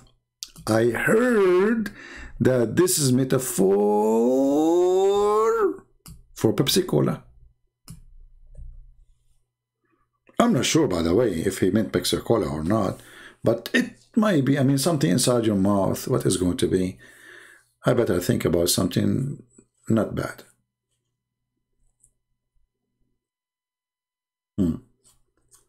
I mean, it's true. Shaitan, Allah, He loved those who sneeze. Thank you, Allah, for saying that. We sneeze a lot. Hachu, you know. Actually, flu. You can imagine that Allah, He loved winter. Because in winter, a lot of people, they sneeze. Allah is so happy. It's like a happy season,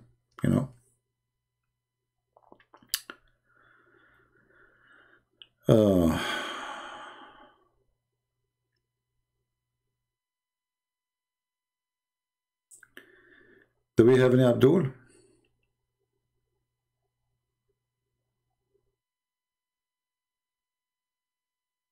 Anyone? Well, I think is enough for us today, and I will go do some sneezing just to make Allah happy. I don't want to make Allah upset from me. I mean, come on, we have to prevent Allah from doing harm to us. He's like a scary person, So just do some sneezing, and He will like, okay, I love those who sneeze. So Allah like is going to punish me. I will do like hachu, and Allah start like I love you. And do I hachu, and He say I love you. Like Allah, listen, hachu, Allah, I love you. So you sneeze. This God, He loved those who sneeze. So we can say like, okay, Allah, for your sake, we are going to make some dance like a break. We will sneeze for you. We will make you barbecue. And after we sneeze, we do yawning, say hello. And then everybody go home, and Allah is so excited. He did not understand a word from what I said. He did not understand what barbecue mean, because Allah speaks Arabic anyway. So he will say, I heard him saying sneeze, and this is what I care for.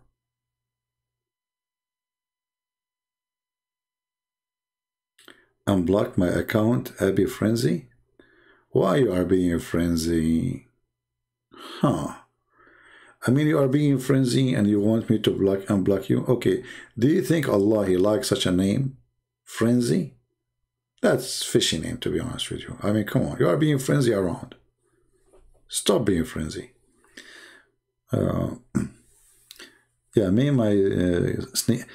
think my sneezing can help a lot, by the way. Yeah.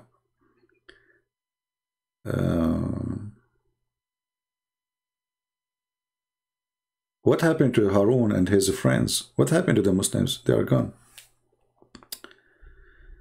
That Jesus says about his death and resurrection. Yeah, Jesus, he says, Salamun alayya yawma amutu wa yawma walittu wa yawma amutu wa yawma ub'athu hayya. Peace be upon me, the day I am born, the day I die, and the day I will be resurrected. So yes.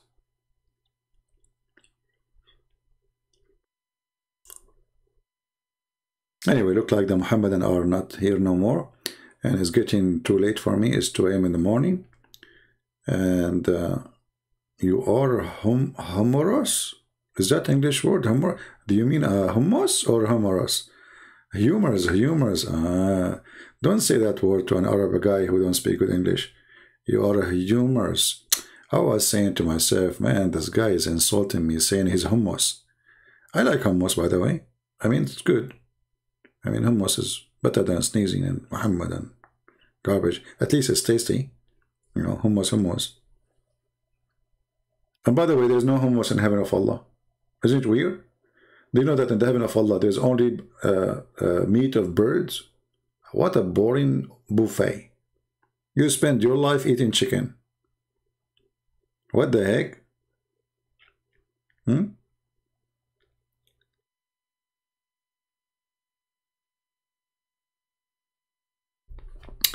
Does the Quran chapter 3 verse number 18 says the angels are gods?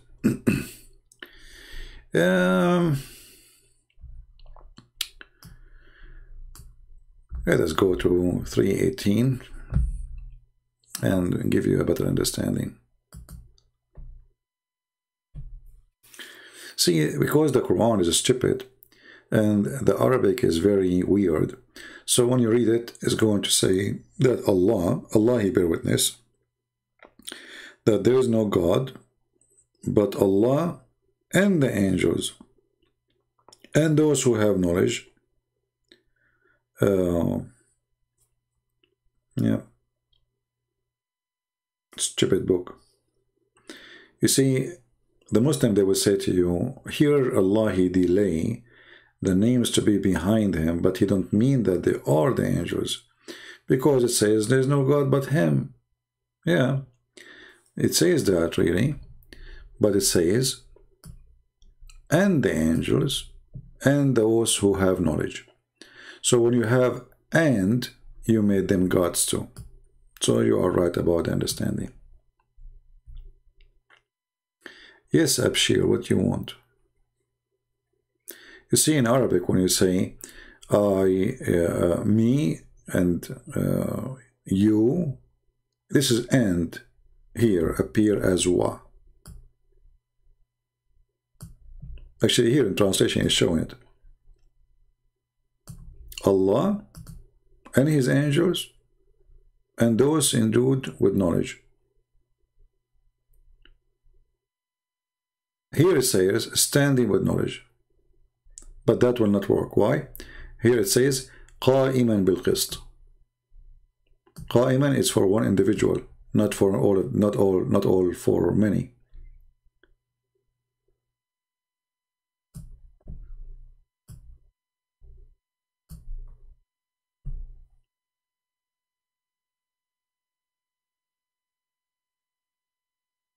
I'm yawning. You believe it? For real? This is not me laughing, by the way. This is Shaitan. He jumped inside my mouth. As the Prophet, he said. I'm really yawning. I'm getting sleepy. I did not sleep good. You know, I'm staying late every day. I will try to go back and go in live on daytime so we can get more people to join us too. But, you know, for me, I'm trying to change to go live in different timings so we can get more people to be with us, because usually we go in the morning my time, and that will make it maybe limited for people in certain time to be with us. Why Allah promised a Muslim green silk? Very simple, because when you live in the desert, green is a beauty. You know what I mean? If you ask somebody, he said to you, I went to Dubai and I love the desert there. Why? Because he never saw a desert. So he finds it amazing. But a person, or another person, he will feel disgusted from the desert. So if you ask me, I want to take you to the desert, I said, no way, you go. You know what I mean? So for a person who grow in the desert, green is life. Because it is grass, it is shade, it is food, it is wealth, you know. So this is why everybody in the heaven of Allah will be wearing green. But in the same time, that is very stupid. Why? Because imagine you will be wearing one color for the rest of your life. Or, sorry, eternity. And what make it more funny, this green dress is made in Iran, Persian. You saw your debate with Muhammad Hijab. Okay, well, he destroyed me, as you say. Well, whatever, you know better. But as I know, we did not debate. The guy who was asking me a question hanging up on me.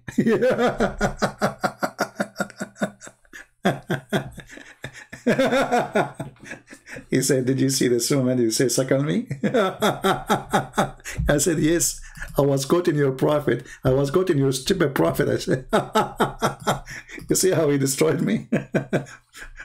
And then he played a video of a woman, and the fact this woman, she is the one, she was saying bad things about Jesus. So your friend is a perverted man. And then after that, he go around and he asked Muslim sheikh to suck his wife tits. This is your friend. You don't dare to debate me. None of you dare to debate me. Discovered he was so much intimidated to the point he prepared himself to play an audio, hang up, play an audio, hang up. He never debate me, and he will never do. Never, ever. They are terrified. Very much intimidated. Did you ask yourself why all of them, they are willing to debate everybody? Suddenly, when it's come to me, no. Not with me. They fear. The fear is so strong. The tit boy. You know, Muhammad, he says a lot of things. Muhammad was like a crazy, mentally ill person who cannot shut up. And the more he talk, the more he make poo-poo. And we have to admit, I'm really grateful for the stupidity of Muhammad. Like now, okay, can I suck your wife tits? Where this coming from? Where this is about? This is Muhammad saying a woman, she can give herself to an adult man to suckle her. So we as a Christians, I'm really grateful that the Muslims, they wrote all the stupid, crazy stuff Muhammad, he said. This guy is a certified donkey. He cannot keep his mouth shut.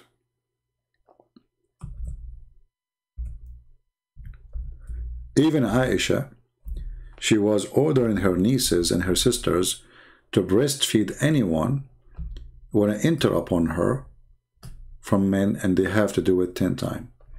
So we really appreciate the Muslims recording this for us so we can defeat Islam today. So we have to admit the stupid Mohammedans preserve the words of the stupid prophet, so the smart Christian will see them today. See how amazing it is? And then the stupid Mohammedan, they translate the stupid Muhammad, and then the stupid Mohammedan, they publish the stupid Muhammad words in website. And then the smart Christian, he opened the stupid Mohammedan website and he read it for them. And then the stupid Mohammedan, they deny what the stupid Muhammad said. And they say, this is da'if. Then the smart Christian says, well, this is al-Bukhari. Then the stupid Mohammedan, he go more in denial. He say al-Bukhari is da'if too.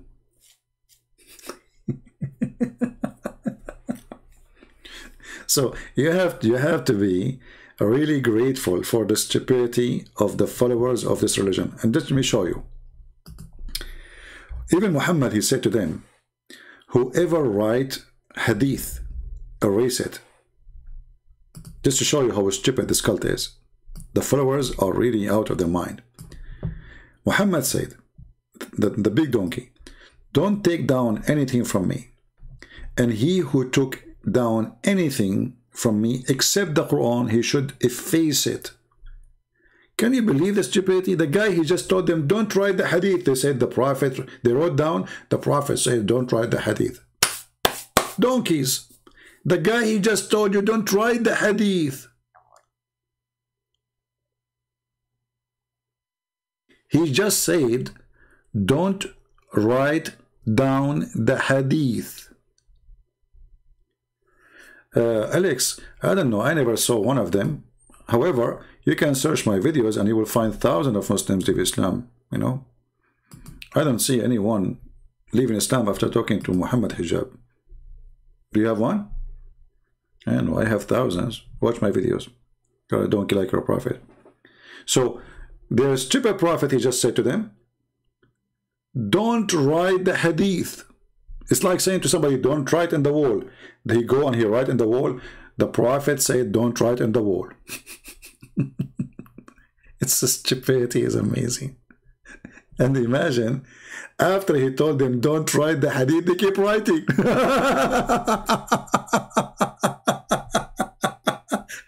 Like, you're a stupid donkey. He just told you, don't write it, efface it, efface it. He knew he's a stupid. He knew that people are laughing at him at that time still.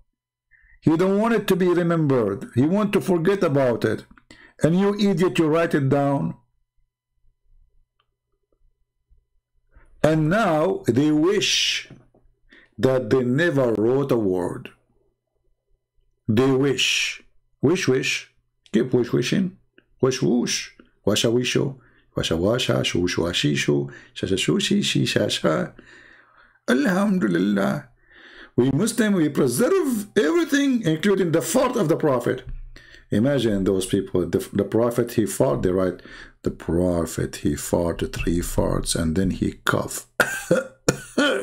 What the heck? Imagine in their book it says that when the Prophet, he do poo-poo, the earth opened her mouth and swallow his poo-poo. Like what? The earth opened her mouth and swallowed the poo-poo. And then they write, the Prophet, his pee smell like musk. Like what?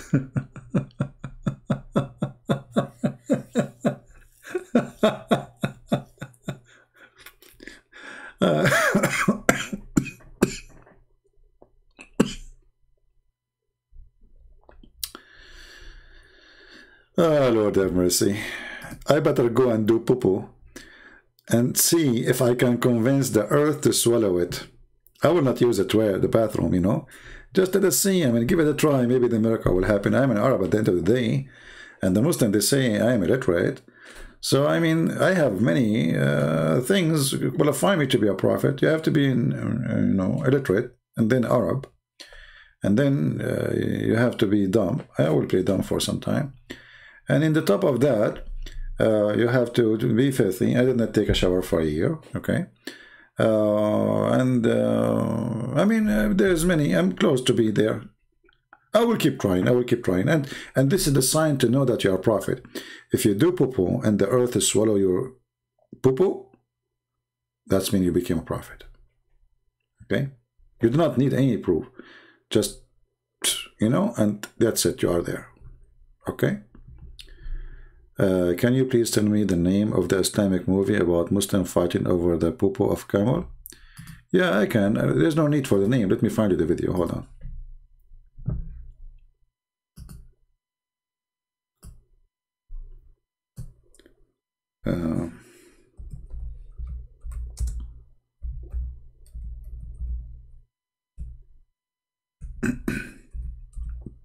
Imagine they are fighting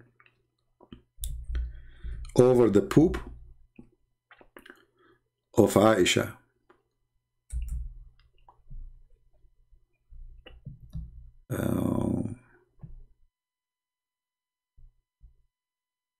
But let me see. Yeah, here we go. The movie is long, really, by the way. But the part, here we go, this is the part. Okay, we can play it actually here. And remember, this video, this movie is made by Muslims. This is not made by Christians or Jews or Hindus, you know. I will give you the link.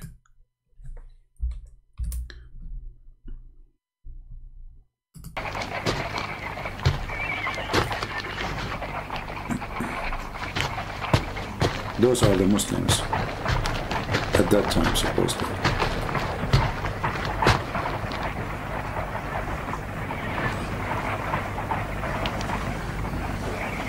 ماذا تريدون من البصرة؟ أنا أشتري كل شيء. Let us see when they go to the camel thing. Hold on. Let's move the video. Here we go. This is Aisha. Supposedly she is on the camel. This is the camel of Aisha. This camel, he carry on his back only Muslims. He don't go to war except for jihad. This camel. This is the camel of Aisha. He don't scream except to worship Allah. Yeah, and even the hair of him is blessing. His breathe is healing. This is all about the camel. Yeah.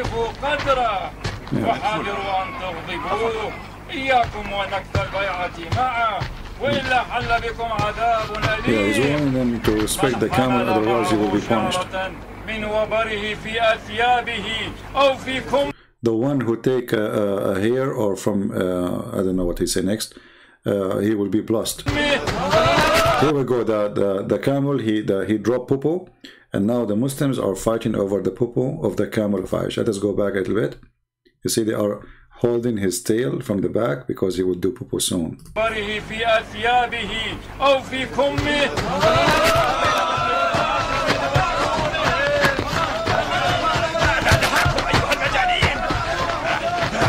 And now this guy, this Muslim, he got some popo in his hand.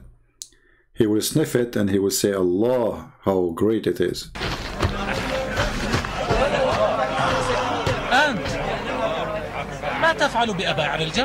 He is saying to him, what are you doing with the popo of the camel?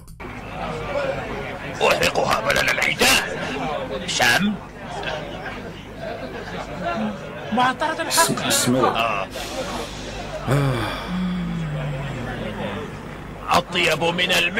It is more tasty than musk. More, way more. So anyway, this is the link. Let me pause for you and you can save it. Remember, this is a video made by Muslims. You see, don't see Muslims going by millions to strike. This is made by them. So this is according to their books. So they cannot deny it. They cannot say it's not true. All right. No. This is what they believe. This is what they did. They used to fight over the shit of the, excuse my language, over the shit of the camel of Aisha, and they believe it was a blessing. This is if this is what they do to the shit of the camel of Aisha, what they do with the shit with Muhammad? This is the shit of the camel, not the. And even this is not the camel of Muhammad. This is the camel of the women who Muhammad used to sleep with her.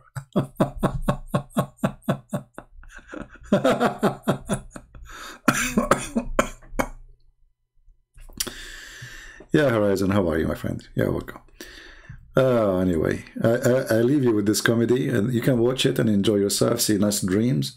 I will go now sleep, you know, I will try to sleep, and I will imagine myself like I'm in the desert, and suddenly the Aisha camel walk by, and he drops some bombs around me. Oh, smell unbelievable. Wow, so wonderful. Heaven, it's heaven. It's like more than musk. I mean, imagine if we can get like 1 ounce of this shit. I mean, not even 1 ounce. I mean, just little, how much a blessing will be in your life. I mean, face it. Did you see the guy when he said, hold on. Let's go back. Look here.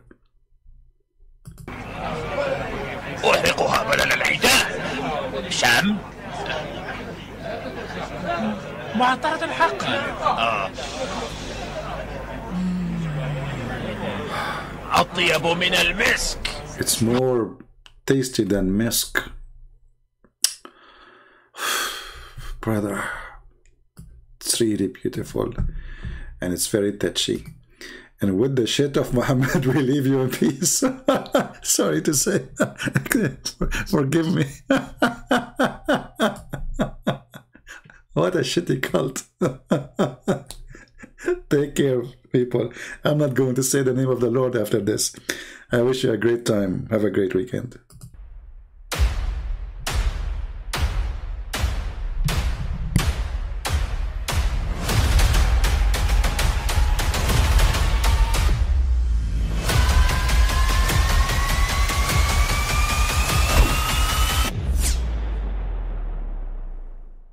But I mean, again, he doesn't know who Gabriel is, right? Because he didn't come from an Abrahamic faith. The people of Mecca were pagan. Quran is mentioned, if this book was from other than God, they would have found in it many contradictions. If a book is without contradictions, that has no bearing on whether it comes from God or not. I've had phone books that are inerrant, but I certainly don't think God gave them. That we believe without understanding. The brother asked a very important question, that most of the scholars say that listening to music, watching movies, and most of the television programs, they're haram. So how can we have fun? Let me tell you, brother, at the outset that having fun is permitted in Islam as long as the fun is halal fun.